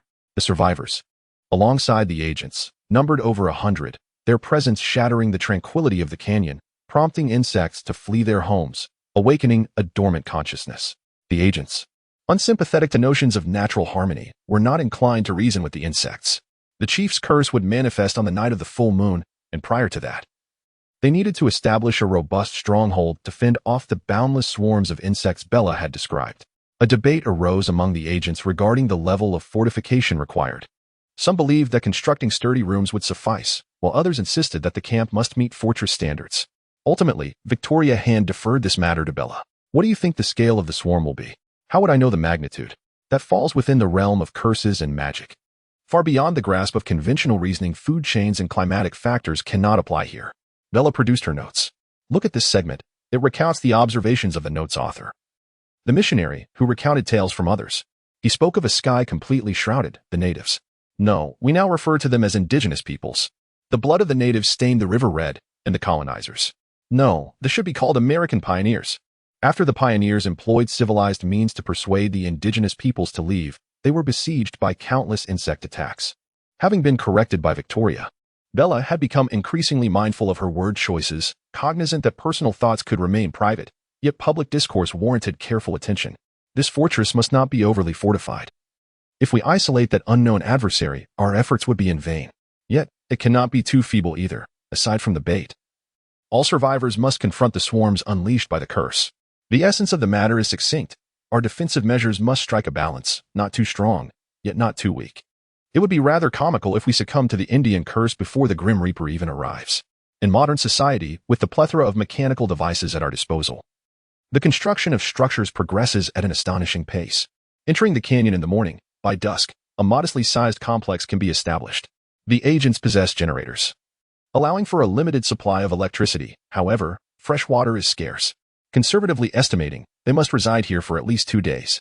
Even if they could procure water from a distant town, it would be unwise to waste it. At this moment, no one is raising their voices. All remain vigilant in the shadows, awaiting the approach of the unknown enemy. Whispers are inevitable, despite the looming threat to their lives. The group can momentarily cast aside their unrealistic fantasies. Yet, the gathering of so many individuals in such a desolate location is bound to spark some discussion. Bella refrains from offering explanations. With officials present, what need is there for her to speak up? Let them indulge in their ruses. Indeed, Victoria Hand proves to be quite resourceful. She deftly assuages the survivors' doubts with rationalizations such as the invisible killer cannot strike within the woods and the adversary cannot utilize high-tech devices in a complex environment. Such notions are not suitable for the common populace, and even for Bella, who is in the know, Victoria refers to the Grim Reaper merely as the unknown enemy. To provide the Reaper with a foothold, the agents intentionally establish numerous safety hazards within the construction. Frayed ropes, electrified appliances, loose metal frameworks, various death traps have been meticulously set. From the perspective of the Reaper, the survivors are prey. Yet, if viewed from another angle, one might realize that the Reaper is also prey. The swarms unleashed by the curse must inevitably encounter the Reaper. However, should hundreds of thousands or even millions of insects surge forth, they too would be overwhelmed. The challenge lies in balancing the two forces, ensuring that the Reaper coincides perfectly with the curse, testing the survivors' mastery of the situation. Records indicate that the curse is to be unleashed during the night when the moon is at its brightest. Perhaps we could establish several critical notes. At this moment, Bella is not entirely certain. The notes from the missionary are mere hearsay, as those who have experienced the Indian curse firsthand have perished. Who can ascertain when the curse is at its most potent? Victoria Hand furrows her brow. She has encountered her fair share of supernatural events and is not entirely ignorant. It is precisely because she understands that she finds the timing precarious. Let us devise 2 plans, she suggests. First, there is no need for such complexity. If you are prepared, I shall take the initiative to trigger the curse, the Storm Maiden, Oralo interjects, stepping forward at this critical juncture to resolve a core issue for all. The age of Storm Woman is rather youthful, appearing to be merely in her 20s. Bella yearned to approach her and establish a rapport. However, this lady maintained a stern expression, keeping a distance from everyone, which rendered Bella speechless. Now, an opportune moment presented itself. Bella boldly offered her assistance, proclaiming, "I was the first to foresee the impending disaster. Allow me to serve as bait." Victoria Hand, however, did not acquiesce, indicating that a trained operative should undertake the role of bait, while Bella and the survivors could remain in the background. Chapter 36. Collision. Even the most reluctant bait must confront the curse. The level of peril is comparably grave. Believe me, in the face of such supernatural forces, you agents and I are indistinguishable. I may be wounded, and you can rescue me, but should you find yourselves injured, I cannot save you. I shall take on the role of bait," Bella declared with unwavering resolve. Victoria Hand remained noncommittal, glancing at the agents assembled. In an instant, her keen intuition discerned their sentiments. Indeed, the agents harbored a flicker of trepidation, confronted with the capriciousness of death, their proficiencies in shooting, linguistics, combat, infiltration, reconnaissance, and counter-reconnaissance were rendered futile. In a comparative sense, they found themselves no different from Bella. Though the agents refrained from vocalizing their admiration for Bella's courageous stance, in truth, they held her in high regard. Storm Woman, too, felt a modicum of appreciation for her bravery, integrity, and a sense of responsibility are virtues cherished by all. Even the most nefarious of crime lords would prefer a subordinate capable of shielding them from harm in critical moments rather than a self-serving scoundrel, consumed by treachery and malice. Naturally, taking on the role of bait would entail some protective gear. However, the agents lacked access to the super combat suits that offered protection against bullets, stabbing, and fire. The era of ubiquitous superheroes still lay ahead. While there had been significant technological advancements in high-tech protective gear, the necessity of production had yet to arise. Presently, even Victoria Hand donned a bulletproof vest. The agents provided Bella with a lightweight bulletproof vest composed of ceramic-based composite material, capable of withstanding handgun bullets from a distance of 20 meters. Yet, the psychological comfort it offered far outweighed its practical efficacy. When facing death, the additional defense it provided was nearly negligible. Nonetheless, it appeared that Victoria Hand had no intention of reclaiming it. Considering the ample resources of her vast organization, she accepted the vest with equanimity. "We will all protect you, rest assured," Storm Woman said earnestly to Bella. It would be disingenuous to claim she was not anxious. Death posed a far greater challenge than vampires. Bella nodded in acknowledgement. One bait was certainly insufficient. What if she were to perish? What if death did not align with the Indian curse? Such unforeseen variables must be accounted for. Victoria Hand subsequently arranged for 2 additional backup baits. Claire Redfield, inspired by Bella's audacious spirit, volunteered to become the second bait. Alex, a young man with warning abilities from the flight incident, also wished to serve as bait. However, following testing by the agents, it was revealed that his reaction speed was merely average, far inferior to that of Bella and Claire. His role as bait would likely lead to his demise. Ultimately, the third bait would be a seasoned agent already marked for death by the Grim Reaper. Survivors observed them with expressions akin to those awaiting execution, bewildered by the unfolding plan, yet they stood obediently aside, awaiting an uncertain fate. The night was eerily quiet, everything proceeding in an orderly fashion. The agents swung open the grand doors of the building, allowing the interior to converge with the natural environment outside. "I am ready to commence. Are you prepared?" Storm inquired, her task straightforward, yet significant. She aimed to forcibly invoke the Indian curse that lingered here. Bella nodded gently, signaling her readiness. Storm then stepped outdoors, and an ethereal energy erupted from within her being. This was Bella's first encounter with magic in action. Her eyes fixated on the subtle shifts in energy around her, capturing every detail. "What's this?" she involuntarily murmured in confusion. Victoria Hand glanced at her and shook her head, indicating there was nothing to worry about. Although the essence was indistinguishable, some clues were discernible from such proximity. Storm's magic was undoubtedly ingenious. She harnessed the power of her own bloodline as a conduit, utilizing her X gene as a source of energy, merging magic with her unique abilities to produce an effect of 112. Quite clever. While a novice observes the spectacle, an expert perceives the intricacies. Despite being new to the craft, Bella had quickly grasped the nuances. The core of Storm's spell lay in her extraordinary powers, while Bella relied on her psychic energy. Neither could be deemed a traditional spellcaster. Bella committed every detail to memory for future study. A howling gale materialized abruptly. Storm's silvery hair danced in the wind as her form floated approximately a meter above ground, her eyes glazed over, arms raised high. The friction of static electricity in air generated a crackling sound. The agent's radio equipment faced significant interference, yet they remained composed, having been informed in advance. Bella's recollections of Storm were scant. She only remembered her as a descendant of an African lineage. This spellcasting resembled some form of ritual. What constituted the essence of such a rite? What was the principle behind this magic? She failed to comprehend. However, through observing Storm, she gleaned insights into some of Death's methods of attack and intentions. Why did Death seek to take lives? Was it vengeance? A retribution for the Native Americans? What had he been doing 2 centuries prior? He too was engaged in a form of sacrifice, albeit to himself, attempting to awaken his own power through slaughter. This first-hand observation proved fruitful for Bella.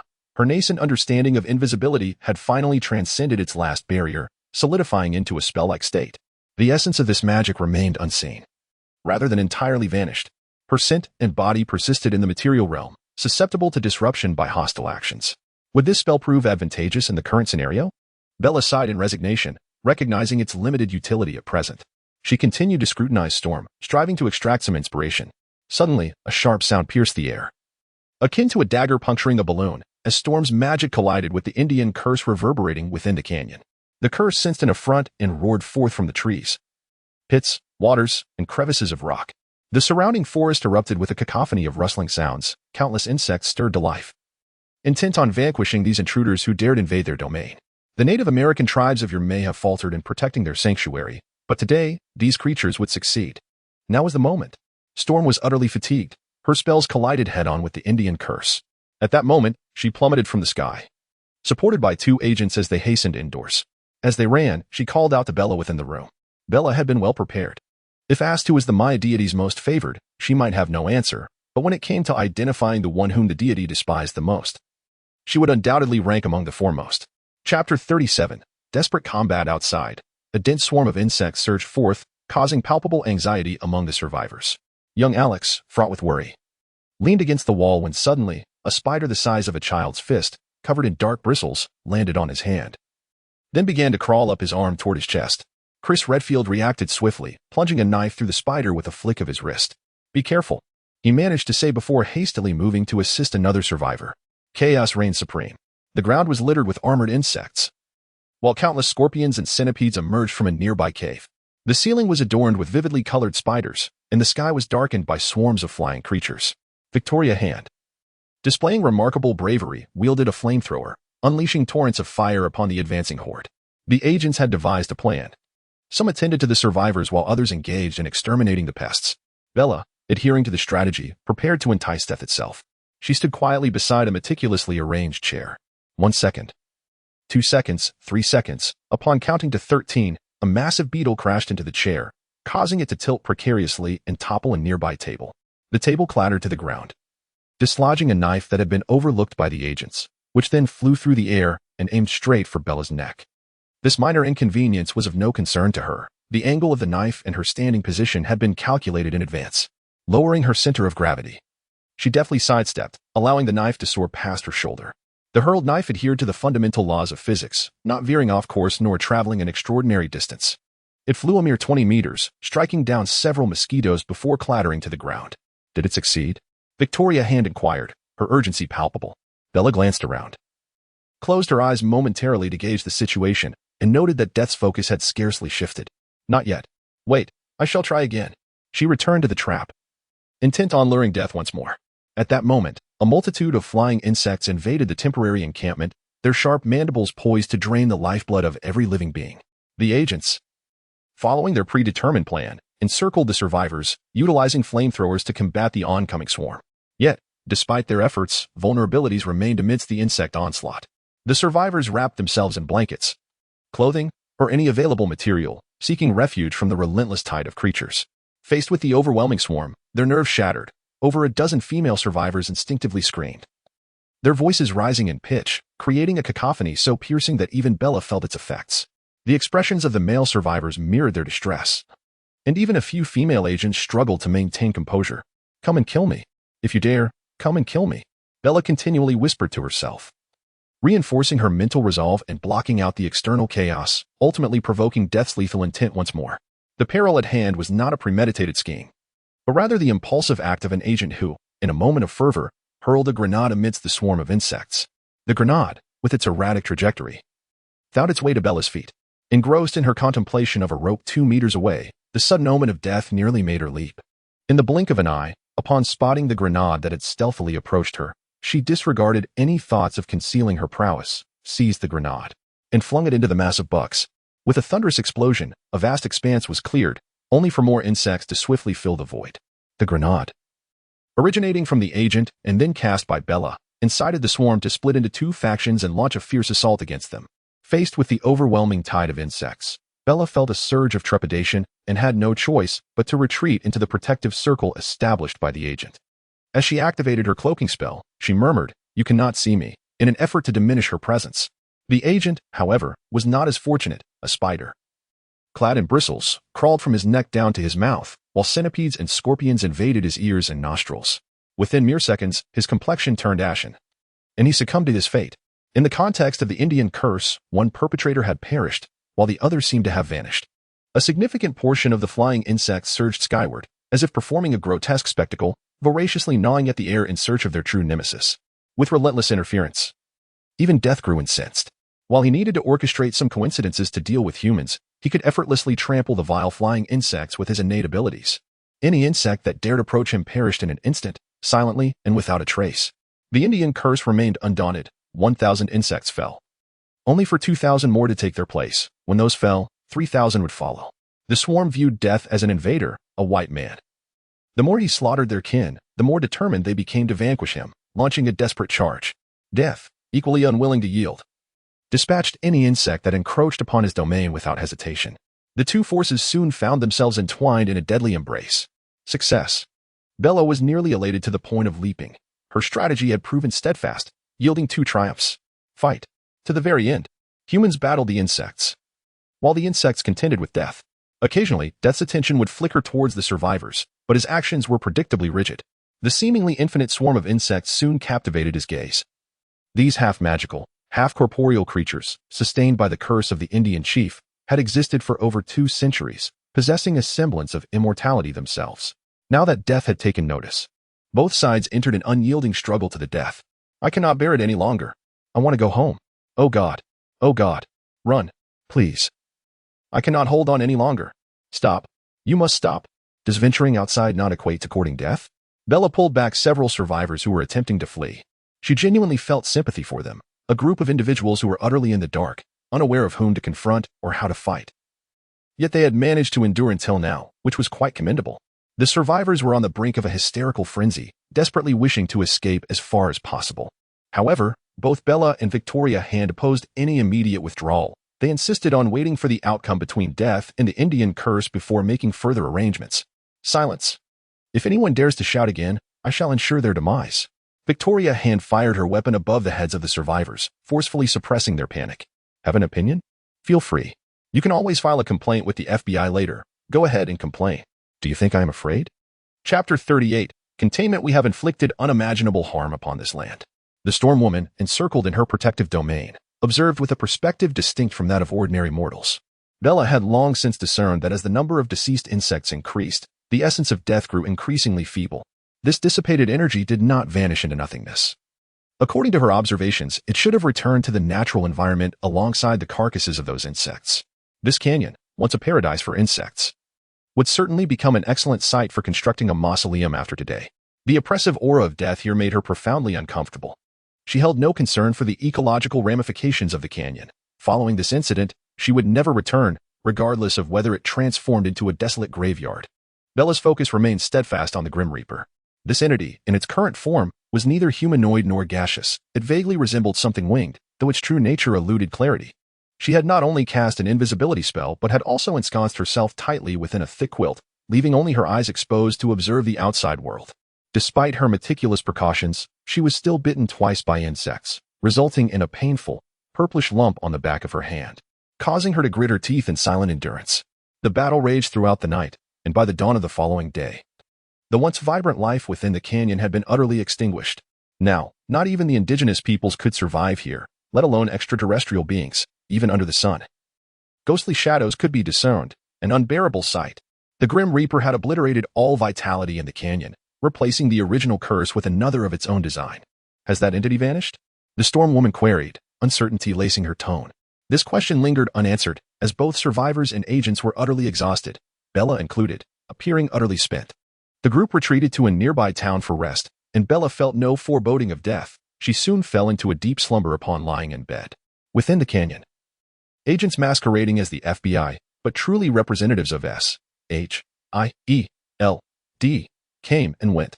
The team, still under the leadership of Victoria Hand, was now composed entirely of fresh faces.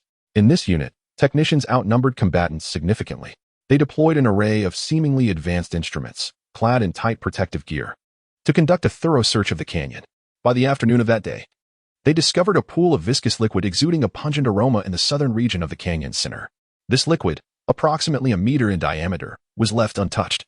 Yet the dark brown substance appeared to possess a life of its own, writhing towards another direction. Commander, there is another such strange liquid 200 meters to the west. Commander, there is also one to the northeast. Victoria Hand had long anticipated this, collecting in batches, sealing them in alloy boxes, coded as X1187, X1188, X1189, with the code name Death, and the confinement location, a woodland cabin. She then picked up the phone. Nick Fury, I have completed your task. Remember your promise. The voice on the other end replied, of course, the investment you require will be transferred to your laboratory account before sunset today. Victoria Hand soon hung up, letting out a gentle sigh. In these times, surviving is no easy feat. High school students have their own troubles, and she too bore a heavy burden, driven by ideals and personal aspirations, refusing to allow herself to pause. However, this time she had appropriated a considerable portion of Bella's achievements for herself. Typically, as a high school student, even if she were to take credit, who could truly challenge her? Yet, her keen judgment revealed that Bella was no ordinary student. Even Claire had shown signs of panic in the most critical moments, and some elite female operatives had performed far below Bella's composed demeanor. What was her secret? Victoria Hand suspected that Bella possessed unknown aces up her sleeve. Appropriating credit was a necessity, but she did not wish to harbor animosity towards Bella. She intended to deliver the benefits to her shortly, resolving the matter entirely. Yawning, Bella stretched widely, her skin glistening under the sun's radiant light. There were no ominous signs of death, no vampires to disturb her. This was the essence of true life. She speculated that the Grim Reaper had met his end. Even if not, he could not emerge to wreak havoc in the near future. The agents gradually withdrew. They had pressing matters elsewhere, and without the specter of death, there was no need to remain in this small town. The survivors were also set to return to Arizona, preparing to sue Universal Airlines for exorbitant compensation. While they felt powerless against the monsters, they were adept at legal battles, protests, and even garnering public sympathy through media exposure. In this regard, Bella still had much to learn. The storm was leaving alone, having merely accepted Professor Charles's commission to investigate the situation here. With the matter resolved, she could depart. Claire and her brother bid farewell to Bella, wishing to avoid the limelight and scrutiny. Besides, for mercenaries, earning money was not a daunting task. Unlike Bella, they were not destitute and chose to forego compensation. Chris even arranged for Claire's transfer to another school. Goodbye, Bella. Goodbye, Claire. As Bella prepared to leave, Victoria Hand called out to her, inviting her for coffee. Donning a more refined appearance without her operative black vest, Victoria was dressed elegantly in a chestnut skirt suit, complemented by 8-centimeter heels and adorned with wide-framed glasses, resembling a university professor. This sister, who adhered to a self-serving principle, inquired kindly, Bella, which university do you intend to apply to? University is Bella's next significant objective, and she has discreetly conducted some preliminary selections. Bard College, under the tutelage of the venerable Professor John Gray, emerges as a commendable option. Established in 1860, Bard College ranks among the finest liberal arts institutions in the United States. However, the tuition fees are exorbitantly steep. According to Bella's research, the annual cost amounts to no less than $70,000, setting aside whether she possesses such funds. Even if she did, she would hesitate to attend. After all, where is this place? It is New York, the realm of Marvel. A falling brick could easily strike 2 superheroes and a supervillain. What a terrifying location. She would never dare to go. The further she is from New York in her academic pursuits, the better, although she does not fully embrace this notion. Her place of birth has essentially categorized her as a Westerner.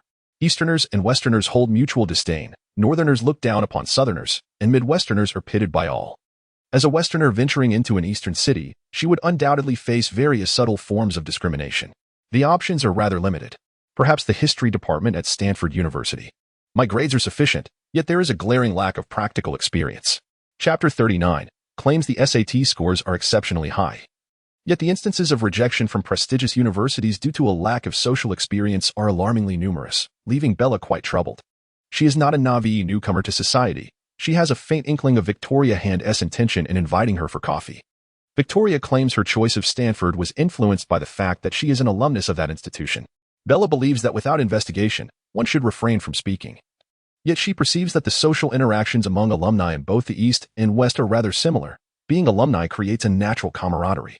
Victoria, seemingly oblivious to the mention of Stanford, countered, "Isn't Harvard's history program superior?" Bella chuckled, "I prefer not to stray too far from home. My mother plans to relocate to California with her husband, and although my father resides in Washington, he is not far from California. So." Victoria saw through her subtle intentions. "Regional bias, I see." Bella feigned indifference, asserting her firm stance as a Westerner.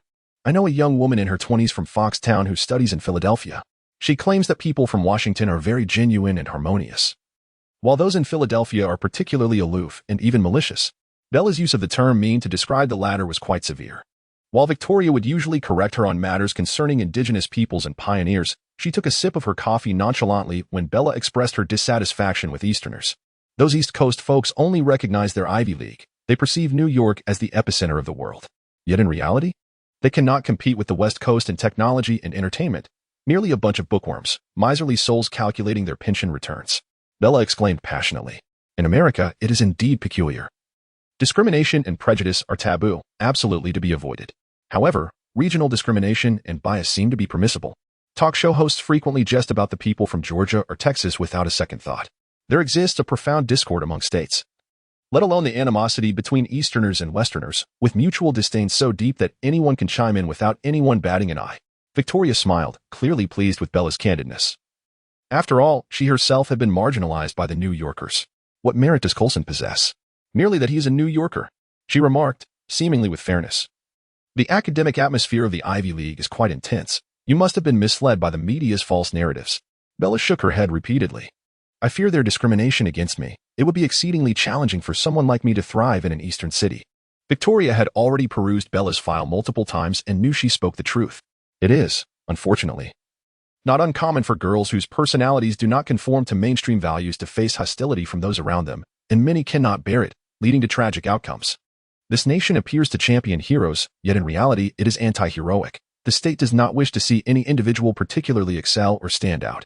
Those who are exceptionally beautiful or courageous are met with peculiar treatment. The government desires a populace of mediocrity, facilitating the elite's effective management through their abundant social resources. Victoria Hand made no commitments, and Bella seemed to comprehend little. The two exchanged casual pleasantries before parting ways. That evening, Bella boarded a flight back to Phoenix, Arizona. After locating her pickup truck in the previously visited arena, she circled the city a couple of times before finally finding her home with some difficulty.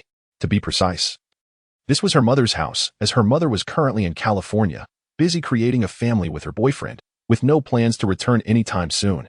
Bella called her mother to inform her that she would be staying for a few days and also contacted Charlie to assure him of her safety. Only then did she truly allow herself to relax.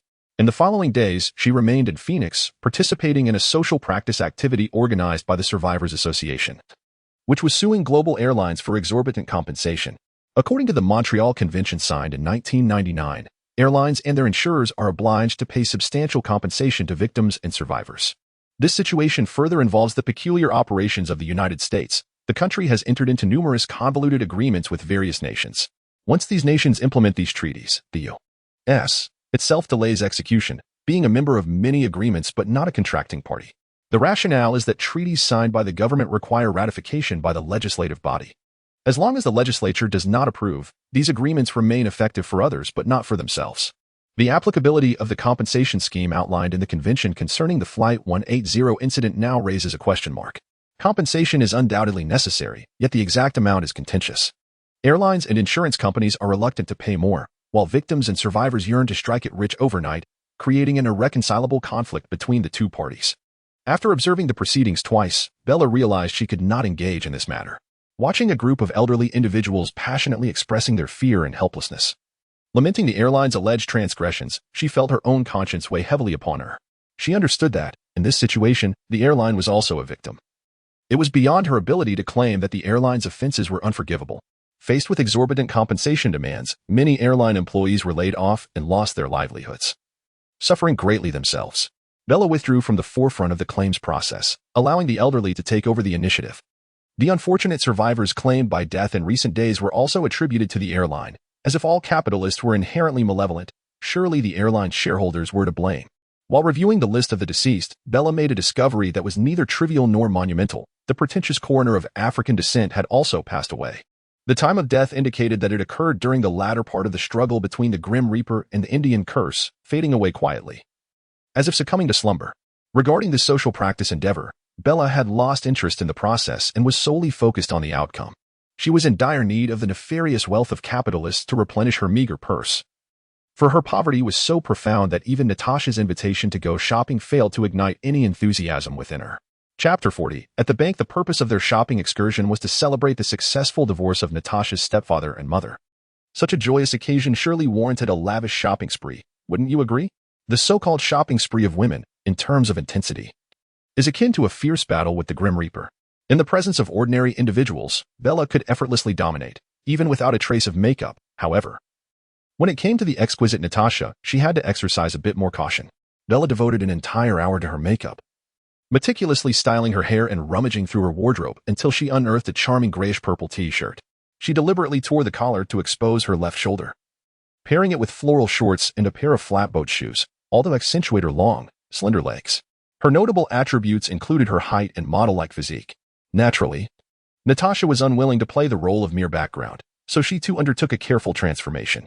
She adopted a voluptuous silhouette, donning a snug knit top that accentuated her figure, revealing a delightful glimpse of her navel, complemented by frayed denim shorts and high heels. Although she stood slightly shorter than Bella, her alluring figure and captivating gaze more than compensated for that minor shortcoming. "You really ought to fill out a bit," Natasha remarked, her tone laden with implication. Those words struck deep. Bella scoffed. "Clearly, you lack discernment. This is the standard figure. Just look at those supermodels and then at me. Do we not bear a striking resemblance? British psychologists have conducted studies on this." She rambled on, not forgetting to sprinkle a bit of salt on Natasha's wound. "Look at your height. I'm wearing flats today.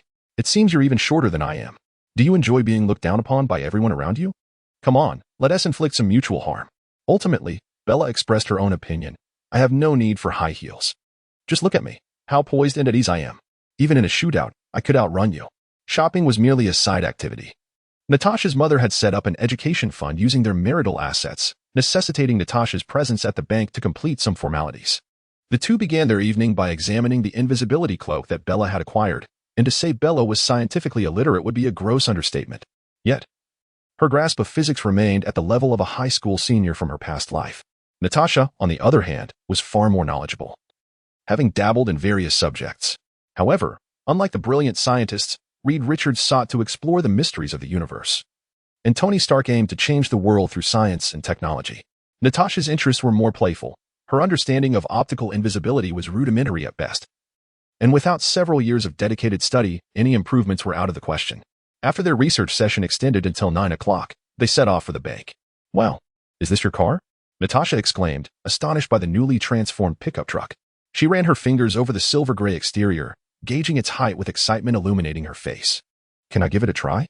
Bella unhesitatingly chose to decline, jokingly exclaiming, "What if the charming lady in the pickup suddenly leaps out and says, 'Take me home'?" Such words could easily lead to misunderstandings. What if she were misconstrued as a frivolous woman? Presently, only she could operate this vehicle, although both women possessed their own cars. Natasha insisted vehemently on riding in her pickup, leaving her own vehicle in Bella's garage. Upon entering the car, the young beauty immediately noticed the pickup's extraordinary features. "What kind of air conditioning is installed in this vehicle? The cool breeze is remarkably strong. Is it a brand available in the market? I feel instantly refreshed. It's simply marvelous." Natasha praised the vehicle's onboard air conditioning amidst the sweltering heat, for the state flower of Arizona is the cactus, illustrating just how arid the climate can be. With June approaching, the temperatures were alarmingly high. Yet, as soon as Natasha stepped into the pickup, she was greeted by a wave of refreshing coolness. What a delight! Bella chuckled softly. Summer was indeed comfortable, but what about winter? She mused that during winter, one might need to bundle up in a thick coat to brave the chill in this vehicle. To deflect the conversation, she claimed the vehicle had been customized by her Indian friend, Jacob, assuming that Natasha would never encounter Jacob in her lifetime, probably. Their destination was the West Coast Bank, a name that hinted at its classic, time-honored essence. With no mobile payment options, the bank was bustling with patrons conducting their business. leaving the two women seated idly, engaged in idle chatter. Natasha appeared to complain but was actually boasting about her apparent growth spurt, prompting Bella to eagerly seek her advice. Consume foods rich in collagen and vitamins, drink 1,500 to 2,000 milliliters of Longan water daily, swim regularly, and ensure ample rest. Natasha shared her insights, while Bella diligently took notes, determined to absorb every piece of knowledge. She believed that before she could manipulate her body fat at will, it was essential to retain and master certain scientific methods. Surely, these techniques would offer some assistance? After all, she too had her pride to uphold in the face of daily disdain. Suddenly, a series of gunshots reverberated through the expansive bank hall, startling the two women mid-conversation as they swiftly turned their heads. "Ladies and gentlemen, we are here to rob the bank." 3 masked men in top hats stormed in, firing at the ceiling as the hall erupted in screams. Several female employees, their faces pale and legs weak, collapsed in a daze. Natasha shot Bella a peculiar glance. "You jinx." Bella glared back. "Clearly, it's you who attracts trouble. In such a scenario, could they possibly escape?" Natasha insinuated Bella's choice of high-heeled shoes would hinder her. "Hey, if I want to run, I can certainly make my escape. Forget about invisibility, with sheer physical prowess. I could sprint 100 meters before the robbers even realized what was happening. That pathetic handgun's range wouldn't reach 100 meters. I would be safe enough." However, she refrained from revealing her trump card and instead articulated her observations. "Observe these 3 individuals. Their knees exhibit unnatural curvature, even as they strive to stand upright. The curvature of their spines remains evident. Though they don gloves, their limbs appear rigid, and their manner of pulling the trigger seems rather awkward. The recoil of the handgun must exert a considerable impact on their palms." Natasha directly articulated her conclusion. "They are elderly, and it appears they are quite advanced in age." The two engaged in a hushed discussion, subsequently releasing a collective sigh, lamenting the situation. What kind of system could compel 3 octogenarians, disregarding their own safety, to resort to such desperate measures as bank robbery? Chapter 41. The 3 old gunmen unaware that their true identities had been unveiled. The 3 genuine old-timers continued to adhere to their predetermined course of action. As if they had rehearsed countless times, they appeared relaxed. Yet their movements were stiff as they embarked upon their robbery. "Don't move. Do not touch the alarm, unless you wish to feel a bullet in your head. Get down. Everyone, down." Their roles were somewhat delineated. One stood guard to monitor the time, while the other 2 approached the counter to seize the money. Bella cast an invisibility spell on herself and Natasha, and to avoid drawing attention, they crouched to the side, waiting. Waiting for what? For the robbers to leave so they could resume their transactions. Did they not observe how well the tellers and customers cooperated? The money taken belonged to the bank. And when it came time to reimburse, it was the bank's management and board that would bear the burden, not the individuals involved. Why should a group of workers fret for their employer? How absurd. They might as well stay put. Bella could only lament, reflecting on the nefarious side of capitalism. An octogenarian had to don a rubber mask at 3 in the afternoon, the hottest part of the day, to toil. That contraption was merely a child's plaything, utterly suffocating. And just looking at them made Bella feel their discomfort. Watching the 3 old men, with their osteoporotic legs, panting as they stuffed money into their bags, she felt deeply moved. Whether it was a distortion of humanity, she could not tell, but it was undoubtedly a moral decline, even in the midst of their robbery. These old men emanated a glimmer of humanity. Robbing a bank was preferable to those who would rob anything on a whim, even the personal belongings of customers. The customers and staff suffered no losses of personal property, and the entire operation could be deemed a textbook case in the annals of robbery. Within 2 minutes, the robbers had filled 3 travel bags with cash and swiftly fled the bank. Bella dispelled the invisibility spell, and the 2 cautiously emerged. Natasha, with her keen perception, glanced around in confusion. At the moment the spell was lifted, she sensed something, though she could not quite discern what it was. The 2 were hardly affected by the robbers, completing their educational fund transactions, and Bella also applied for a bank card at the Western Bank. Having been there for 2 months without a card was rather embarrassing. They continued their spirited shopping excursion, exchanging playful banter, fully embodying the essence of strolling in their shopping spree. Alas, Bella was utterly broke, with no source of income, burdened by the considerable expenses of cosmetics. Natasha, on the other hand, faced a drastic reduction in disposable income due to her parents' divorce. Despite their youthful radiance, neither possessed a single designer item. Both were undeniably impoverished. After aimlessly wandering for half the day and purchasing little, they agreed to meet again in the future before parting ways. The influence of the Western Bank was substantial, and these criminals were not figures like Death, Magneto, or other superpowered felons. Prompted by the bank, the genuine FBI acted swiftly, apprehending the 3 suspects by that evening. After Bella finished her bath, she reclined on her bed, engrossed in a television program, where the true faces of 3 elderly robbers were unveiled. Old, This was her immediate impression. The subtitles at the bottom of the screen revealed their ages, 85, 82, and 81. Among the individuals Bella knew, only a few vampires were older than them. The FBI doctor conducted a cursory examination and discovered that all three suffered from hypertension, diabetes, osteoporosis, arthritis, gout, and skin diseases. Notably, the 85-year-old was afflicted with severe renal failure. Before the media cameras, the trio exhibited not a trace of panic. They were as composed as seasoned veterans. To them, this was merely a gamble. Winning meant enjoying the company of young models, while losing held little consequence, as even imprisonment offered meals, shelter, and medical attention. They mused that residing in prison might even extend their lives by a couple of years compared to the outside world. Due to technological upgrades and labor costs, Wexler Steel Company decided to relocate its manufacturing facilities from the United States. Prospective buyers of the venerable company, which boasted an 80-year history, harbored concerns regarding the substantial pension liabilities left behind. Many elderly pensions were indefinitely frozen under the pretext of reassessment and verification, prompting the three men to embark on a path of crime. West Bank sold financial products, and the entirety of the trio's capital was lost, leading to the mortgaging of their homes, with the bank aggressively pursuing repayment. The case was not particularly intricate, merely relying on scan information leaked by the FBI. Journalists deduced nearly the entire narrative. Eager for sensationalism, reporters delved into a fervent analysis of the case from societal, legal, and moral perspectives, disregarding the intricacies of banking. By 11 o'clock the following morning, the FBI exonerated the three elderly gentlemen. Despite their myriad ailments, they maintained a steady demeanor. At our age, what more can you do to us? Arizona had abolished the death penalty on November 15, 1992. Even if convicted, the worst outcome would be imprisonment. Their alibis, while not particularly clever, were also not easily discredited. A cursory investigation could reveal inconsistencies. However, suspicion alone does not equate to direct evidence. The FBI supervisor inquired, Mr. William, what was your colleague Joe doing between 2:15 p.m. and 4:15 p.m.? The elderly William, suffering from dementia, stared blankly, confusion evident in his eyes, drool trickling down his chin. He gazed at the FBI supervisor and murmured, "No, I don't want. I'm already full." This was genuine illness, not a feigned act to shield criminals. The FBI supervisor marked a cross next to William's name, deeming further questioning unnecessary. Perhaps if God were to descend, he might inquire about certain circumstances, yet it is evident that he would be unable to do so. The next witness swiftly entered the room, and the FBI director, like a mechanical parrot, repeated the question, "Ms. Linda, what was your colleague Mr. Joe doing between the hours of 2:15 and 4:15 in the afternoon?" The elderly lady appeared to possess a reasonable level of intellect, her expression grave as she absorbed the question. After a momentary pause for contemplation, she began to recall, "I remember, cough, cough, cough, cough, cough." A violent fit of coughing ensued, lasting over a minute, as if her very lungs were about to escape her body. The FBI director was taken aback. The prospect of a death occurring before his very eyes was utterly unfathomable. "Do not ask any further, quickly summon a physician. Please take some medication and return to rest." Chapter 42, a fresh social practice topic. The three robbers were all elderly men, each well beyond 80 years of age. How youthful could their accomplices possibly be?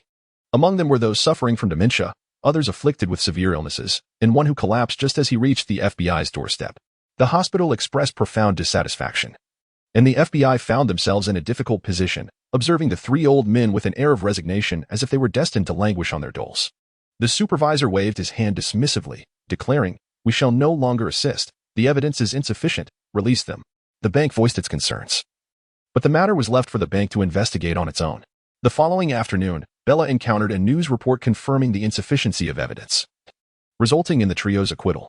The FBI issued no orders prohibiting their departure or travel abroad. The general sentiment was that they were free to roam as they pleased, even as far as Antarctica, should their stamina allow.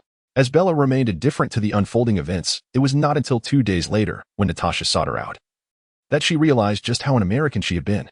Such a splendid social practice topic, and as one of the involved parties, you failed to inquire about the outcome? Natasha's rapid-fire questions overwhelmed Bella, still bleary-eyed and clad in her pajamas, struggling to comprehend. What topic? Is it about the compensation for the aviation incident? In a flurry, she retrieved her phone, scouring for messages, but to no avail.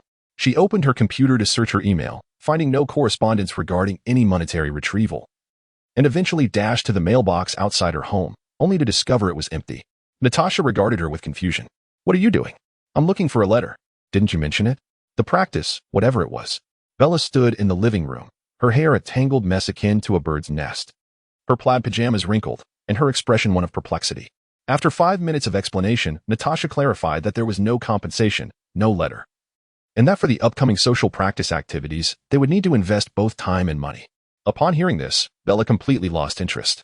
She collapsed face down onto her soft bed, her face meeting the pillow in intimate proximity, and mumbled, "Goodbye. No need to see me out.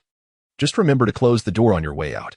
Natasha, undeterred, resolutely grasped her by the collar and yanked her upright. Many people are already paying attention to this matter. Banks, greedy capitalists, desperate old men. What an excellent topic. Do you not realize how important this is? Half an hour later, after splashing her face with water, Bella gradually regained her senses. Having meditated for an extended period the previous night, lost in the realm of my beauty is unparalleled. She felt mentally fatigued, her thoughts sluggish. Yet, she could not deny the validity of Natasha's assertions. The case of the elderly men robbing a bank was indeed a compelling social practice topic for high school and college students alike. Despite her skepticism regarding the social practices in this region, she could not categorically deem this educational approach as erroneous. There are indeed merits to studying. Gaining a comprehensive understanding of the various facets of society can be rewarding. We won't encounter any peril, will we? She queried, gesturing towards Natasha and then indicating herself.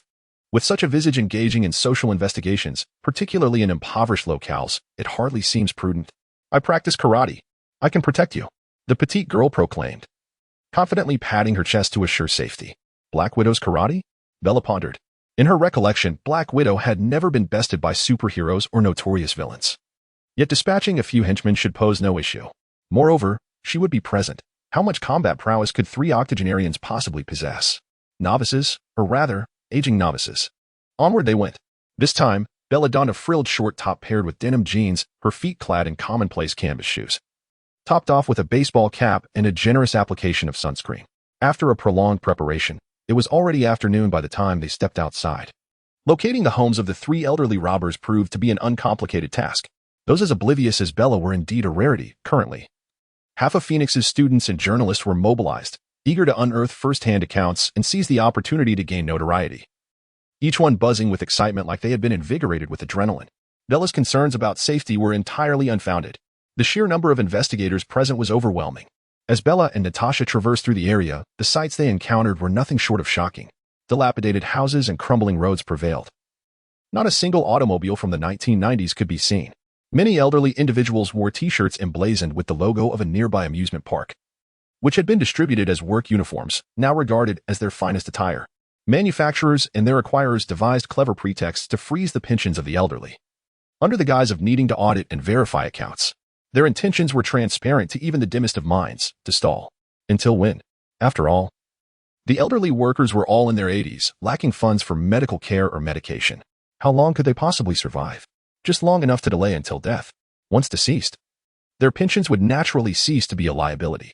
The banks were equally unscrupulous, sweet-talking the elderly into investing in financial products, only to later seize their homes as collateral when investments faltered. With no pensions and their homes at risk, what alternative did the elderly have but to rob banks?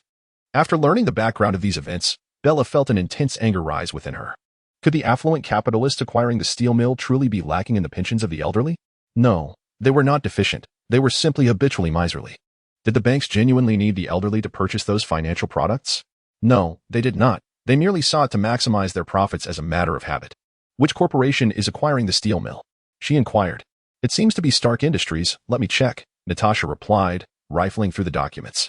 Once confirmed, she handed Bella the 2 thin sheets of paper. Stark Industries is the acquirer? Bella was genuinely taken aback by the information compiled by the petite girl. However, after the initial astonishment, there came a sense of relief. The steel mill was indeed antiquated and of modest scale. This merger had little to do with the higher echelons of the conglomerate. Given the vast expanse of Stark Industries, the headquarters remained unaffected. The Phoenix branch could independently manage the acquisition, with the upper management merely required to provide their signatures for confirmation. What? Do you have acquaintances at Stark Industries? Natasha inquired. Bella shook her head. How could that be? I know him, but he does not know me.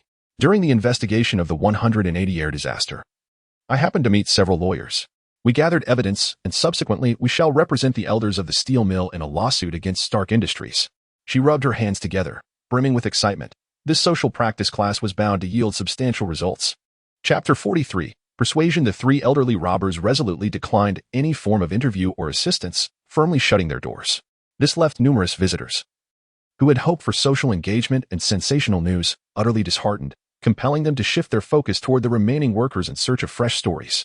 Bella, however, took a different approach. She boldly knocked on the door. Numerous times we have stated, we do not accept interviews.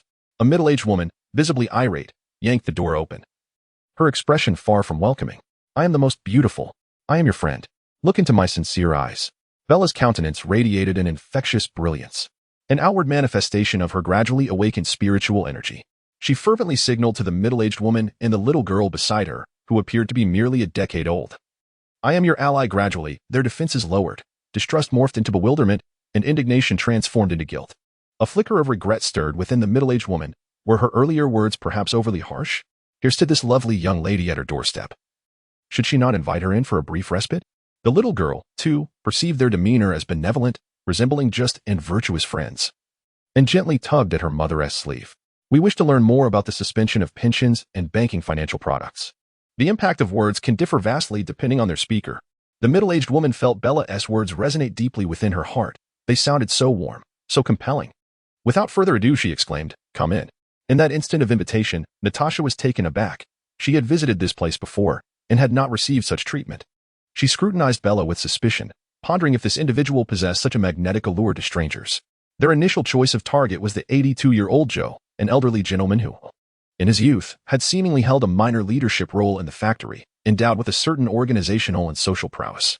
Now, it was common knowledge that the three of them were bank robbers, and they themselves were aware that others knew of their criminality.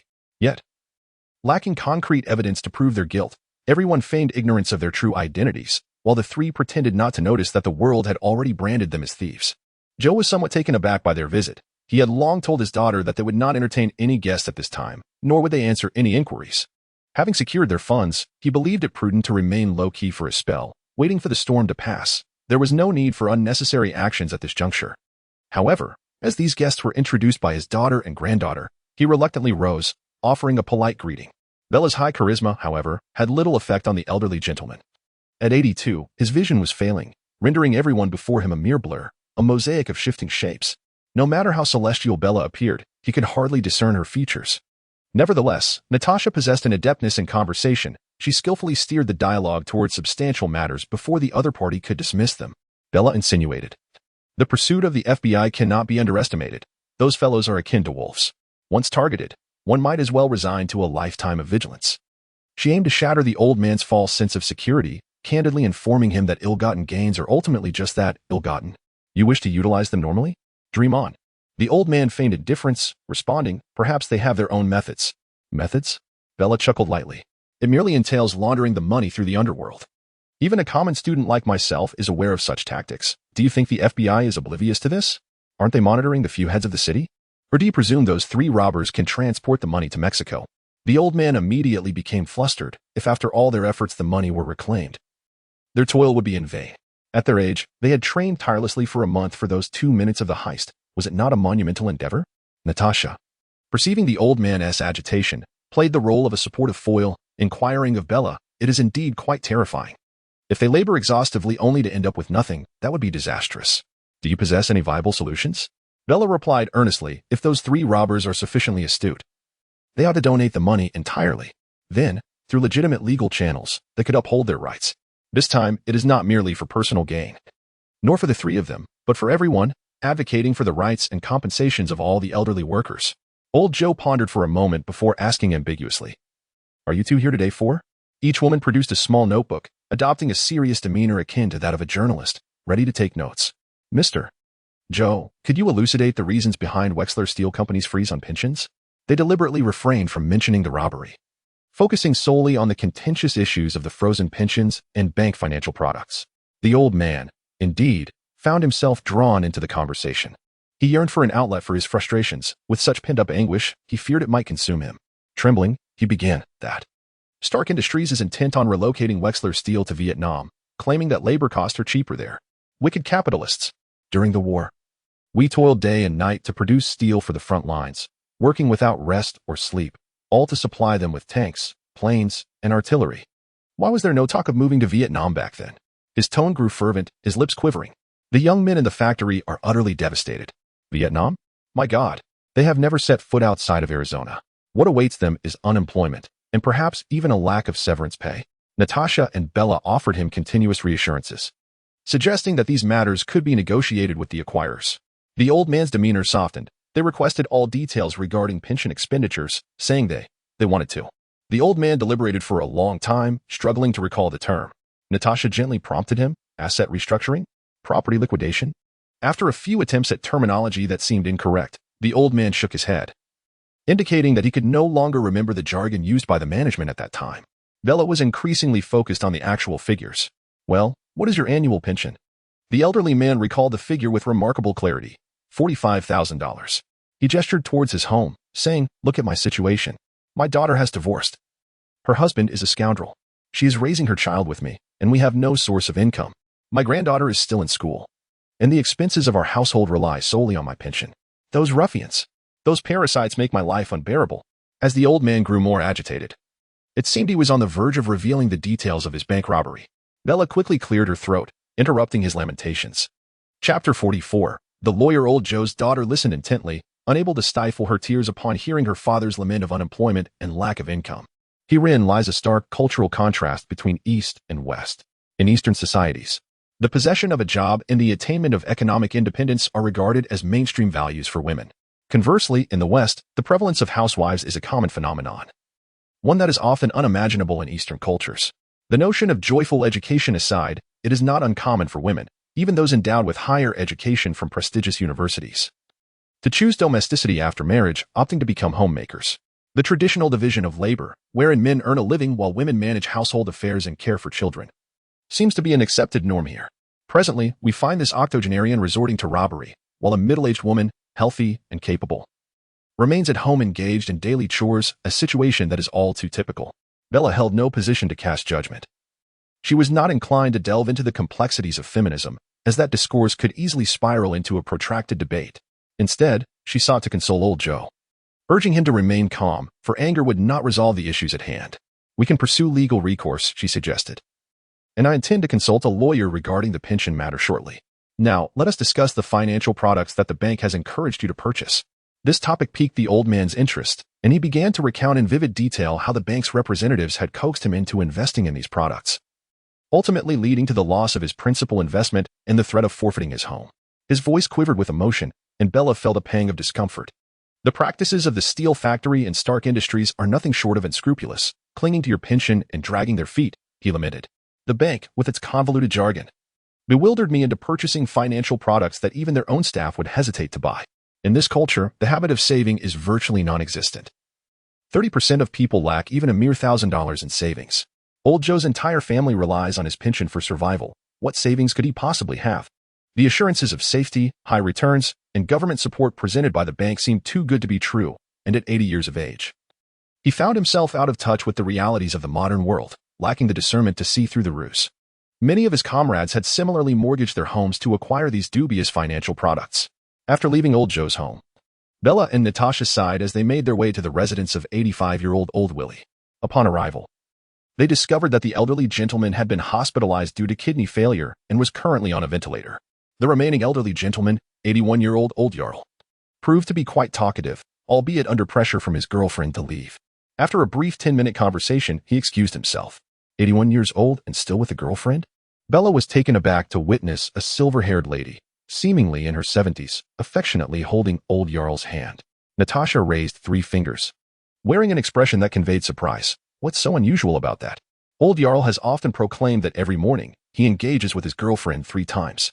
Bella scrutinized Old Man Jarl with keen eyes. This gentleman, whose gait was far from steady, took an eternity to traverse a mere 10 meters, shuffling forward with minuscule steps, his legs seemingly unable to comply.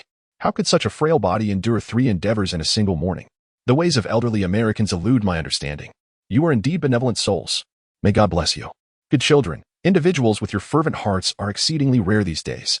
Bella and Natasha once again inquired with several other seniors who shared similar experiences, and upon expressing their willingness to assist in seeking justice for the elderly, they received an abundance of accolades. While such praise held little significance for Natasha, merely serving to amuse her, it was immensely beneficial for Bella. The seniors' commendations were heartfelt, instantly boosting her enthusiasm. Recognizing the potential for acclaim, she swiftly adjusted her initial plans. As evening approached, the duo deliberately sought confrontation, engaging in a skirmish with two other groups of high school students also conducting social surveys. Natasha's claim of possessing a rudimentary knowledge of karate proved credible. Although her skills were limited to those of an ordinary individual, her strength and agility were commendable, and her aptitude for combat was astonishingly high. With Bella's support, they swiftly persuaded several high schoolers with a few well-placed punches and kicks. After completing their first day of social inquiry, they found themselves accompanied by 13 new followers. Protests and lawsuits. These were the trifecta of weapons for their current social practice. Natasha volunteered to organize the protests, while Bella sought to leverage the scant connections left in the wake of a previous aviation disaster to navigate legal channels, striving to secure future assurances for the aging steelworkers. Even the most obstinate Texans had to concede that New Yorkers excelled in legal matters, as evidenced by the attorney sought in the airline disaster case hailing from New York. Bella contacted the law firm currently handling the 180 aviation disaster case. Upon learning that her financial resources were limited, the firm nonetheless warmly recommended a lawyer. Upon meeting the attorney named Jerry Hoggies, Bella felt somewhat deceived. The young woman appeared far too youthful, with dark hair, a tailored skirt, and high heels. Impeccably dressed yet seemingly only a few years her senior, lacking a personal assistant, and with her business card merely bearing the title of lawyer rather than partner. It was clear that this attorney had just graduated from law school. Jerry Hoggies accepted the case against the steel mill and Stark Industries regarding the cessation of pension payments. Yet she hesitated when it came to the elderly's financial ruin due to investment products. Miss Swan, I understand your intentions, but from a legal standpoint, investing in financial products carries inherent risks, and there is no indication of any illegality involved. Bella, not being a legal scholar, was perplexed by the varying laws across states. Unsure of what constituted legality. Could this not involve fraud? She inquired. Jerry Hoggies chuckled softly, shaking her head. If others posed such queries, she would have dismissed them casually. But upon witnessing Bella's earnest expression, she patiently elaborated on the nuances of the situation. If the signatory's mental faculties are intact, free from coercion, and not subjected to concealment or deception, then the investment agreement signed under such circumstances holds legal validity. Investing carries inherent risks. I express my personal regret regarding the elderly individuals you mentioned, who may have their homes seized by the bank. However, as a lawyer, I do not advise expending considerable effort on this matter. Bella scratched her head. The female attorney had articulated her points with clarity, and she was not one to disregard counsel. Ideally, her intention was to completely obstruct the path of these seniors towards purchasing financial products at such an advanced age. Why engage in financial investments? Yet, financial management remained the prevailing trend in this context, leaving her at a loss for counterarguments. Very well. Let us initially focus on the disbursement of pensions. What specific action should we undertake? Jerry Hoggies pondered for a moment. Are you familiar with the concept of a class action lawsuit? We should strive to identify as many victims as possible and pursue the route of collective litigation. Chapter 45. The court hearing. The process of filing a joint lawsuit entails numerous preparations. Bella, accompanied by attorney Jerry Hoggies, met separately with Old Joe and others to negotiate their demands. Their requests were straightforward: timely and full disbursement of pensions for the elderly. Should the acquirer refuse this payment model, a lump sum payment could be considered, taking into account the health conditions of the seniors. As for the relocation of the steel factory to Vietnam, what will happen to the employment issues of the current workers? This question remains unanswered. The labor force in the East is inexpensive, and it is unreasonable to expect capitalists to forego cheaper options in favor of more costly ones. This represents a significant societal dilemma. Not even the president, who governs via Twitter, has a feasible solution. From a national perspective, the most that can be done is to implement some tax incentives to encourage capitalists to employ domestic workers, but whether capitalists heed such measures is another matter entirely. Bella certainly cannot resolve such societal issues. She is not a savior. As for the current employees, they must find their own solutions. After more than 10 days of negotiations, Bella secured the signatures of a total of 59 elderly workers, including Old Joe, Old Willie, and Old Y'all, confirming their joint lawsuit. They formally initiated civil proceedings against Wexler Steel Company and Stark Industries Phoenix branch, the acquirer of the steel company. Eager for recognition, Jerry Hoggies, despite not having received the full attorney's fees, began accompanying Bella to visit each elder, organizing materials in preparation for the appeal. Simultaneously, Natasha mobilized a significant number of seniors to participate in protests in the Old Town in both the eastern and western districts. Bella's memories of her previous self did not surface, resulting in her unfamiliarity with former classmates and teachers. She was merely a pretender in this locality. The organization of the protest was left to Natasha. Standing under the sun for 2 hours would undoubtedly exhaust the elderly, akin to clocking in.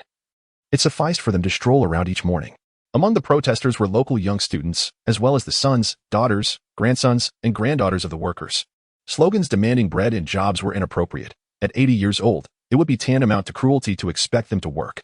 The primary focus of the slogans was the disbursement of pensions, with a firm insistence that pensions should not be suspended for any reason in the future. With this dual approach, their momentum surged, while the 180 flight incident only affected the passengers of that flight. The protests and lawsuits now represented a collective voice against a multinational corporation, wielding an influence on society that was altogether different. In California, Los Angeles, the prodigious Tony Stark, renowned for crafting circuit boards at the age of 4, constructing engines at 6, and graduating from MIT at 17, had just bid farewell to a nameless female celebrity.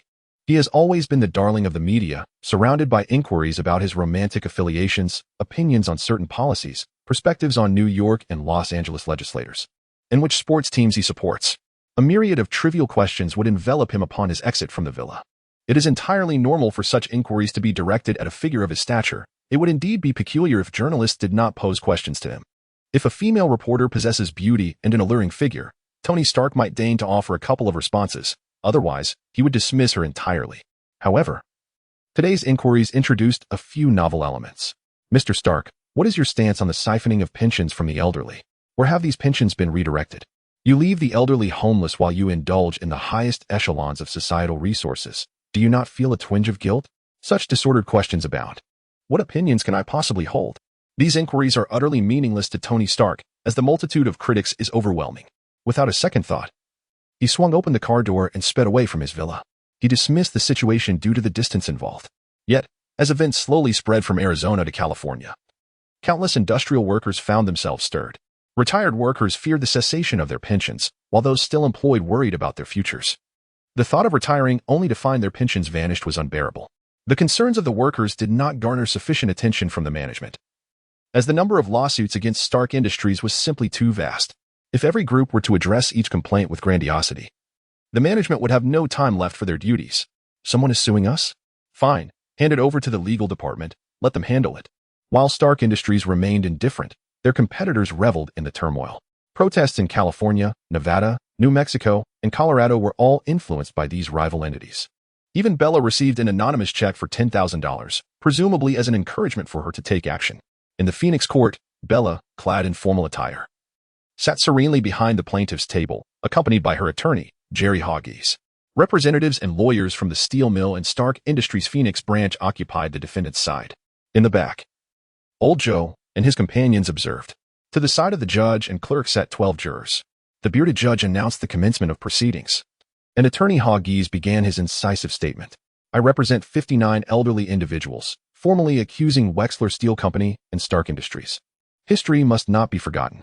I hope that history remembers today, this very moment. Our predecessors labored selflessly and diligently for the war, now that they have aged. These corporations are so miserly that they even seek to appropriate their meager pensions. What about us? When we grow old, what shall we rely on for our sustenance? When I find myself incapacitated, unable to stand and voice my concerns in court, and when members of the jury withdraw from their duties due to illness and age, what shall we do if, at that moment, our pensions are frozen? Shall we resort to beggary? Shall we kneel before the gates of Stark Industries, imploring for a mere morsel of bread? It is the law. The law is our steadfast ally in safeguarding our rights and protecting our interests. We do not seek charity, nor do we wish for Mr. Tony Stark or Mr. Obadiah Stane to bestow upon us a loaf of bread as if they were benevolent saints. What we desire is dignity, the ability to live out our twilight years with grace and respect in a civilized society. Miss Jerry Hoggins may still be somewhat inexperienced, yet it is evident that her tone carries a fervent enthusiasm. Chapter 46, Abnormality. Jerry Hoggins, a fledgling attorney, is not a sociologist, and her perspective does not encompass the rapidly aging nation beneath her feet. Although she has overlooked this issue, she is nonetheless a well-educated individual, possessing sufficient insight. After conducting thorough investigations, she becomes acutely aware that once the pension issue is ignited, it transforms into a societal concern. This will capture the attention of all. From judges to janitors in the courthouse, no one remains indifferent to their pension matters. The more individuals who take notice, the greater her renown becomes. Winning or losing is of little consequence, though naturally, winning would be preferable. Upon concluding her remarks, neither the judge nor the court clerk displayed any reaction. Yet the jury members, composed of ordinary citizens, began to show signs of emotional engagement. Subsequently, the defendant's attorney took the floor, delivering a response laden with official jargon. He spoke of considerations for discretion and the necessity of time for re-evaluation, completely refuting the plaintiff's allegations and asserting with unwavering conviction that their side bore no fault. In accordance with protocol, Jerry Hoggins posed numerous inquiries to the defendant's representative, who responded with impeccable precision, clearly having been well coached. Be cautious. Ensure your answers are as measured as possible, Jerry quietly advised. In truth, she harbored uncertainty. Bella was too young, and so was she. If they were contending against a typical corporation, this case would almost certainly be winnable. However, Stark Industries was of an entirely different caliber, a multinational conglomerate. Their legal department employed hundreds of attorneys, engaged in litigation across the globe daily.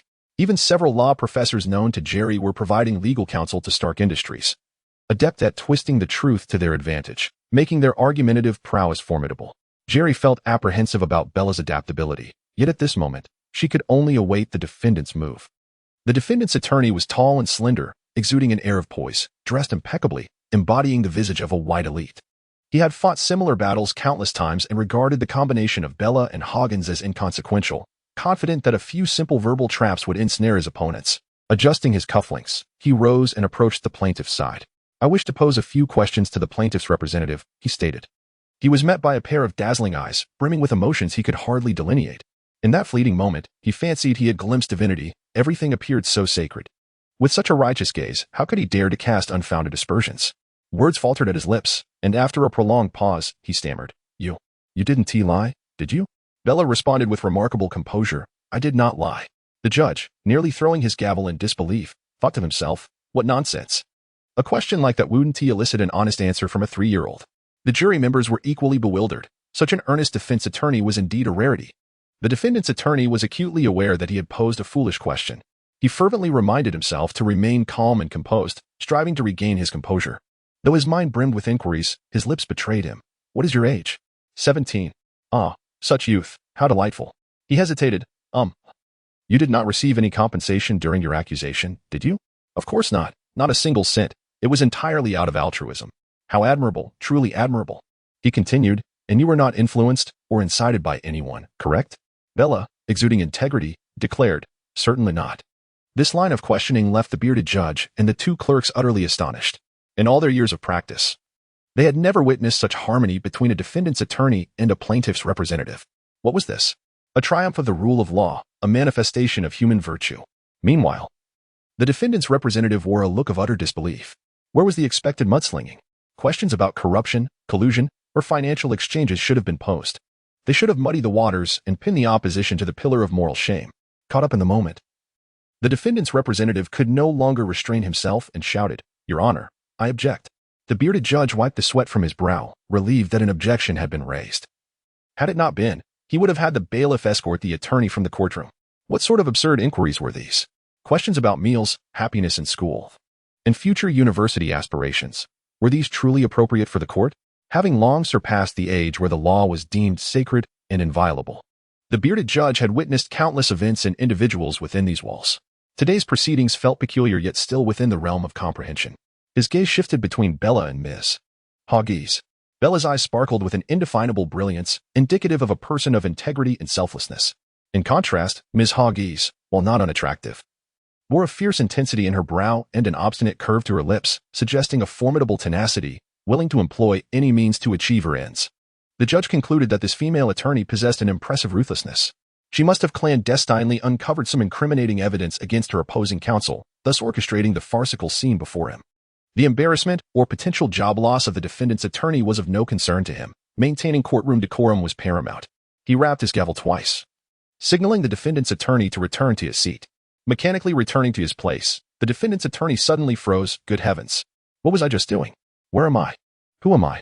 Instinctively, he glanced at Bella again, bewildered, hesitant, elated, until a look of infatuation surfaced on his face. In less than 3 seconds, as Bella turned away, he reluctantly withdrew his gaze. Sighing heavily, he drew the ire of the defendant's representative. Are you not on my side? The middle-aged man, assistant manager at Stark Industries' Phoenix branch, seethed with anger. His reaction was remarkably swift, drawing the same conclusion that their lawyer had been covertly threatened by the opposing side. Such occurrences are not uncommon within the courtroom. Today is neither the first instance nor will it be the last. He clutched his chest and trembled as he rose, declaring himself afflicted with a malady that would lead to his demise should the court not adjourn today. The bearded judge, amused, feigned ignorance and promptly banged his gavel, declaring a recess. How did you manage that? Upon exiting the courtroom, Jerry Hogges could not suppress his urge to lower his voice while inquiring of Bella. She then seemed to ponder aloud, speculating whether she had uncovered incriminating evidence against the defendant's lawyer, prompting such an irrational reaction. Chapter 47. Farce. Bella sensed a significant misunderstanding, yet she was at a loss for how to articulate her thoughts. With a smile adorning her face, she pondered her words. Attorney Jerry Hogges, perceiving something in her expression, waved his hand in realization. Okay, I understand. You need not elaborate. Our goals are aligned. Meanwhile, she reflected inwardly, feeling a mixture of astonishment and introspection. She considered her own methods to be rather ruthless, with her moral compass only extending to bribing a witness. Yet, this seemingly innocuous Bella had imparted a profound lesson. Bribing a witness was trivial. One could directly intimidate the opposing counsel. The idea of mutual compassion was non-existent. Colleagues were adversaries, and Jerry Hogges harbored a fervent desire for the extinction of all lawyers, leaving himself as the sole survivor. She reminded herself not to show leniency. If a high school student could accomplish such feats, so too must she. Her standards needed to be lowered even further. As Bella observed the lawyer's look of enlightenment, she was perplexed. What do you understand? I haven't uttered a word. Upon returning to her residence, Bella felt she had perhaps overstepped today. Perhaps she ought to temper the effects of her enchantment, which she had dubbed the spell of obsession, by half next time. 3 days later, the court reconvened. This time, the defendant was represented by an elder attorney. Jerry Hogges' heart sank. She recognized this seasoned lawyer as a former professor from her own studies, now a prominent figure running his own law firm. The old professor's composure and resolve surpassed those of younger attorneys. Yet even he succumbed swiftly to the allure of the enchanted spell of obsession, engaging Bella in a stream of superfluous conversation. The inquiries were sharper than before. Yet they remained fixated on the notion of the young lady's social initiatives, how commendable, how liberating, how quintessentially American, but Stark Industries faced its own challenges. They were not intentionally withholding pensions. Alternatively, it was a societal issue, one that could not be solely shouldered by Stark Industries. If the young lady was inclined, he could introduce her to several Republican congressmen at their next gathering to address the matter. The defendant's representative was utterly baffled, wondering if this was a defense or an act of surrender. He felt compelled to rise once more to interrupt his own attorney's questioning. Your Honor, I object. He summoned every ounce of strength, releasing a defiant cry that resonated throughout the somewhat cramped courtroom. Today, the bearded judge had donned reading glasses, scrutinizing the defendant and her attorney, attempting to discern if these two were merely jesting with him in disguise. After shaking his head in disbelief, he concluded they were not his old acquaintances, but rather had come to amuse themselves at his expense. With the defendant seemingly capitulating, he questioned the necessity of pursuing this case any further. Turning to the jury, he noted their bewildered expressions. They had never witnessed such a harmonious trial. Was the rumor about Tony Stark being foolishly affluent indeed true? Perhaps he truly did not care for the compensation at stake. The world of the affluent is beyond our comprehension.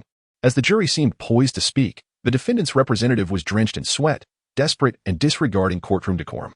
He dashed forward, pulling the elderly attorney, who was poised to draft a recommendation letter for Bella to the University of Pennsylvania, back to the defendant's seat. The previous encounter had been rushed and unprepared, resulting in this individual evading confrontation. This time, Miss Jerry Hogges would not let the opportunity slip away. She immediately stood, exclaiming, Your Honor, the defendant's representative is showing contempt for the court. I demand he be removed. The bearded judge nearly choked on his own disbelief. Would the defense's attorney now betray their own side? If the defendant's representative were expelled, who would remain for the defense? What then would we do with our remaining time? Would our staff simply gather with your plaintiffs to play truth or dare while awaiting the end of the day? Sit down, disrupt again, and I shall have you removed. He warned the defendant's representative, signaling for the trial to proceed. The judge's posture was slightly askew, yet the defendant's representative continued to retreat under Miss Jerry Hogges' relentless questioning. In litigation, the contest is typically 2 against 2, with one party's representative challenging the opposing attorney, measuring errors and shortcomings, a competition of inadequacies. Yet, the assistant manager of Stark Industries' Phoenix branch felt anything but a balanced duel. He sensed himself outnumbered 3-1, facing 2 attorneys and 1 opposing representative. Had Stark Industries' Phoenix branch appropriately informed the union regarding the suspension of pensions? Had they convened all workers to discuss the matter as per regulations? Was the branch management involved in any financial dealings? Miss Jerry Hogges' inquiries were incisive, and the defendant's representative, with no recourse left, resorted to a dramatic ploy, fainting. I fainted. Without a second thought, he tilted his head and collapsed to the ground with a resounding thud. Witnessing this, Bella, in a rare moment of initiative, called out, "Your Honor, Mr. Brandon from the jury is a qualified physician. Please permit him to assist." Initially reluctant to intervene, Dr. Brandon felt an inexplicable compulsion to rise under Bella's gaze. The defendant's representative, feigning unconsciousness, was taken aback. What was happening? There was a doctor among the jurors? Had he made a fool of himself? Assisting someone is undoubtedly politically correct, and the judge could not assert that the person on the floor was faking. As long as we adjourn, he would be fine immediately, and thus he nodded in agreement for Dr. Brandon to render aid. The jury comprised members from diverse professions, so the presence of a doctor was not unusual. Encouraged by Bella's affirming glance, the doctor approached the defendant's representative, but after a thorough examination, he found no apparent issue. The judge's intention was clear: to adjourn court and hand the defendant's representative over to medical personnel. There was no time to waste.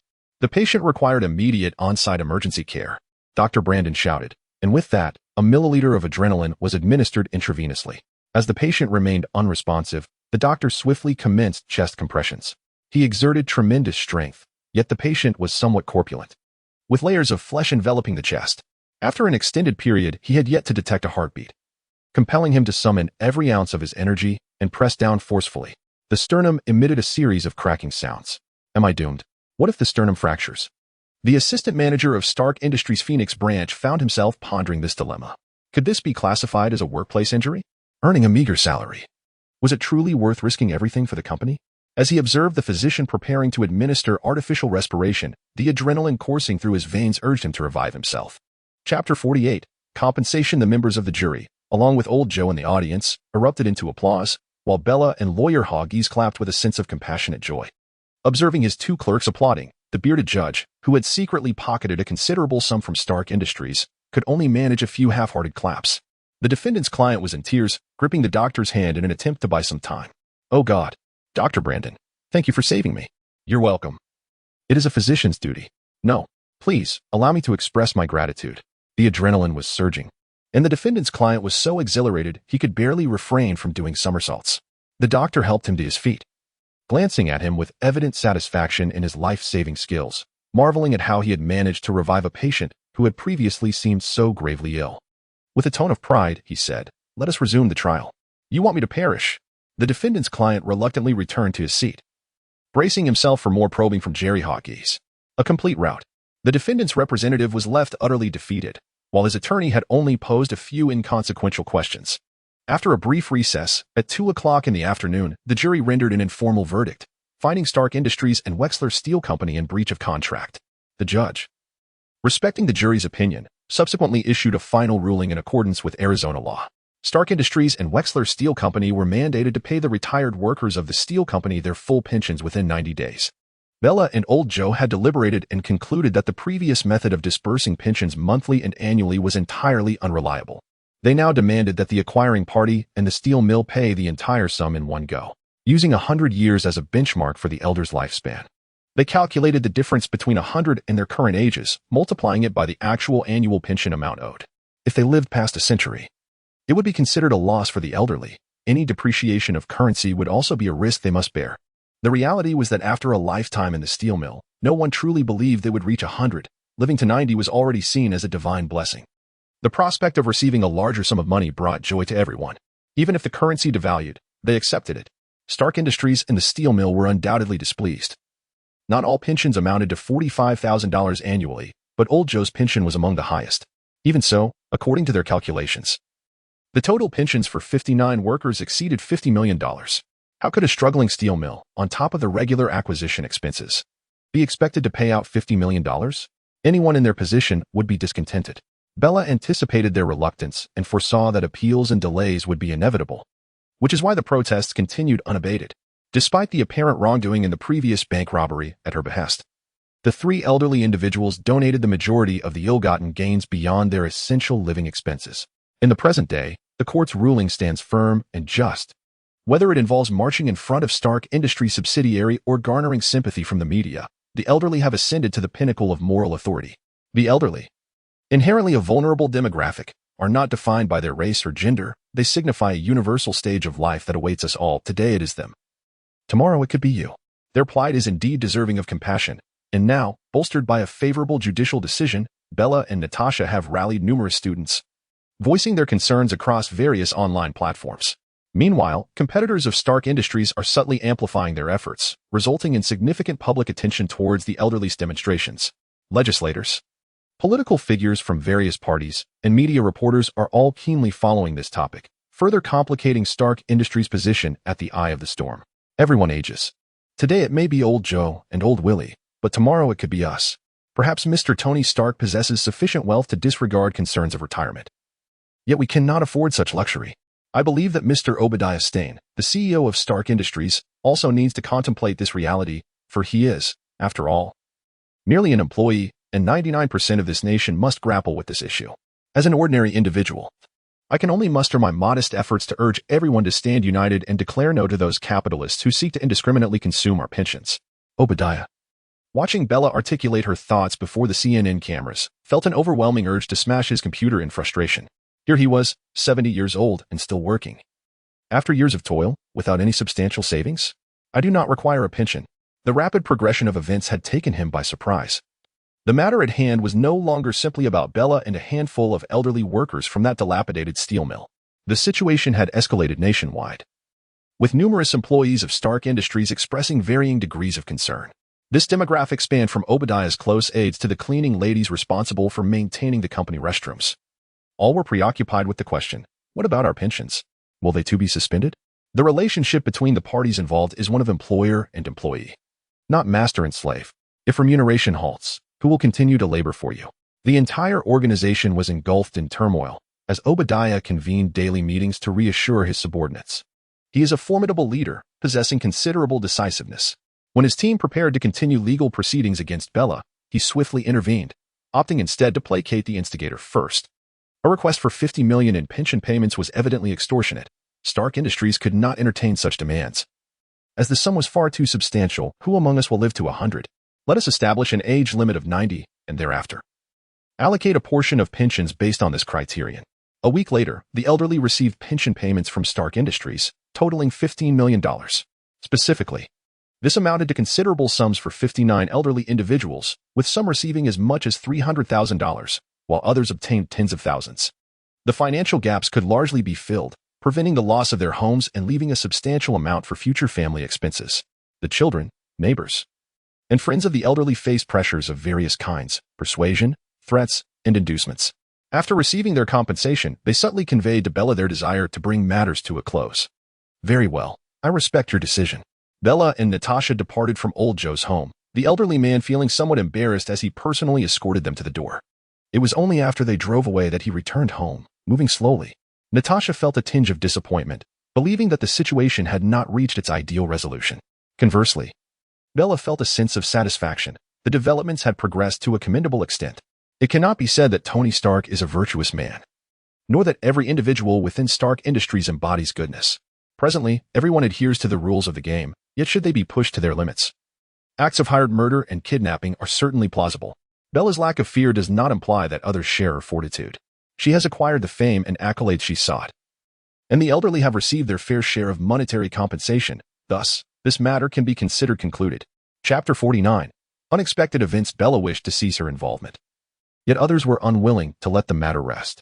The trees may long for tranquility, but the winds persist.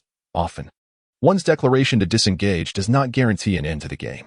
Following the conclusion of the pension lawsuit, Natasha returned to Prosperity Town to continue her education, as a sophomore still required to endure 2 additional years of joyful learning. Meanwhile, Bella spent 2 days entangled in the compensation case related to the 180 flight incident. Although she garnered some remuneration from the pension case, to receive nothing would be utterly uncapitalistic. Not to mention, Miss Hoggart's legal fees had to be covered by her.